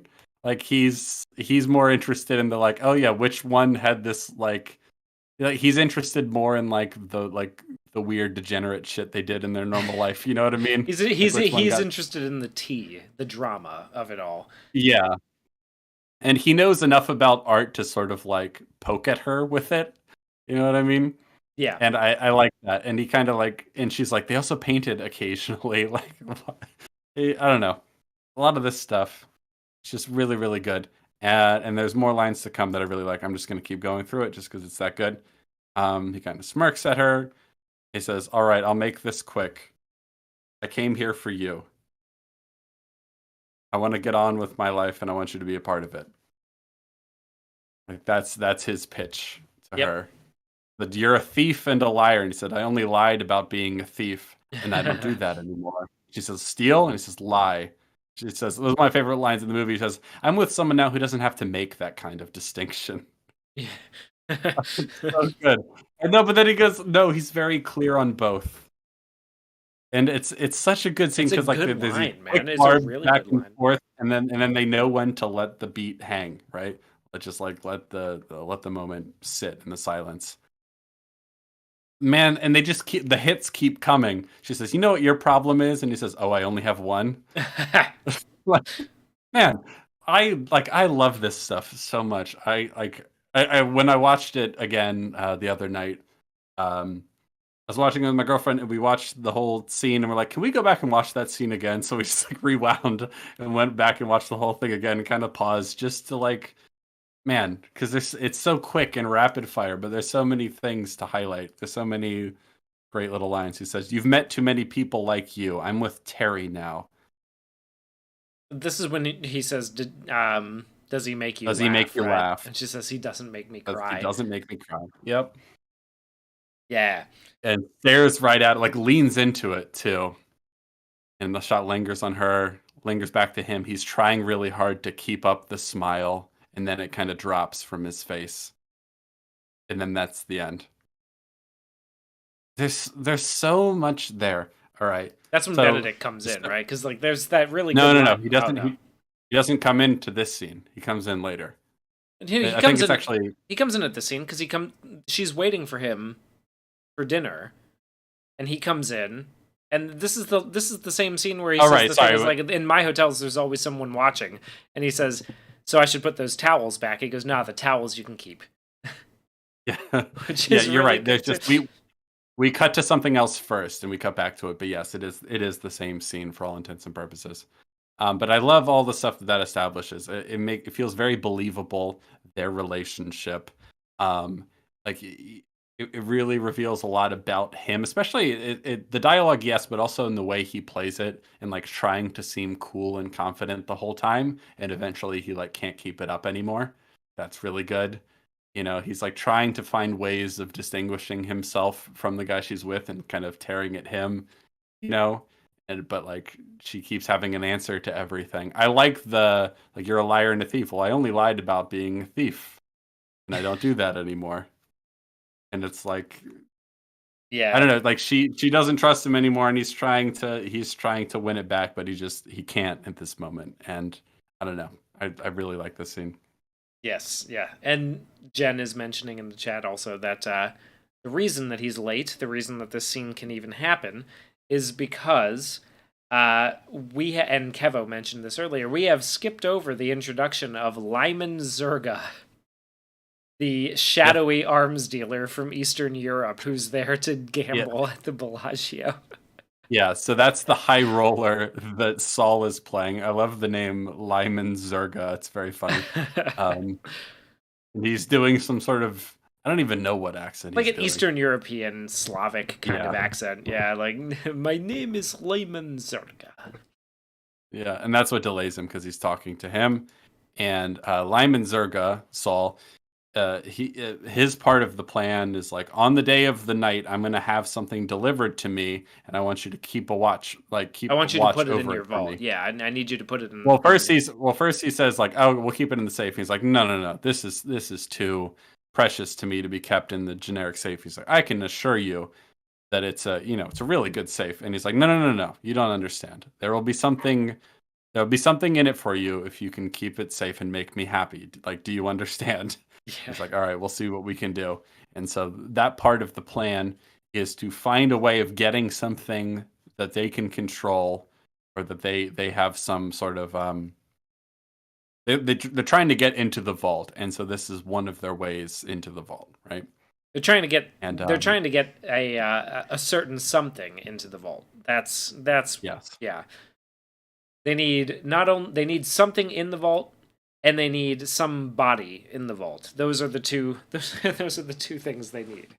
The main two yeah, things they need, and this is their way of getting the something, the explosive, in the shape of yes, some weird like fake early jewels. early 2000s fake jewels. Yeah, Uh, the triple X thing, the anal beads of destruction, the things that'll blow up if you activate them in some yeah. sort of way.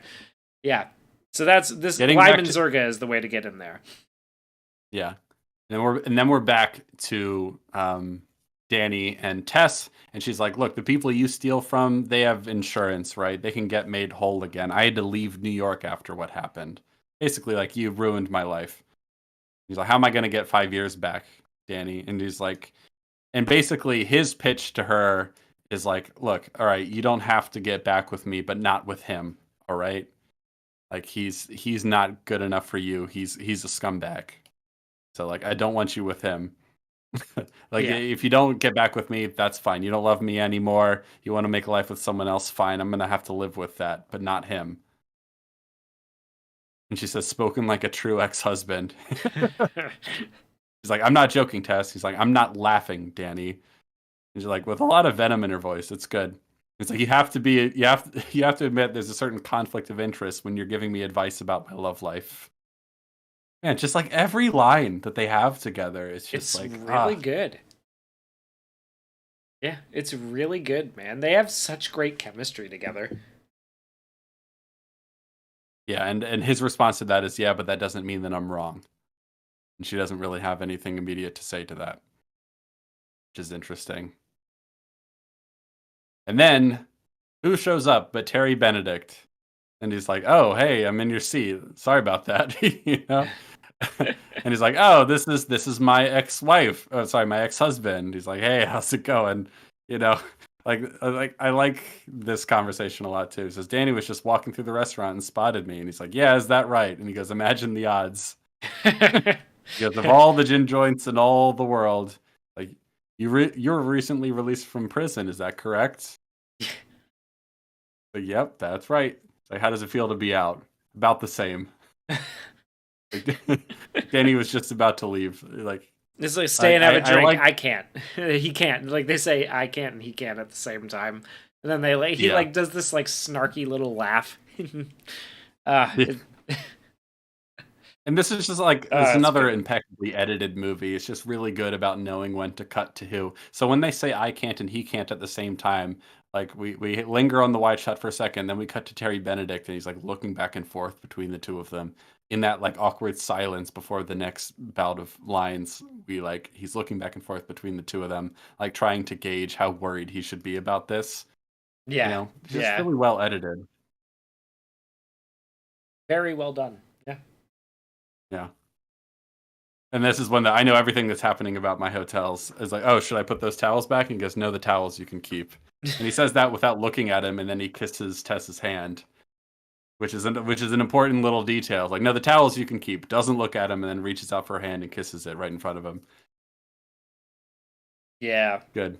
good And stuff, meanwhile, man. George Good Clooney's stuff. like, all right, yeah, good to see you.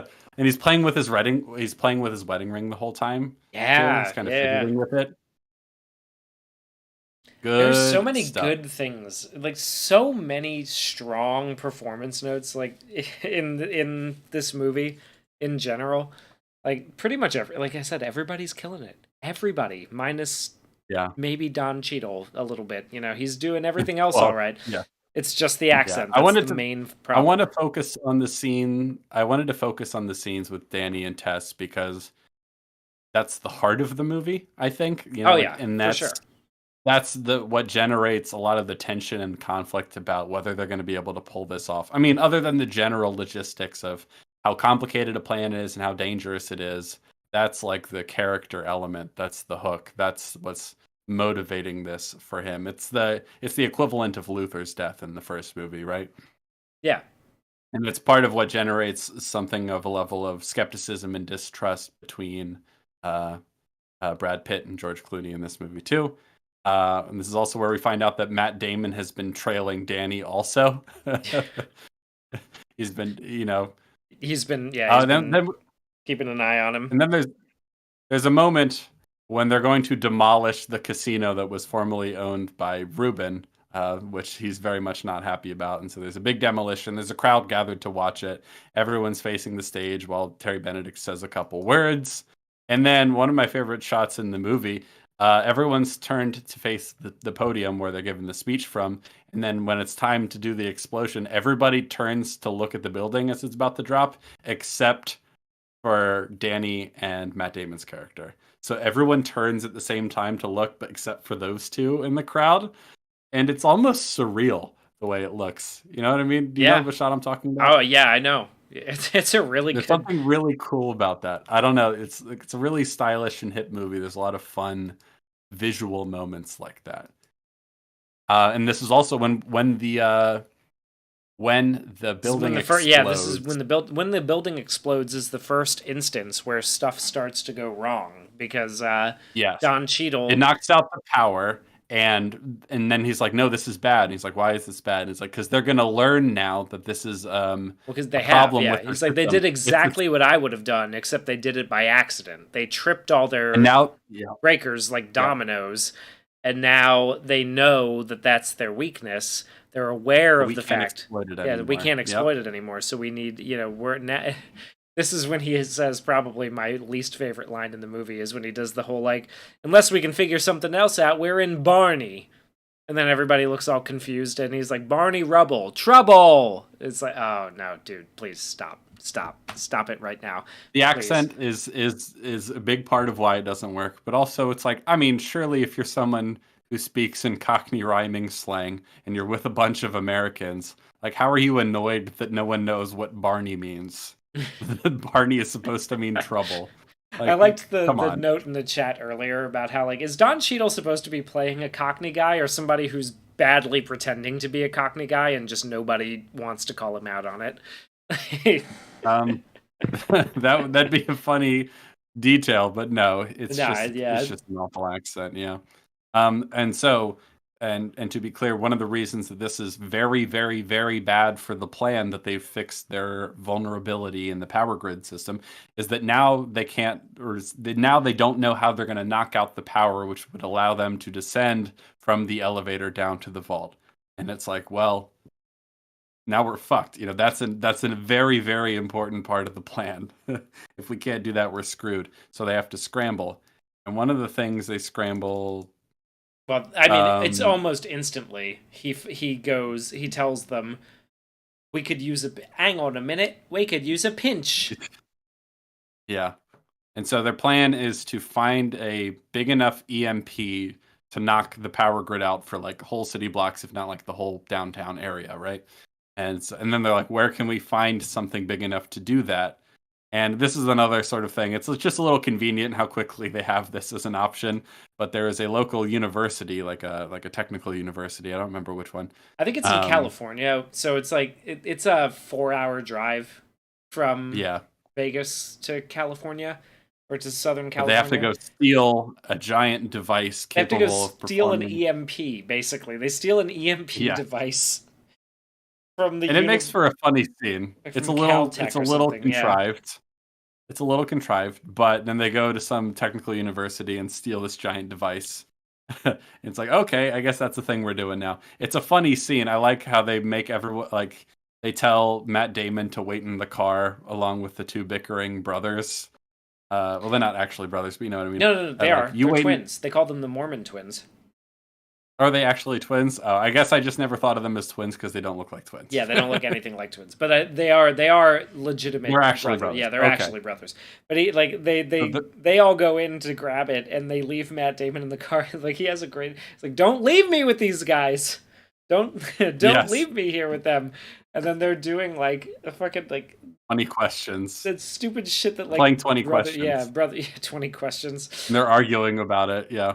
Like this They're shit like, that "Are you brothers thinking of do. one, or do you already have one?" And they're just bickering with each other and being really annoying. And Matt Damon looking like he's gonna pull his hair out, like Jesus Christ, And so like he leaving gets you in fed with up these and guys. leaves like and he gets fed up and leaves the van. This is another like like really funny bit where he gets fed up and leaves the van, walks in through the front door, and about like 2 seconds later they come out pushing the pinch with them and load it into the Yeah, back of the van. yeah. It's like, and I like that too in terms of like setting up obstacles and wrinkles. Like the idea that Matt Damon might be the weak link that fucks everything up for them is like, they've planted a number of seeds for that right from the very beginning of like, do we need one more? Okay, and he's hesitant to join and all that stuff, and he's impatient and all that sort of thing. Like, is he going to be able to handle this? They've planted enough seeds for that to be a really nice dramatic tension lingering over the whole thing. And then they're driving away and they're like, fuck, where's Linus? And they have to go back and wait for him. And then he's being chased by security guards. And it's played for comedy for sure. It's really funny. And this is where Eventually, Ying breaks his hand because in order to get him into mm, the back of the van. Oh, they also have that scene where like he jumps off of the roof onto the top of the van, and they open the back door, but instead of climbing down the back of it, he climbs down the front, and then has to and walk falls. around and falls, and then has to Yeah, walk around the van to get in. there's a lot of visual comedy, and it's pretty damn good. Little like bait and switches like that. I love that he falls in front. Like, well, they're all waiting for him to come down in front of the camera, and he falls on the other end. It's good. And then yeah, as they're driving away, trying to get into the car, the door kind of slams on the Asian acrobat's hand, and so it's like, uh-oh, now he's got an injured hand. Is that gonna be a problem? That sort of thing. And it's like, you fucked up. It's like, if I tell you to wait in the car, you wait in the fucking car, like that sort of thing. And they're You like, lose uh-oh. focus in this game for 1 second, and somebody gets hurt. And he's like, I know, I get it. Like he's mad at him for scolding him because he's like, no, I've already learned my lesson. All right, you don't have to yell at me. I said I got it. He's such a little brat about it. It's funny. And then before we move on, right before Don Cheadle comes in to be like, hang on a minute. They're watching the acrobat guy. They've built a room. This is going to be important later. They've built the room The to model, scale yeah. of what the vault is actually like a model, and he's practicing his acrobatic move where he has to jump without touching the floor, from the cart that he's been wheeled in to the shelf, right? And Yeah. they're like taking bets on whether 10, he's going to 10 make says it or he not. shorts it. 20. Yeah, yeah, and then he makes it, and they all clap, you know. But it's great. It's a nice little detail. You understand why they need him and what his purpose is in the plan and what he needs to do and all that sort of stuff. We get a sense of who they are as characters, that they're betting on it, all that sort of stuff. And the part that you had no idea was even like it fills out the world a little bit that they've built this thing to scale that makes sense to do, to practice on, and rehearse and all that stuff. But that's going to be a setup for later also. Both of these movies, when they're at their best, it's like every little detail, things that you just thought were nice details, are actually going to be really important setups and payoffs, and I like that.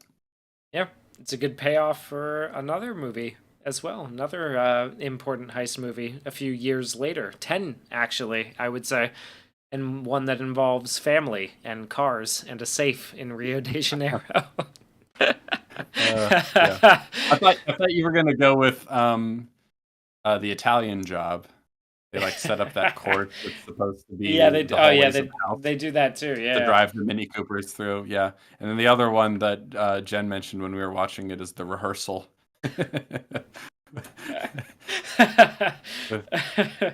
Yes. Oh my god, yeah, that's funny. Anyway, the rehearsal's a really good show if you haven't seen it.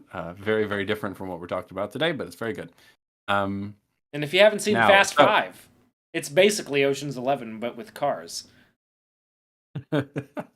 not as funny, but it has some Yeah, jokes. a little more self-serious than that, but Yeah. it's funny in a broad sense. Now we have the EMP, so we've maybe solved that problem. They're not 100% sure that it's even going to work, but they have the EMP. The acrobat has broken his hand, so that's another wrinkle. And they're all meeting up together, and this is when Brad Pitt tells everybody else that, like, oh, by the way, Danny's been lying to you. This is about Tess. You know what I mean? Yeah. Like, it's like there's more to it for him. Like, Tess, his ex-wife, is now dating the owner of this casino, and like he's put us all at risk. And he says he's pretty harsh on him. He's been red flagged. It means the moment you set foot on that casino floor, they'll be watching you. So he blew his hand. Danny did, by having that moment where he just had to go talk to Tess. Now, what's his name? Terry knows that he's lingering around here, and he's going to be watching him constantly. He's been flagged by the casino. Anytime he's on the premises, they're going to be watching him like a hawk. So that fucks up everything, because their original plan, everything that Matt Damon does later in the movie, was going to be George Clooney. But it's like, oh, now that doesn't work. And Brad Pitt tells him, "You're off. Like, you're out. No, that's it. You're done. He's out. You're out." He's out. Yeah. Everyone gets upset, and then there's like, oh, well, Matt Damon, you're gonna have to play his part. Do you think you can do it? And he's like, yeah, I can do it. And it's like, oh, but there's some skepticism there because he's the weak link. And then this is also the reveal that Matt Damon's been following him, so he knows all this stuff. He thought he's been slick and keeping it a secret, but no. And so I was like, I like all these little obstacles and wrinkles and twists and turns. They're like, yeah, but still feel tense. And so Matt Damon is going to play that role. And I mean, I think that gets us into the big night, right? Oh, and so we've kind of jumped over a little bit. Saul is having. So I'm curious how you feel about this part in particular. Saul is having some issues. Right, Lyman Zerga is struggling to stand up, and he's getting very sweaty out of nowhere. And he's feeling lightheaded, and he's taking more Tums than usual in preparation for the big night.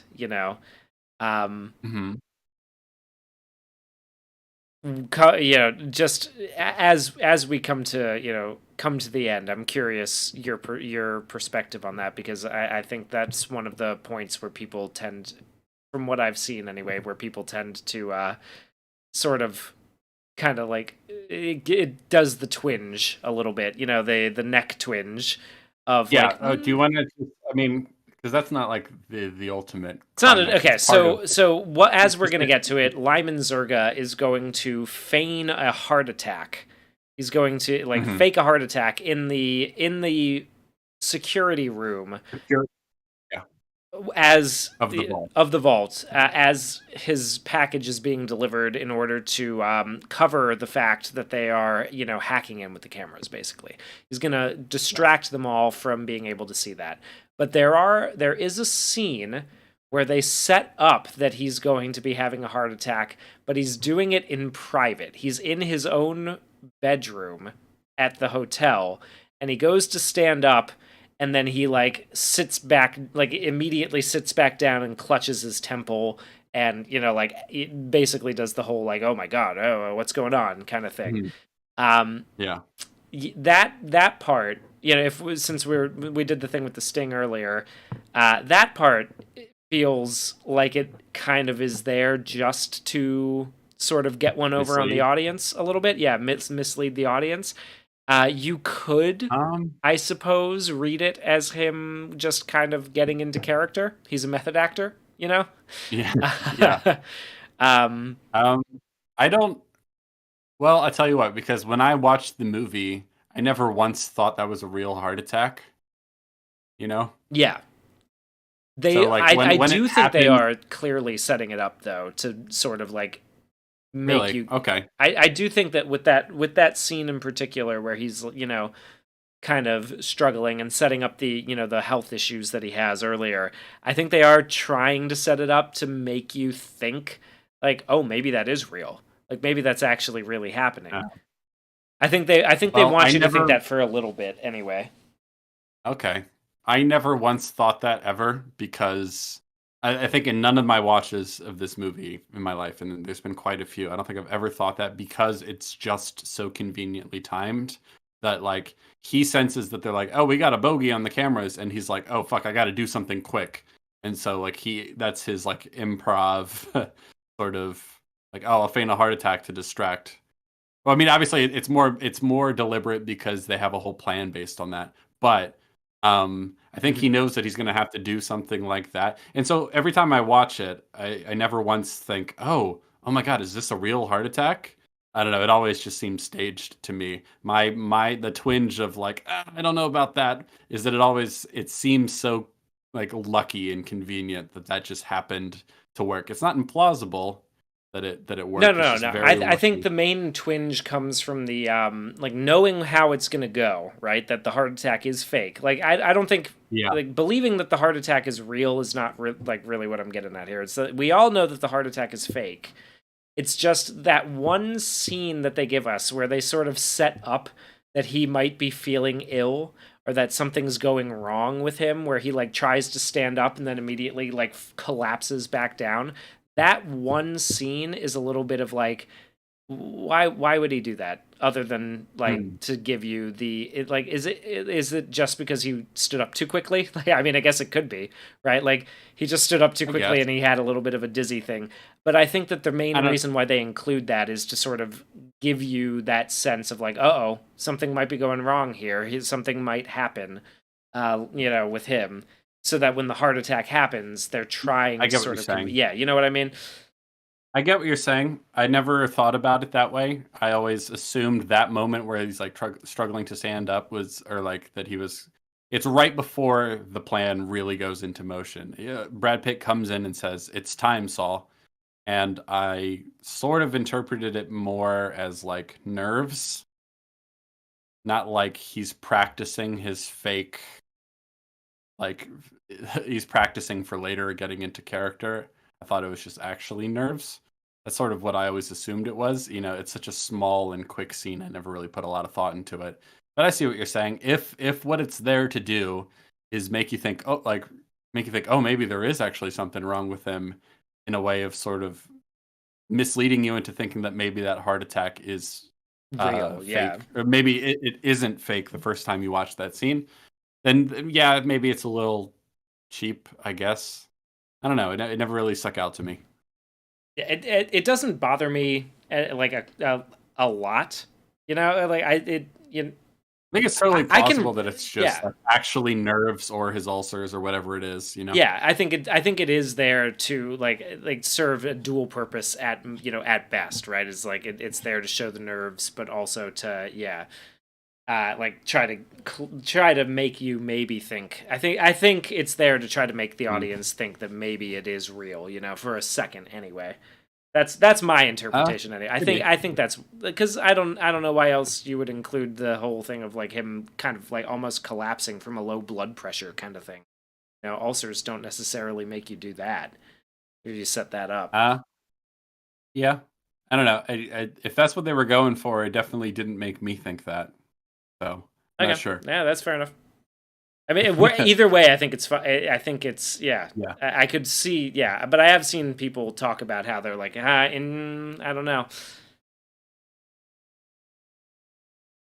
So, So anyway, before we get into before the plan really kicks into gear, and we're close to that, now we have to train Matt Damon on the new role he's going to play in the scheme. And so Brad Pitt says, "Okay, where are you going to put your hands?" And he's he like, "Oh, like put them clasps there." And him, he's like, but "No yeah. good, no good." He's just like everything he's doing is wrong. It's funny. He says, don't touch your tie. Look at me. Okay, I ask you a question. You have to think of the answer. Where do you look?" Looks down. No, no good. You look down, they know you're lying. He looks up and he goes, "Okay, if you look up, they know you're not using the truth." He's like, "Don't use 7 words when 4 will do. Don't shift your weight. Always look at your mark, but don't stare. Be specific, but not memorable. Be funny, but don't make him laugh. He's got to like you and then forget you the moment you've left his sight. And for God's sake, whatever you do, don't under any circumstances." And someone goes, "Russ," and he goes, "Yeah," and he walks away. He doesn't finish his sentence, which is just so great. It's so It's great. really It's funny, just yeah. it's funny, and that's just that. That's that scene. I like how rapid fire it is. I like how he keeps interrupting Matt Damon before he can like say or do anything with confidence. He's like, "No, don't do that. That's wrong. Don't do that either. No, don't do that." Why You would know? you ever do that? Yeah, Yeah, and it's but like great. Matt Damon looks frazzled, and that makes you kind of worry about the success of the plan, which I quite like. Um, yeah, this it's just but that's all good advice too. It's kind of nice to have. I mean, obviously Matt Damon is a competent pickpocket, whatever, but he's not a confidence man in the same way, right? And so he's not a fish out of water necessarily, but he's a nice window into what it takes to be a good con man because, he doesn't necessarily have those skills. And so Brad Pitt can kind of give him advice and sort of teach the audience essentially what the goal is with a job like this. You know, yeah, you don't want to draw too much attention to yourself, but you can't be unlikable. And so, like, being too unlikable is drawing attention to yourself. Being too likable is drawing attention to yourself. You don't want to draw attention to yourself. You want to be like normal. One of the things I quite liked about the killer, for example, is when we get a little bit of a monologue about how he's like dressing up as a German tourist because in France, especially, everyone avoids them like the plague. They're not memorable. Everything about the car he drives isn't too flashy and stuff like that. All those details are really nice, and I like that scene in this movie. It kind of gives you a window into what it actually takes, and that it's not easy. You know what I mean? Because Matt Damon's everybody. Like most people watching this movie, if they were in a situation like this, it's like, okay, he asks you a question. Where do you look while you think of an answer? You know what I mean? It's just like, oh God, I've never thought about that before in my life. You know what I mean? No good. Don't look down at your shoes. Never look down at your shoes. They'll know you're lying. Yeah, don't look up. They'll know you don't know the answer. All that sort of stuff. And then it's time for the big plan. It's fight night. So we see people attending the boxing ring. We see Lyman Zerga meeting with Terry Benedict at the front of the casino. And he's just like, so I guess everything going according to schedule. And so yes, my people will be here shortly. The couriers, and they come with a briefcase, And it's handcuffed. it's Casey Affleck and Scott Caan.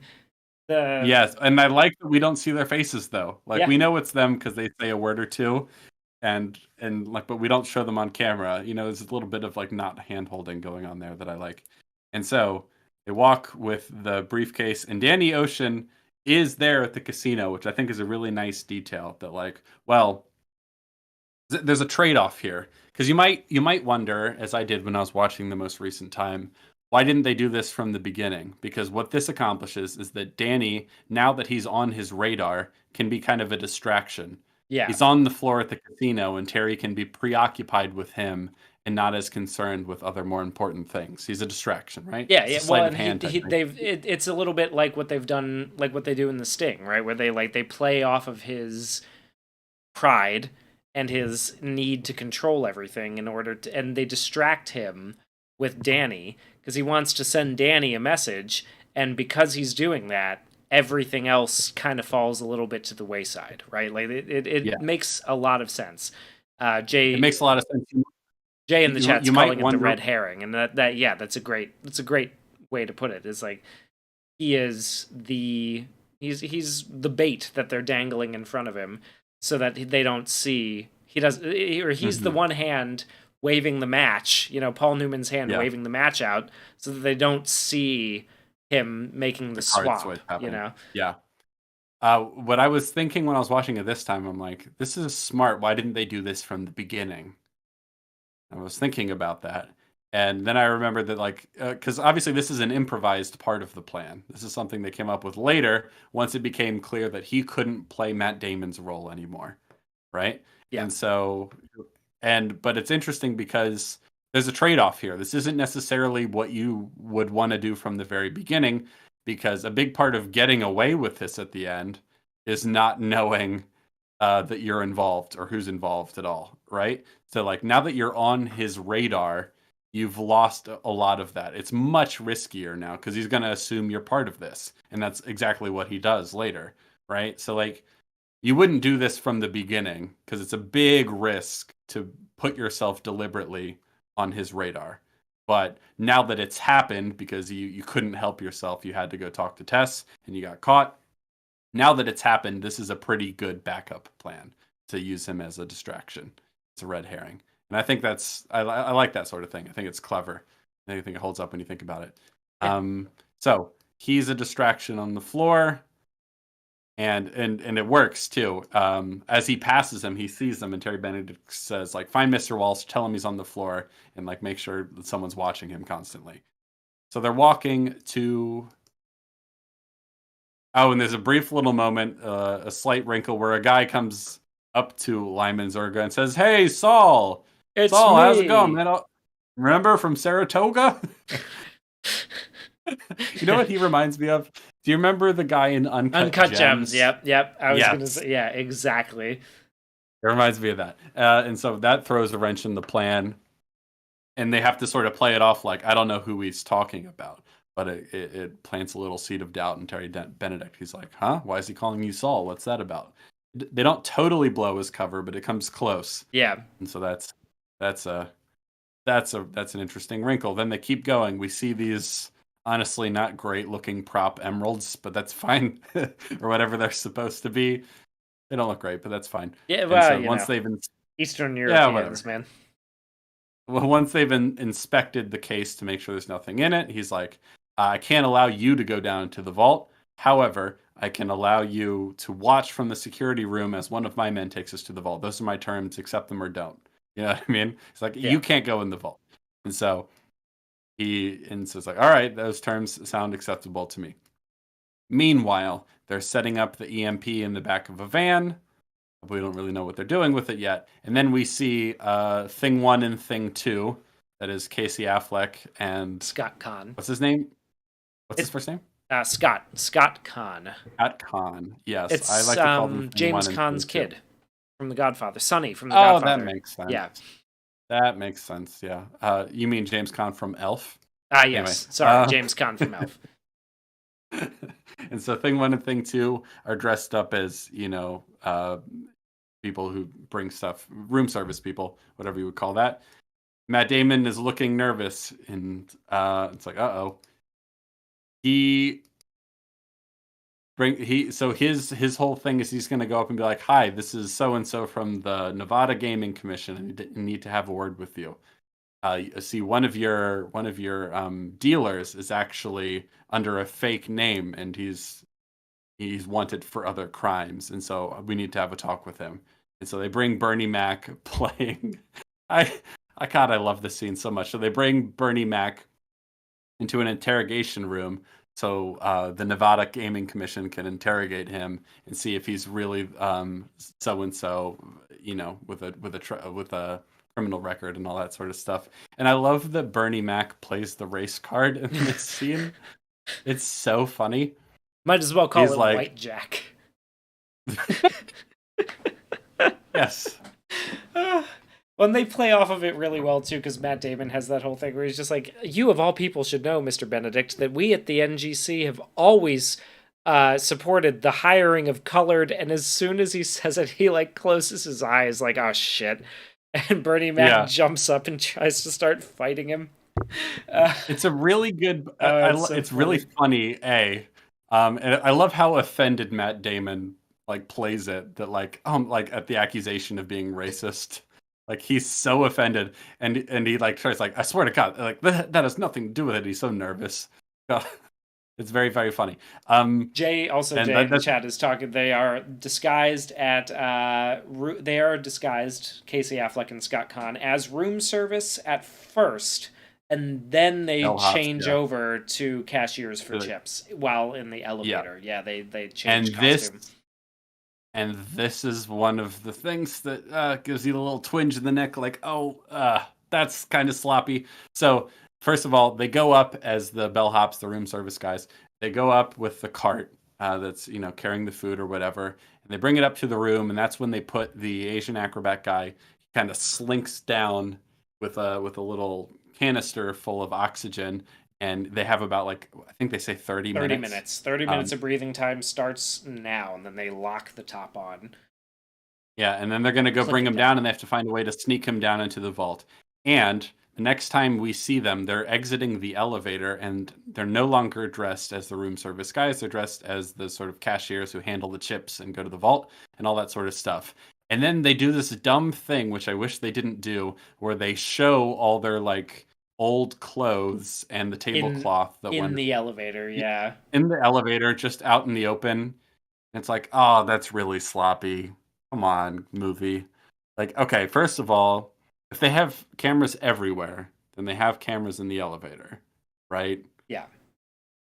Like, they have cameras in the elevator. You can't change in the elevator. I'm sorry. Like, you should have done that in the room. The only problem is if they change in the room and then they start walking in the, like, why would the casino chips be on? It would be better than changing in the elevator and just leaving all that stuff in the elevator. Yeah, no, I'm with you on that. It's just, like, if you change in the room, now all of a sudden on the 9th floor cameras in the 9th floor hallway, they've got these two guys who are pushing a thing of chips, and they're like, wait, how did that get up there? Why is that up there? Already we have a problem. That's a concern. But worth pointing out, Livingston does have control of the camera feed by now.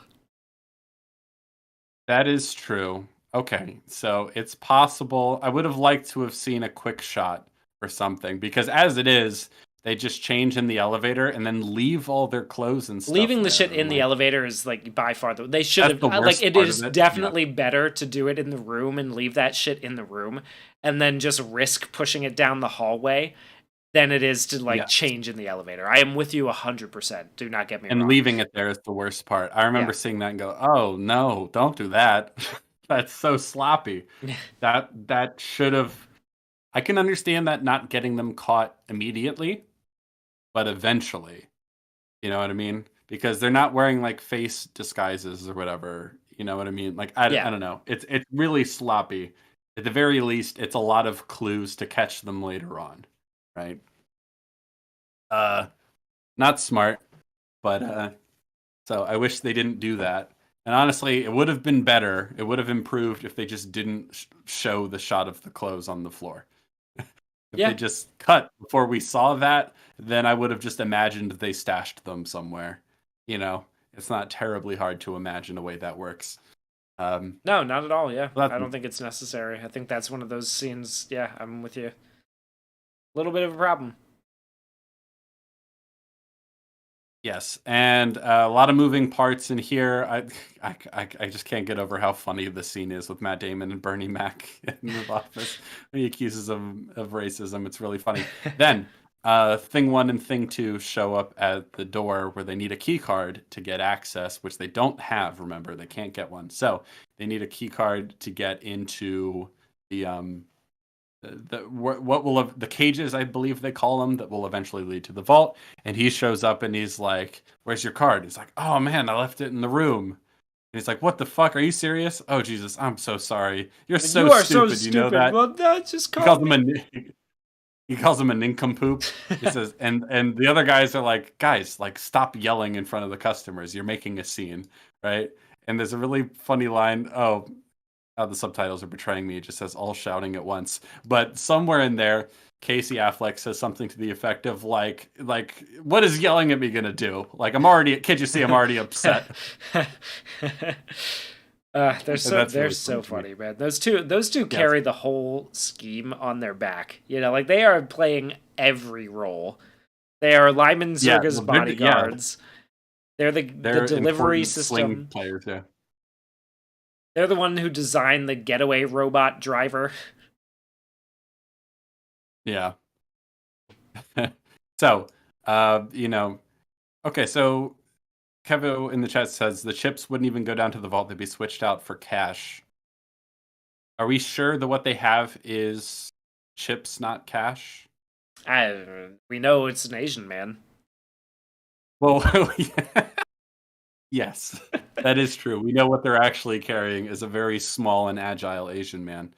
Um, One of them Chinese. I don't actually know.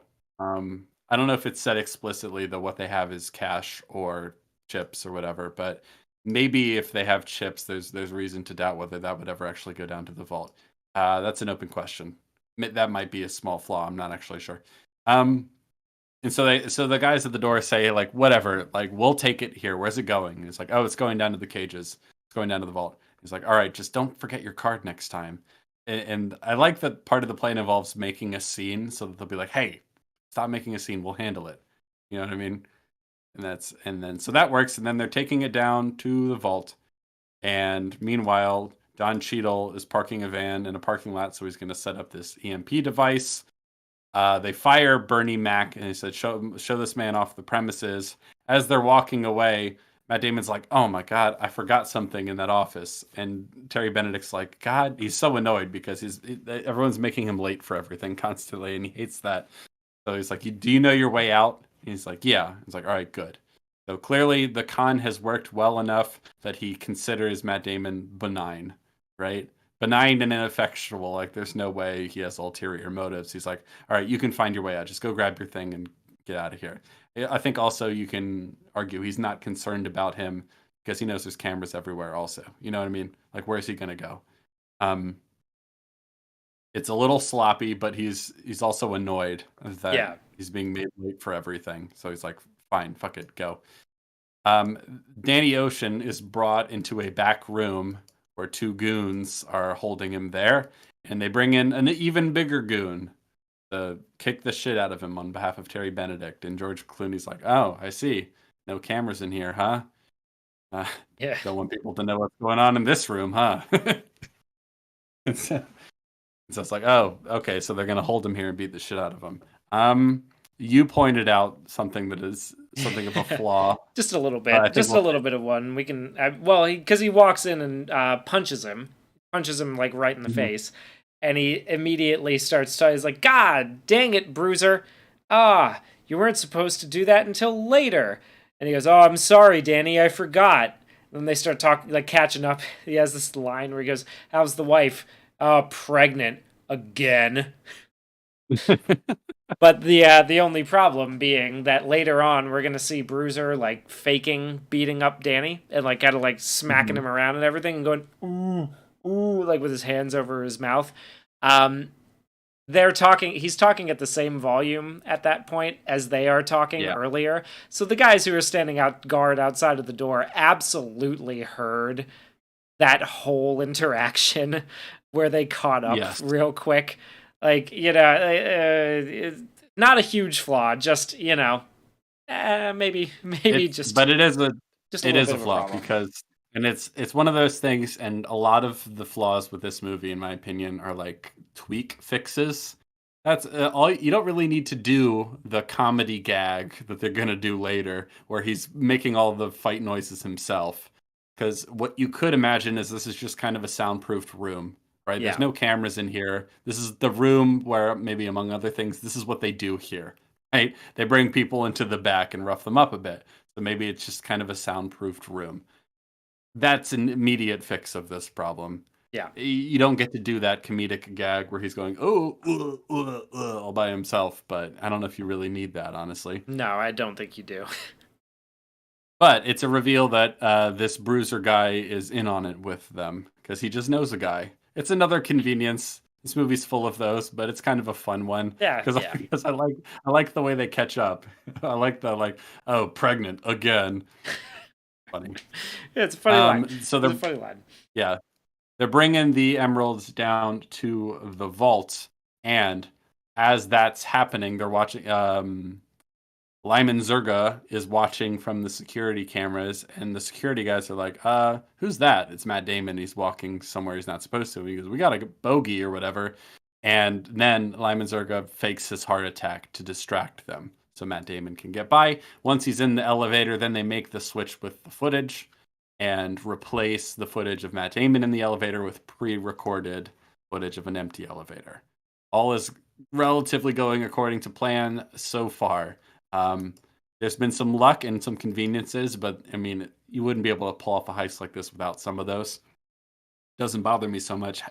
How do you feel about Danny Ocean showing up right at the top of the elevator? So he got in through an air vent from the room he was being held in, where he was supposedly going to be roughed up, and then he finds his way above the elevator to surprise Matt Damon. It's as convenient as like Bruiser just happening to be the guy that they hire to come in and rough him up. You know, like the guy he knows well enough to ask about the wife just so happens to be the dude. Like, we're starting to pile convenience on convenience here. It's not. This is really where it starts to compound a little bit. It's not enough that I'm breaking my immersion. It's very or anything. convenient. It's just really convenient, that he can by air vent show up right at this exact moment, right? It's like, okay, sure, fine. He got the blueprints. I guess we could. I guess he knew. It's not like air vents have like directions on them, right? Like to elevator or anything. So it's not impossible. It's just I think a lot of the problems I have with the movie were decisions made that they go, but isn't it fun? That's kind of what the movie's doing. Like, isn't it fun that Matt Damon didn't even know he was going to do this? And George Clooney's like, yeah. Like, he's like, why didn't you tell me? And he's like, yeah, well, where's the fun in that? And it's like, okay, that's kind of like, it's fun. It's a fun moment, but, I don't know how much I like it. But that's most of the little ticky-tack issues I have, because a lot of what follows I quite like a lot. So now they're in the elevator together. And it's George Clooney and Matt Damon. They're like, we got to find our way down. And they're going to rappel down. But they have to wait for Don Cheadle to set off the EMP. Don Cheadle sets off the EMP. And this is like my favorite part too. Somebody mentioned this in the chat. My favorite part of Don Cheadle's performance here is like before he's setting off the EMP, he grabs his crotch and kind of like cringes away he from covers it. Like he thinks maybe it's going to give him cancer or something. It's so like, and as if that would do anything. It's pretty funny. It's a fun detail. It is funny. And so that he hits the button, and all the lights go off in all of Las Vegas, and Matt Damon and George Clooney rappel down the elevator shaft because now the motion sensor lasers, they're not there anymore, so they can rappel straight down. But oh no, they get to the bottom, and the metal ropes, or the rappel ropes that they have, the lines that have taken them down the elevator shaft, they're not long enough. They needed to be a little longer, so now they have to cut them. So they cut them just in time, and they drop to the bottom of the elevator shaft right before the power comes back on and the lasers do. Let's just ignore the fact that there are now ropes dangling through the motion sensors. They would probably be setting those off.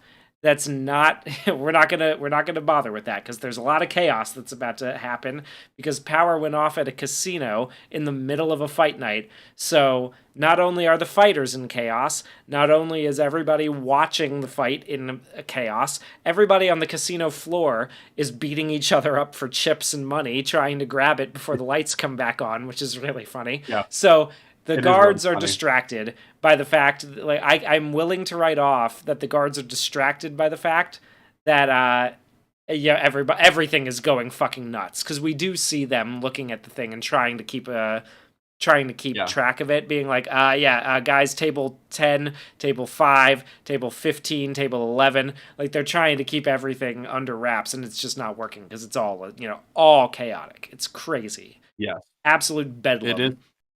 Well, here's one thing I'll mention. I mean, maybe it's still, I don't know if it fixes it, but I'm looking at it right now. And when they cut the wires like shoot back up. Okay. Yeah, sure. I Does mean, that, does that, does that help you out at all? I mean, Yeah. I guess sure. Like they retracted. It's about the same as the knockout gas shuffleboard thing. Like Yeah. I don't know if those things would be like they shoot right back up. But like, is that really Hmm. like is that a real thing? I don't know. That's like one of those ones where it's like, it's heist technology, right? Like superhero heist tech, Yeah. super thief heist technology. And Sure. then the other small detail here is that like they couldn't get ropes long enough. They Well, have they had the they have the plan. exact blueprint in order to make a one to Yeah. one thing on the vault. They They just could find forgot. out exactly how to get here through the air vents, but they didn't couldn't get ropes long enough. It's Eh, we're it's not having fun. amazing. We're having fun. We're we're having fun.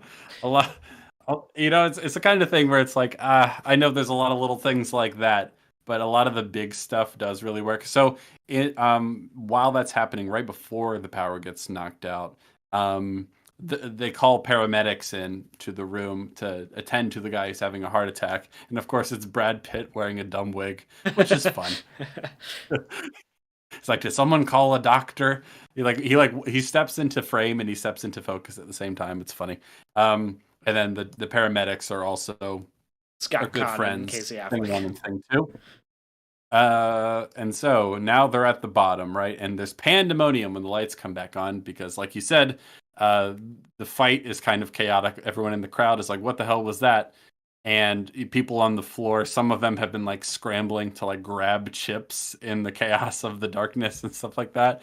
And the sort of fights breaking out, which are funny, some of which is kind of believable. It's perhaps exaggerated to a comedic degree, but I like it. It's fun. So I also really now the like Elliot Gould behind Terry Benedict at the fight, going, "What's going on?" He's like, what is happening? Yeah, he's funny. "This is crazy."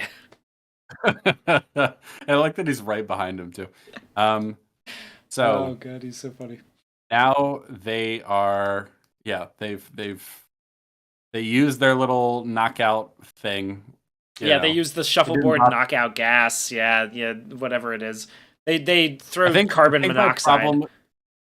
I tell you what's a bigger problem I have than the fact that they have this little disc that can disperse gas and then it knocks them out. It's that then they walk over there without any masks on. Yeah, yeah. That's more of a, okay, well then what was over there and is it just gone now? You know? Was it a gas? That's- Was it like some supersonic frequency thing? Like, was it a no, speak? it's a Was it gas. a speaker? Was it a It's gas? I a don't know. gas. I have no idea. Yeah. I would have liked them to have masks on, if anything, at this point.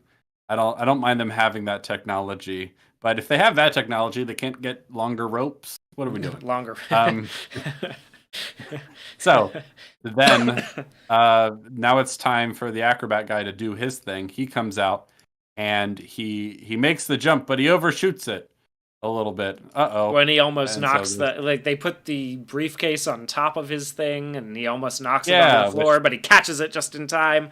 Good Yeah, little I like that tense stuff. moments. I like that. I like that because it makes sense. I like it. Yes, it does.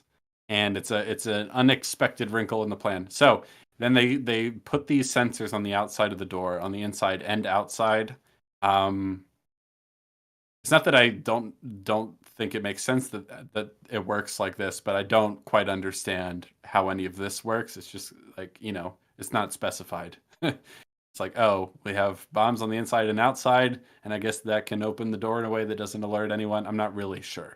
Yeah, that who knows? It's not impossible. It's just like I don't get there's it. no explanation for that. But so and then there's a fun comedic beat where he puts one of the sensors on there, and part of his cast gets caught in the part that like the adhesive that's sticking it to the wall, and he's trying to pull it free, and they're about to blow it up, and that would be very bad for him.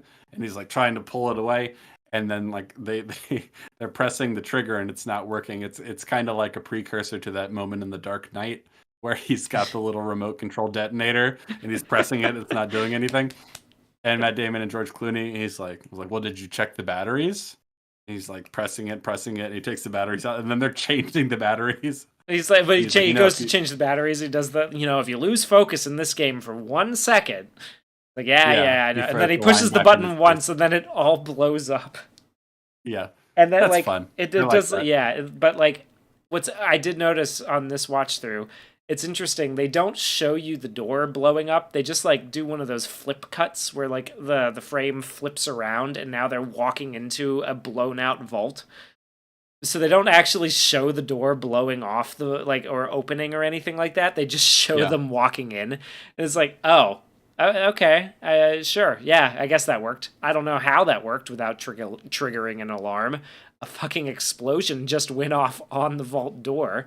I guess. Fine. We're having fun. We're here. We're having fun. It's a good time. Well, I mean, part of it is that they do want to get caught here to a degree. Yes. That's what we're about to find out, that actually, like, so they're still on camera. They've messed with the feed. So like setting aside how they've got the feed. Yeah, exactly. Yeah. Like but they're going to switch the feed back because they want to be caught to a degree. And so that excuses some of these little details, not all of them, because like blowing up the sensor, like the door without alerting any sensors. I'm not sure how they do that. It seems to be clear that having explosives on the inside is part of like a necessary step here. Yeah. Otherwise, they don't need him in there. So it's just not made explicit. So in the absence of anything else, I go, okay, that's how that works, I guess. It doesn't seem impossible, but it might have been nice to know how that works. So now they're inside and they're loading up the money, and Brad Pitt calls a cell phone on Tess's person. She's like, that's not my phone. I don't have a cell phone. This is back in 2001 when people didn't have cell phones. Isn't that crazy? Just a funny most unbelievable cultural detail. Yeah. Most unbelievable part of this movie, living in 2024. You gonna get that? I don't have a cell phone. It's like, this isn't mine. And so she answers the phone and she says, put Terry on. Can I have a word with Mr. Benedict? And this is where Brad Pitt tells him that there's guys in your vault. We're robbing you. Go check it. Yeah, we're robbing you. And he goes to the vault and he says, what's wrong with the vault? And he's, show me. It's like, no, everything looks normal. He says, I'm afraid you're mistaken. He says, are you watching your monitors? Yeah, we'll keep watching. And they flip the switch back. And all of a sudden, the guards outside have their hands tied around, they're tied up, incapacitated on the ground, and there's guys in the vault loading money into the bags. And he says, in this town, your luck can change just that quickly. Find out how much, and he says, like, how much money do we have down there? And he's telling all his goons. And there's a really great moment where we zoom in on Tess and like the focus shifts, so she goes blurry. But then it transitions to something that I absolutely didn't need to see. I'm okay with seeing, but it's like, that wasn't necessary at all. We dissolve in and out of her remembering that Danny probably slipped the phone into her pocket. Yes. Yeah, it's interesting. It's one of those things that like, that's not necessary, because it's not a reveal really, but I also like it. It kind of works because it's like, you imagine that she's realized what's happened. Yeah. This is her realizing that he must have done it. It works well enough, but it's just a little like, I don't know. Sometimes those moments can be divisive. when you do like a flashback to reveal like, oh, actually this happened. You know what I mean? Well, and they're Like going to the do a few of those moving forward, yes. um, That's setting a just one that precedent. like yes. And then he tells her to get out of here. It's like it'd be better for you if you weren't around for this. He says, "You broke into my vault. Congratulations, you're a dead man." And Rusty says, maybe. May I ask you how you expect to leave?" And he says, "Do you believe I'm going to allow you to bring those bags full of money out of my casino doors?" He says, "No, you're going to carry it out for us." And this is a really clever part of the plan. He's like, "All right, we're going to send some of that money up, and you're going to take it out and load it into a van for us. If you don't, we'll destroy the rest of the money." Like we're only bringing up half of it, so it's $160 million. We're taking 80 up, and we've rigged explosives to the other $80 million here in the vault. If you don't transport it out for us, we'll blow it up. Do you want to lose $80 million or $160 million? You want to lose, yeah, $80 million privately or $160 million publicly. The choice is yours. And I think that's what he It's like like, turns to Tess and goes, that's good. "Hi." That's the deal. If you try and stop us, we'll blow both cash amounts. Yep. Oh, he'll blow both. Yeah, that's what it is. Yeah. Yeah, I like that plan a lot because it's a great narrative choice, I think, to save for the back half of the movie how they actually plan to get out of there. Right? We get pieces of how they're going to break in, but how they're going to get out once they have the money is something that the movie leaves for us to discover as it happens. And I think that's a really strong choice. I think that achieves a certain balance that I really like between knowing the plan so we have expectations of what could go wrong and what they're trying to do, and then we can be surprised about how clever their plan is later.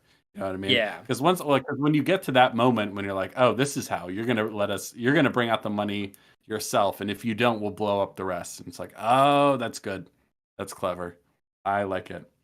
Yeah.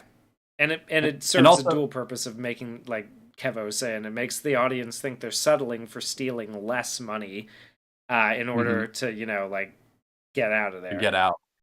And that's really smart. It makes them clever too. And it's like, yeah, $160 million, that would be great. But you know what I mean? Like if we can only get $80 million, that's still pretty good. Yeah. And so now we get to one of my least favorite parts in the movie. So Okay.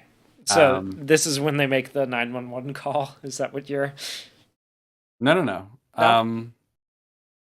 Now my least favorite part in the movie, actually no, sorry, we haven't gotten there yet, but it involves Tess watching what's happening on the TV. Oh, okay. So first we need to make the 911 call cuz Yes. yeah. So they make the 911 call and SWAT comes in. And I mean, like, Mhm. go in. Basically, they go into the vault. Terry Benedict has his whole like run and hide. Run and hide. If I pick you up, next week driving a new car and all that, I'm going to be very disappointed because I want my guys to find you before the cops do, kind of thing. And they have that whole Yeah. bit. And Brad Pitt has left the cell phone on the casino like bar, and so he's talking to nobody. And Yeah. SWAT comes in and they have that whole thing like, guys, somebody's here, bup, bup, bup, bup, bup. And they do the gun thing. They carry some bags out to a white van and they load it in and the Mhm. van drives off and then the casino people follow the van.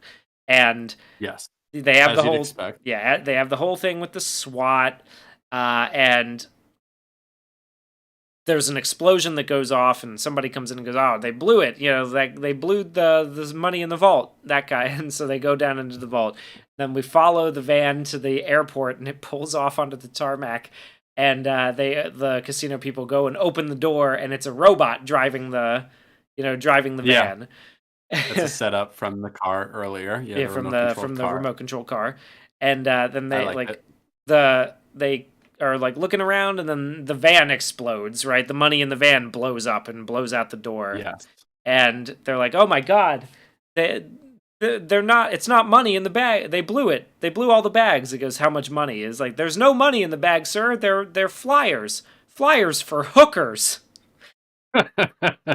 And then this is one of my one of the another part of the movie where I'm like, okay, because like he's walking around his vault at this point, talking to the guy on the phone, Hmm. and they do this poll like when the guy from the airport says, "Oh, it's not money, man. It was flyers for hookers."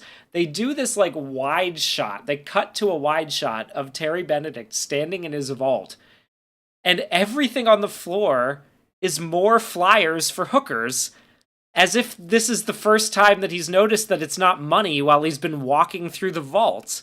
And that was like, it's like no, it's No, like well, okay. it's all over the place. They're all hooker flyers. Like it's not money. Um, let's see. I'm looking at the scene to make sure he's looking around the vault. Yeah, Yeah, and it's already blown up. it's already blown up, and there's flyers all over the. I'm pretty sure those are Yeah. the flyers for hookers on the floor of Yes, the they floor of the are. vault. Yeah. Yeah. So he's been walking around there talking on the phone. One like, and then they find out it's like, oh wait, why did I have so many flyers for hookers in my vault? What's going on here? Like it takes him a little while. Uh, I'm gonna disagree with you. I don't think. I think that's just an editing thing because if you look at it, it's not like he's actually surprised about Oh, the okay. hooker flyers.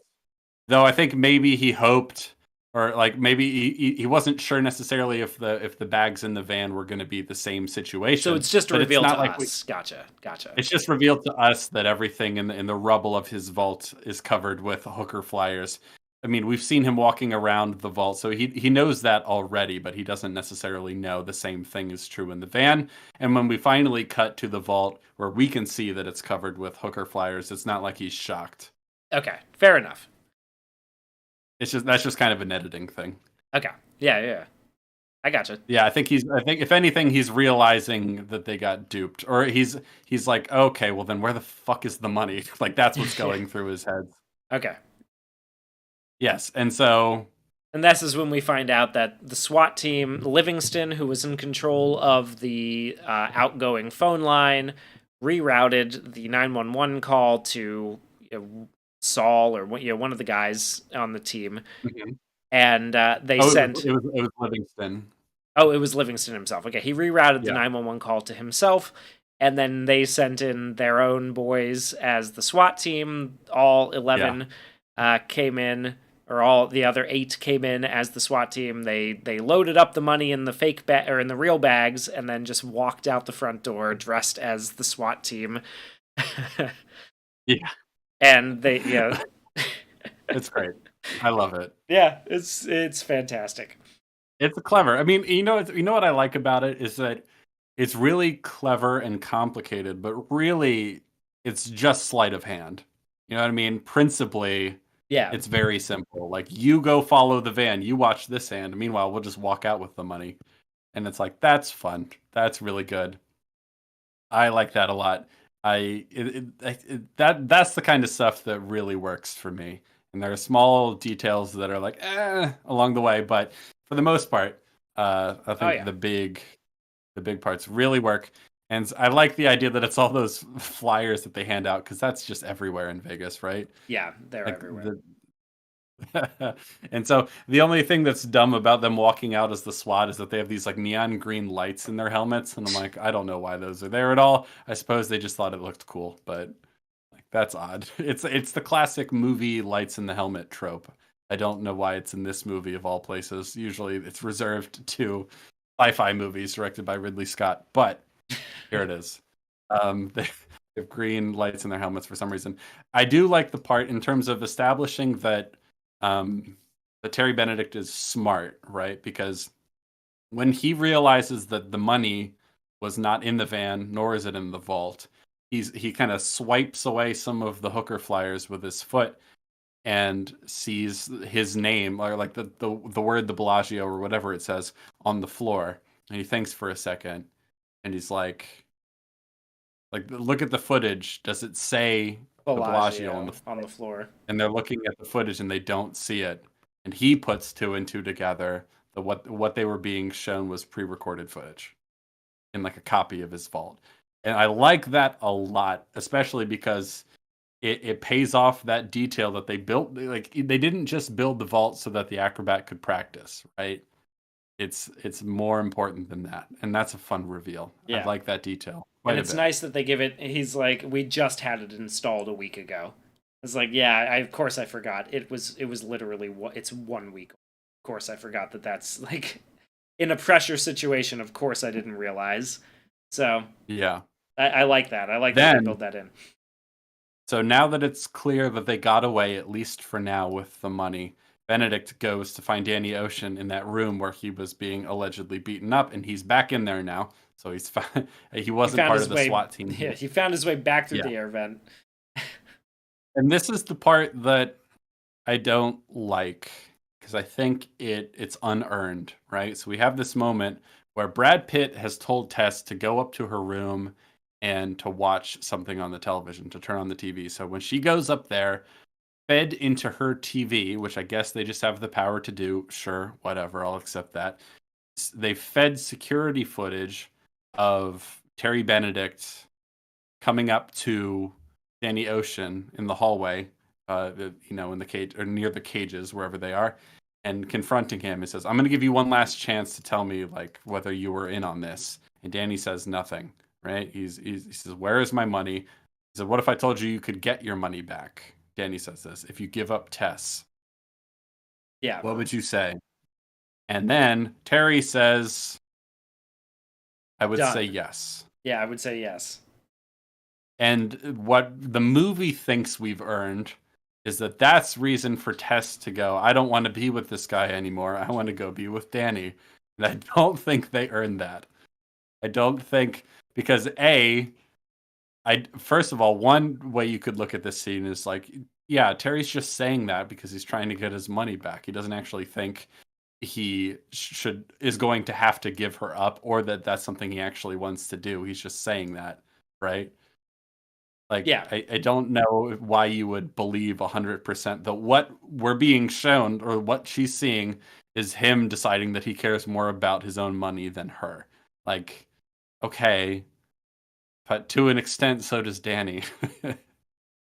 You know what I mean? yeah, Like, yeah, I just don't think this is truly earned. I think what would have done a better job is if Terry was kind of like if what she saw, obviously, okay, so part of it that does help, that does work a little bit, is that she sees him being dragged out of a back room. He looks like he's been roughed up, right? And so from her perspective, he's had her ex-husband like holed up in a back room getting the shit kicked out of him. So that part I can understand turning her against Terry. But the movie doesn't treat that as the important bit. The movie treats the important bit is that he likes his own money more than her.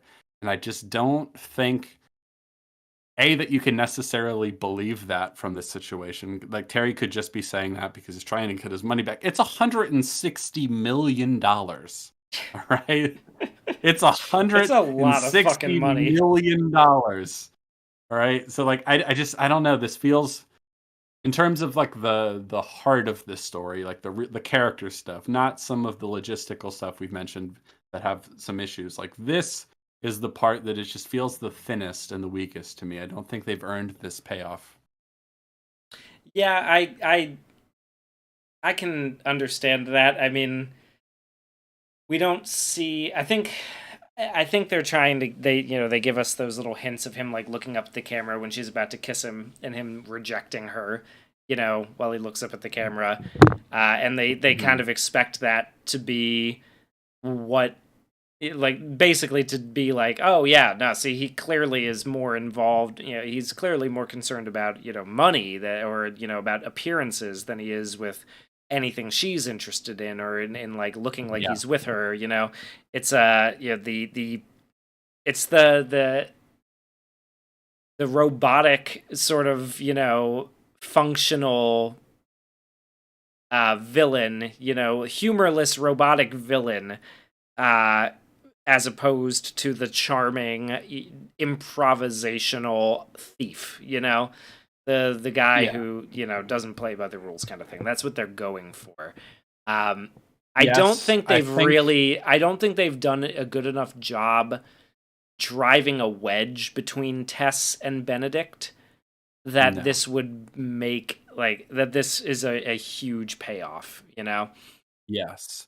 And so this is one of my main problems with this is one of the main things that keeps it from being like a truly great movie for me.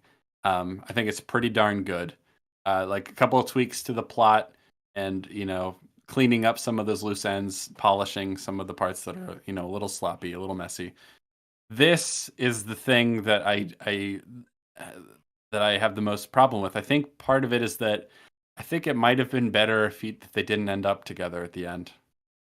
You know what I mean? Like if really what he got out of it was that she left Terry, if they could tweak a couple things so that that they drive a better wedge between her and Terry. She sees an uglier, darker side of Terry that she's not aware of before, Yeah, right?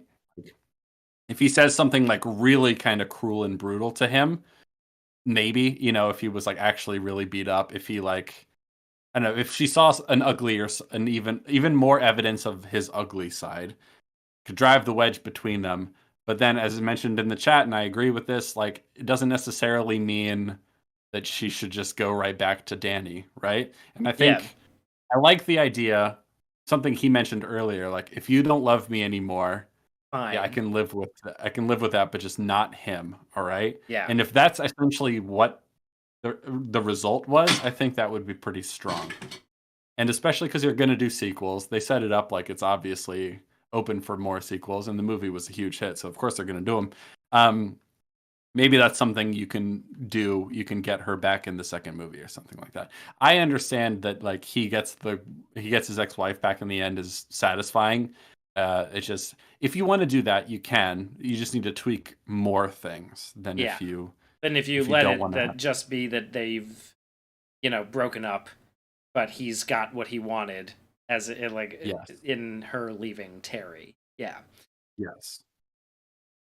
So if I'm trying to imagine how you can have it be just like it is in the movie, where when I'm fast forwarding a little bit, but he'll get thrown in prison for a couple months, and then he'll be out. 3 to 6 months. When, Yeah. yeah, and when he finally gets out, she's there waiting for him, as well as Brad Pitt, and then they kind of they ride off into the sunset while being tailed, which is a nice detail. I like that. But if you want to have her end up with him in the end, you know, he gets his ex-wife back. You need to tweak a few more things. You need to drive a bigger wedge between her and Terry. And like he lied, like Danny lied to her again. He says, "I'm not a thief anymore." And then it's like, "No, actually I'm going to steal from the guy you're currently with. I'm pulling off the biggest heist I've ever done." The biggest test Incredibly anybody's ever reckless. done at this point, like Yeah, essentially. So like I don't know why she ends up back with him necessarily. Other than the fact that Julia Roberts and George Clooney have insane chemistry with each other. you know, that's doing a lot of the heavy lifting here. yeah. I'd have to really think about how much we'd have to tweak things to really make it work. As is, it's like I get it, but I don't I know if get we what you were really own going this. for, but I think you needed to try a little harder. you know. Yeah, And Jay in the chats, saying, bringing up some good points, is like she seemed very, immune to his charms earlier when he was trying to turn it on, and she was kind of like giving as good as she got, in the yeah. dialogue between them. It's like, why all of a sudden does she think he's a charming thief? Well, I would say it. I wouldn't quite phrase it as she's immune to his charms, but like she knows what he's doing, but she clearly still likes him Well, yeah, to a degree, right? And she still finds him charming, but she knows like that's just kind of who he is, that he's a con man a little bit, and that he's a liar and a thief, right? So, and then the other thing to think about in terms of their relationship is, right, she had no idea that he was a thief before he got caught. That's the implication. So well, he is a that millionaire is a now. huge Kev, that's a that good point. well that's a huge blow, right? Because she's like, man, you're not who I thought you were at all. Now she knows who he actually is. she still clearly has feelings for him to a degree. I mean, she loved him in the first place. They have really good chemistry together. He's charming, he's likable, all this sort of stuff. And he's like, but then he does lie to her again as part of the problem. Is that he says, I'm not a thief anymore. And it's like, yeah, you are. So you could make it work where, because like the reason she Does he say left he's not a him, thief anymore, or does he say he's not a liar anymore? Doesn't he say he's not a liar uh, anymore? yeah, but then he's lying. He's still He's doing it. he is yes, yeah. He's if he's not explicitly lying by commission, he's lying by omission, right? So like, you know, he's still kind of a liar. And so I don't know. George Clooney, very charming guy. I don't think that's quite enough. He lied about thieving. He lied about lying about thieving. Yes. So I don't know. This is just, it's the weakest link for me in the whole thing. I can excuse some improbabilities with Yeah. their plan, but this is the thing that makes me like, if they could really nail this, it would really elevate the movie for me. Anyway, got a bit ahead of ourselves there. Back to the scene where Terry is grilling George Clooney, and George Clooney's like, I know a guy. He knows all about, if there's a heist, he'll know about it. Any And he's like, job oh, gets pulled on the western seaboard, he knows about it. You give me a and week, I'll Terry's find like, out what happened to your money. and Terry's like, God damn it, I thought you actually knew. Like I thought you had information. So that's a good lie. I like that lie a lot from Danny. And then we get the final moment with Terry and Tess. He goes and sees her at the elevator, and she's giving him an icy cold stare. And he says, Tess. She says, like, you of all people should know that in your hotels there's always someone watching, and he gets his... Yeah, but like he didn't really do anything all that egregious. I'm sorry. Like you haven't earned that level of sass, Julia Roberts. I'm sorry. What he said was to a guy who may or may not have, or who did, but he doesn't necessarily know, steal $160 million from him. He's like, I can give you the money back if you'll give up Tess. And he says yes just to like see, I don't know. I don't think it means what she thinks it means necessarily. And she's like, there's always someone watching. It's like, ooh, sassy moment. It's like, ooh, big mistake. Big mistake. It's Tess, it's $160 million. All right. And he's mad. All right. This just happened. All right. He hasn't had a few days to think about it. This just happened. It literally just happened. I am at my lowest point. I said some shit in order to try to get a hint, like to get a lifeline here, okay? Yeah. I'm sorry. I do like the extreme vaginal hubris comment in the chat as well. Funny way of phrasing it. Andy Garcia, to his credit, is pulling this role off really, really well. And then we get to one of the most iconic parts of the movie, because the heist, we did it. We stole $160 million from like the craziest heist that has ever been perpetrated. And there's this great moment when the SWAT car pulls back into the garage, and we cut to black. And then as oh God, what's the name of the piece? I'm blanking. Claire de Lune.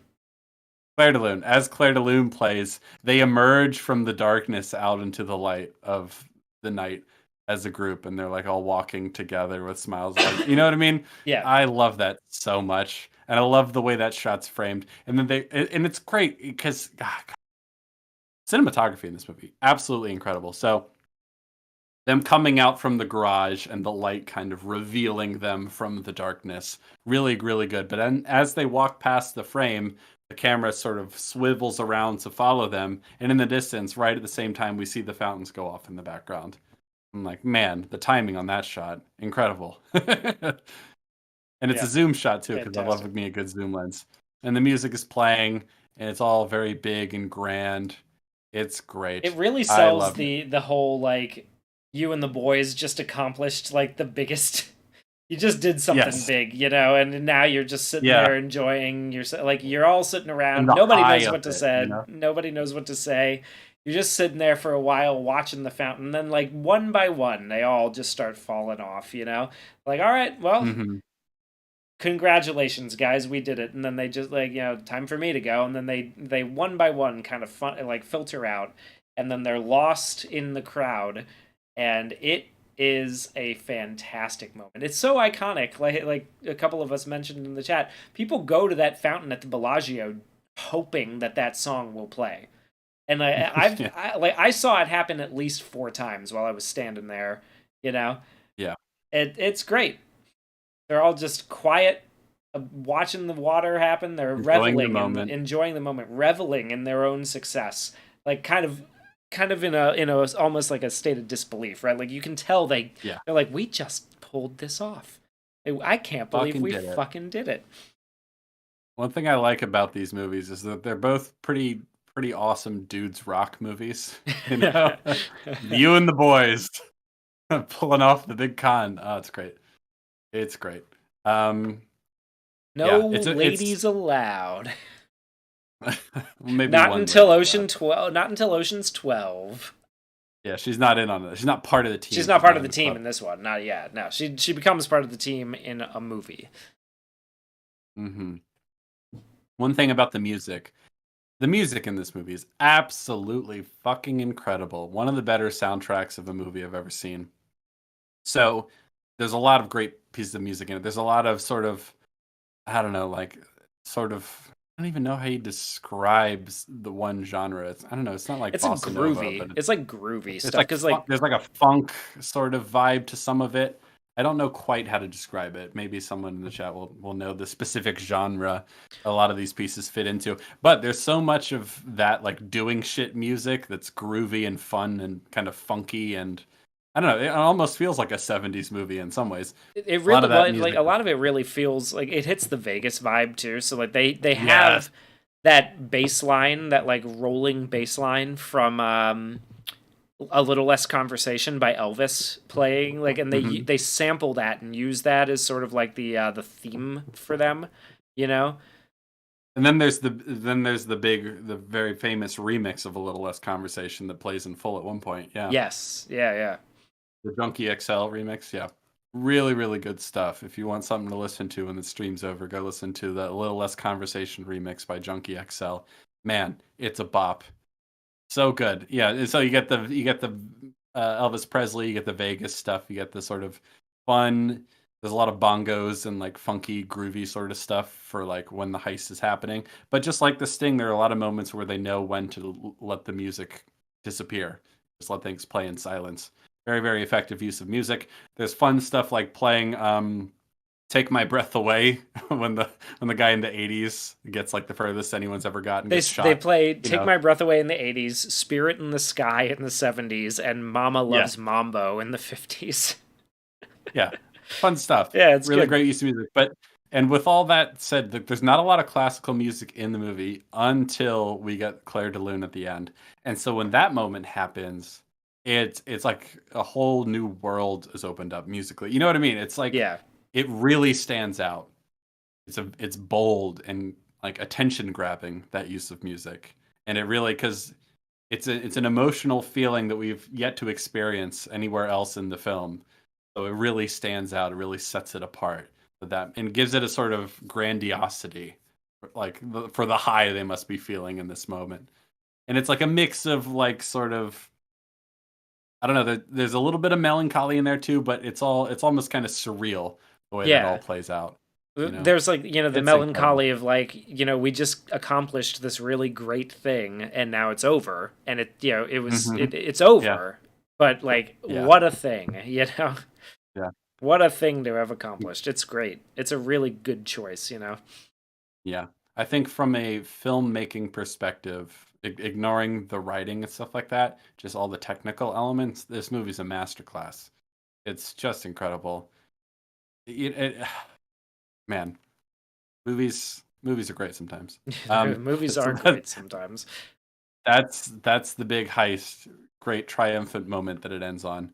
And then 3 to 6 months later, I love that. I love that it says Yeah. instead of specifying a time, it's because he told Julia Roberts he's going to get out in 3 to 6 months probably. It says 3 to 6 months later. That's great.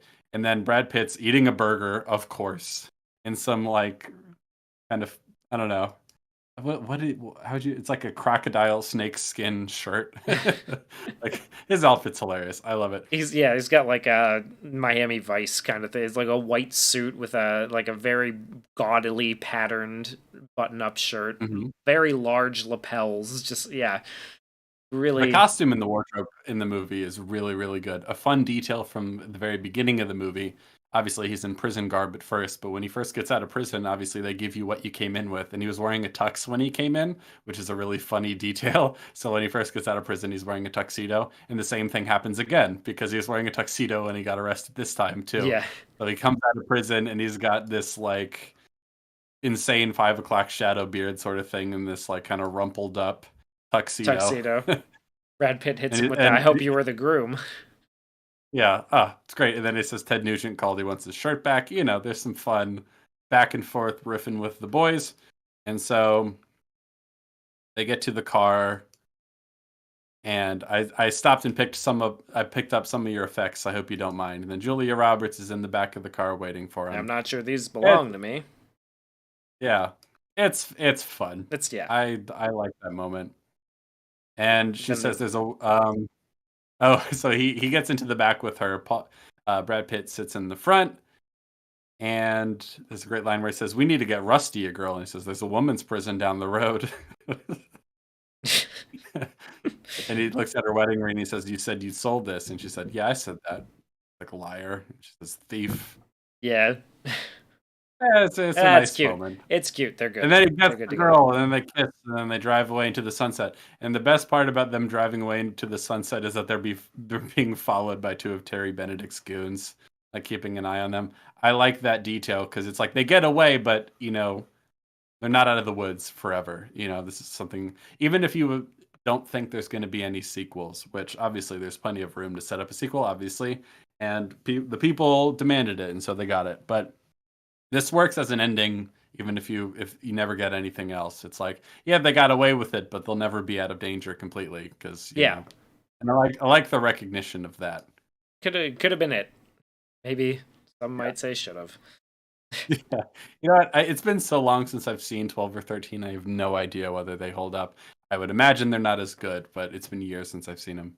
I watched 12 when I was in Salem with Nikki, and we both got COVID, and we were holed up in the hotel room, and they were just marathon playing 11, 12, and 13 on a loop on this one channel. Mhm. And so all night while we were up with COVID, like half delirious, we were just drifting in and out of these three movies. Yeah. Uh, Honestly, the only detail I remember at all about 12 is that they have a gag where Tess has to pretend to be Julia Roberts because they realize she looks so much like her. It's like, what? That's so that's a silly. that's a I, really it's a really dumb thing to do as like a big plot driver. It's not even just like a clever little wink to the audience. It's a huge plot device. yeah. Kevo points out that they drive away in an old kind of shitty beat up car because they're still trying to keep a low profile, right? Because they don't want to spend all their money and get flashy, fancy new cars because that would attract the attention of Benedict. So it's a nice little detail too. Um, yes, and that's Ocean's 11. The last thing I want to say before we talk about some closing thoughts about the movie, if you watch the credits, there's a really funny, cheeky little joke where they're going through the entire cast, like starring George Clooney, Brad Pitt, blah blah blah blah blah blah blah, with Bernie Mac, whatever, and then it says and introducing Julia Roberts, which is something they only ever say when it's their first major movie. This And is I don't definitely know whose yeah. I don't know whose idea that was, but it's very funny to me. Like that's such a funny little That in is joke. really funny that they did that. I didn't notice. Yeah, it says and introducing Julia Roberts. Like that's cheeky. That's perfectly in keeping with the humor of the movie. Um, Another thing that's perfectly in keeping with the humor of the movie is that apparently the story goes that George Clooney was signed on pretty early and so is trying to get other people involved and he wanted Julia Roberts. He hadn't worked with Julia Roberts before, which is another interesting detail. And he sends her the script and he like takes a paper clip and paper clips a $20 bill to it, and it writes a little note that says, "I heard you get 20 per movie." That's a fun joke. She was one of the most highly paid actresses in Hollywood at the time, making $20 million a movie. So he pinned a 20 to the script and said, "I heard you make 20 a movie." So apparently That's in Ocean's 12 at the end, Tess is credited for her portrayal, and it pops up and says introducing Tess as Julia Roberts in the end credits of 12. they're just so silly, you know. I like how silly the movie is. That's one thing about it that I really appreciate the most this time. It's like this is honestly one of the better comedies I've seen in a while. Yeah. It's it's very funny. It works really, really well. All these little details, and it's better than a lot of movies that explicitly call themselves comedies, is what I would say. And I'm wondering, yeah, this is considered a crime thriller, and it's like, yeah, it's a comedy too. Like that's almost more than anything, it's a comedy. It's a very funny movie. Um, yeah, and so that's Ocean's 11, the remake. It's a good movie. I wouldn't call it an excellent movie, but Wouldn't it's really good. it's no The Sting, but it is pretty No, good. yes, it's a lot of fun, and I hope you enjoyed listening to us talk about it. It's nice to talk about good movies sometimes. Nice to talk about movies that are just fun, man. Yeah, it's a real nice change of pace from And I will say, I don't think we get a lot of movies like this anymore, no, honestly. not really. Um, and it's a shame. You mentioned, like, not that I want The Sting to be remade. I don't want it to be remade at all. If it No, were to no, be no. remade in their prime, George Clooney and Brad Pitt are probably the only two people working today Who could who yeah. could even pull off something approaching the same level of charisma and the dynamic between Paul Newman and Robert Redford in The Sting. But like, let's say you were going to remake The Sting now. I don't. To be clear, I don't want to. I don't want this to happen. Don't touch it. Leave it alone. But if you did, like, who would you even get? Like, who do we have? I mean, is Uh there anyone? Like, I um don't. I can't think of a lot of movie like actors these days who are like just this charismatic and captivating and fun and have this level of like chemistry with each other. I haven't seen a movie like this in quite a while. yeah, I can't think of anybody else who I could see pulling that kind of dynamic off. Like, is there a duo working right now who could? Which is kind of like, I can't think of one. I mean, there are definitely some very funny and charismatic people still working in Hollywood, but I I don't see a lot of movies like this being made anymore, where like I like I like I've been describing this leading up to the stream, a movie about the power of movie star charisma and the joy of seeing a plan come together. I can't think of another movie like it in recent years. yeah. I feel like we used to get more movies like this. Jen, are there 11 Okay. famous actors currently? That's a good joke. I like that. uh, Topaz says that was fun. More thematic double features of older movies. Yeah, that's something I'm yeah, I'm, I'm I hoping to do in absolutely, the yeah. future. We'll I'm definitely still be definitely down talking about new things that come out that are as worth new things talking come about. out. Stay I've been tuned for watching. Civil War by Alex Oh God, yeah, Garland we're definitely going to talk about Civil War. and Definitely, Beetlejuice 100%. Beetlejuice by Tim No way. Burton. Nope, I am not watching that. Sorry. I like Beetlejuice. If you want to just talk about the original, I'm fine with that. I don't know. I mean, I'd have to hear from people I trust that no, it's actually pretty good. I A lot was of these looking up remakes. who's writing it, and I don't think we're gonna have.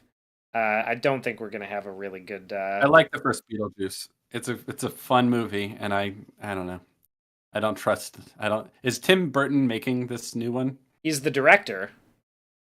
Okay, well, when's the last good movie he made? Big Fish? Like, it's been It's years. been a long time. It's been a while. However, the writers, Alfred Goch or Goch or however you pronounce this, um, best known for currently for Wednesday, the TV show on Netflix. However, he also wrote. This should inspire nothing but confidence, I'm sure. Um, Shanghai Nights, Shanghai Noon, and Shanghai Nights, and The Mummy: The Oh, is Tomb that of the the Dragon Emperor. is Shanghai Nights Owen Wilson and Jackie Chan? Shanghai Noon and Shanghai Nights are both Owen Wilson and Jackie Chan. Yeah, Okay. I remember seeing those when I was a kid and liking them. I have no idea what they're like as an adult, but yeah. So that's the guy that guy and his writing partner, his longtime writing partner. They are the ones writing Beetlejuice 2, also known as Beetlejuice. So clearly they're setting up for a why third. would you call it? Why would Beetlejuice be? I suppose you're right. Yeah, they're This clearly is like setting it up for the Aerosmith third thing. one. Yeah, Um, Beetlejuice, and Beetlejuice. That's what they're gonna do. Topaz says you got to do a Civil War prediction stream to see how close or not close you get once it comes out. I don't know if we'll do a whole stream dedicated to that. I'm going to do it right now. Civil War will be a miserable movie um, that that that shows a potential future America like engaged in a civil war, but the lines between the sides will have nothing to do with the actual major political divides between any political factions, left or right, Republican, Democrat, in the country today, as evidenced by the fact that California and Texas are on the same side against a Yes, fascist government clearly. in DC. The political lines will make no sense based on how the actual political lay of the land looks in America right now, and yet it will have delusions of grandeur about how much it's saying about our current politically divided climate. The movie's gonna suck. It's gonna be pretentious and it's gonna be preachy.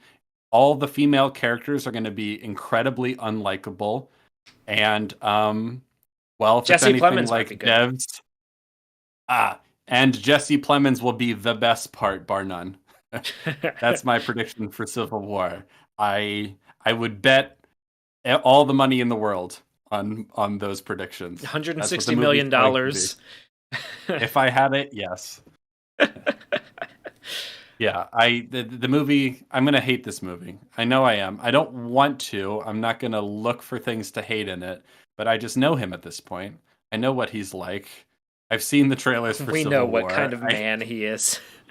Yeah, oh God, and like that's the thing that bothers me most about it so far, because it might just be kind of generically bad in a lot of other ways. But yeah, I know it's gonna think it's gonna have things to say about political division, and yet I know he's made decisions about how to draw the lines for the Civil War that have nothing to do with our current state of things, and he thinks he can do both.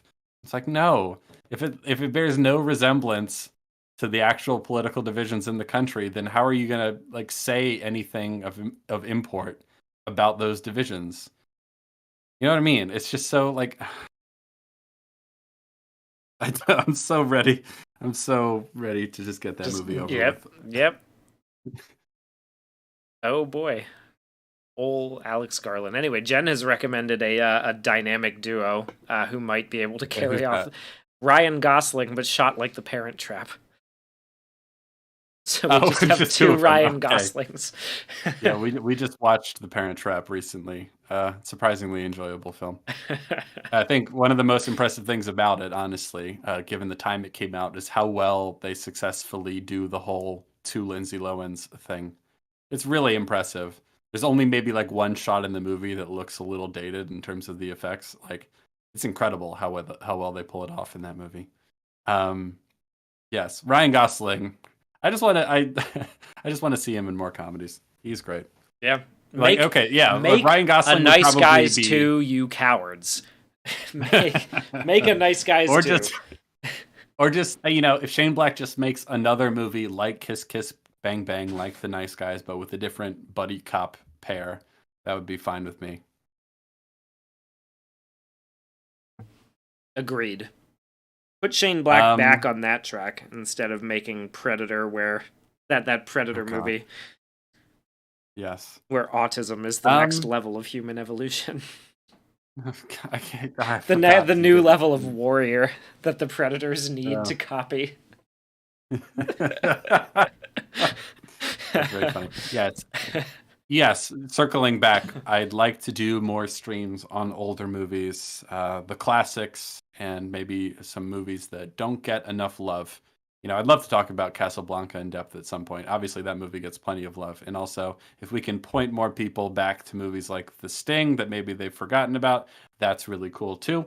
We'll be talking about Civil War when it comes out. What we're talking about next week, we have not decided yet, but we'll give you as much warning as possible in case you have homework, like a movie to watch. So I know Indeed. I'm currently watching Shogun right now. Oh, hell yeah. I don't think, have you seen any of it yet, I've Hugh? seen the first 2 episodes, yeah. Okay, I've seen the first three. I haven't finished it yet. I don't remember how many they're going to be, but I've been enjoying it so far. So I'm sure when that's done, we'll probably want to talk about that, Yeah, among man. other things. So stay Absolutely. tuned for more streams in the future. You have this is my word that Dev's episode 4 review will be out before Alex Garland's Civil War, which I believe is April 12th. So that's the hard deadline. That's when you should expect Dev's episode 4. I think it's going to be pretty good. I'm really hoping it's worth the wait. I'm trying all I can to make sure it is worth the wait. We've tried very hard. So stay We've done tuned our for that. best. Yeah. And unless you had any closing thoughts, maybe No, we'll end it there. I think we're good. I think that's pretty much where I want to leave it. Good movies. Uh, Good yeah. movies. I'm excited to get back to devs next week. Oh boy. Yes.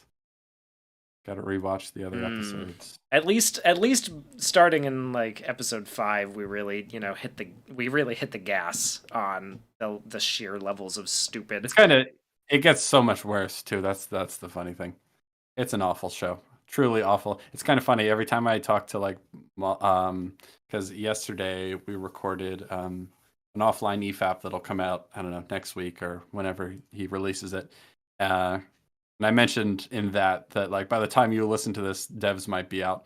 And every time I mention devs to Mahler or Rags, they all like recoil in disgust. It's really funny to me. It's like every time I mention devs, Mahler goes like, "Ugh, that movie gave me psychic damage." Like, so yeah, it's Well, memorably bad. uh-huh. At least for those For those of us who suffered through it, yes. Yes. So, and I think there's plenty more to discuss about it and plenty more to learn about how awful TV shows can be. And hopefully that'll all be out before Alex Garland's Civil War, before he drops yet another bomb on us. So that'll be fun. All right. Yes. We'll keep you posted on what we're going to talk about next week. And we'll Indeed. see you then. We'll see you around the bend. Thanks for hanging out, everyone. Toodaloo. Yeah, thanks for hanging out. It's been fun. Hope you guys As enjoy the always. discussion. And we'll see you next time.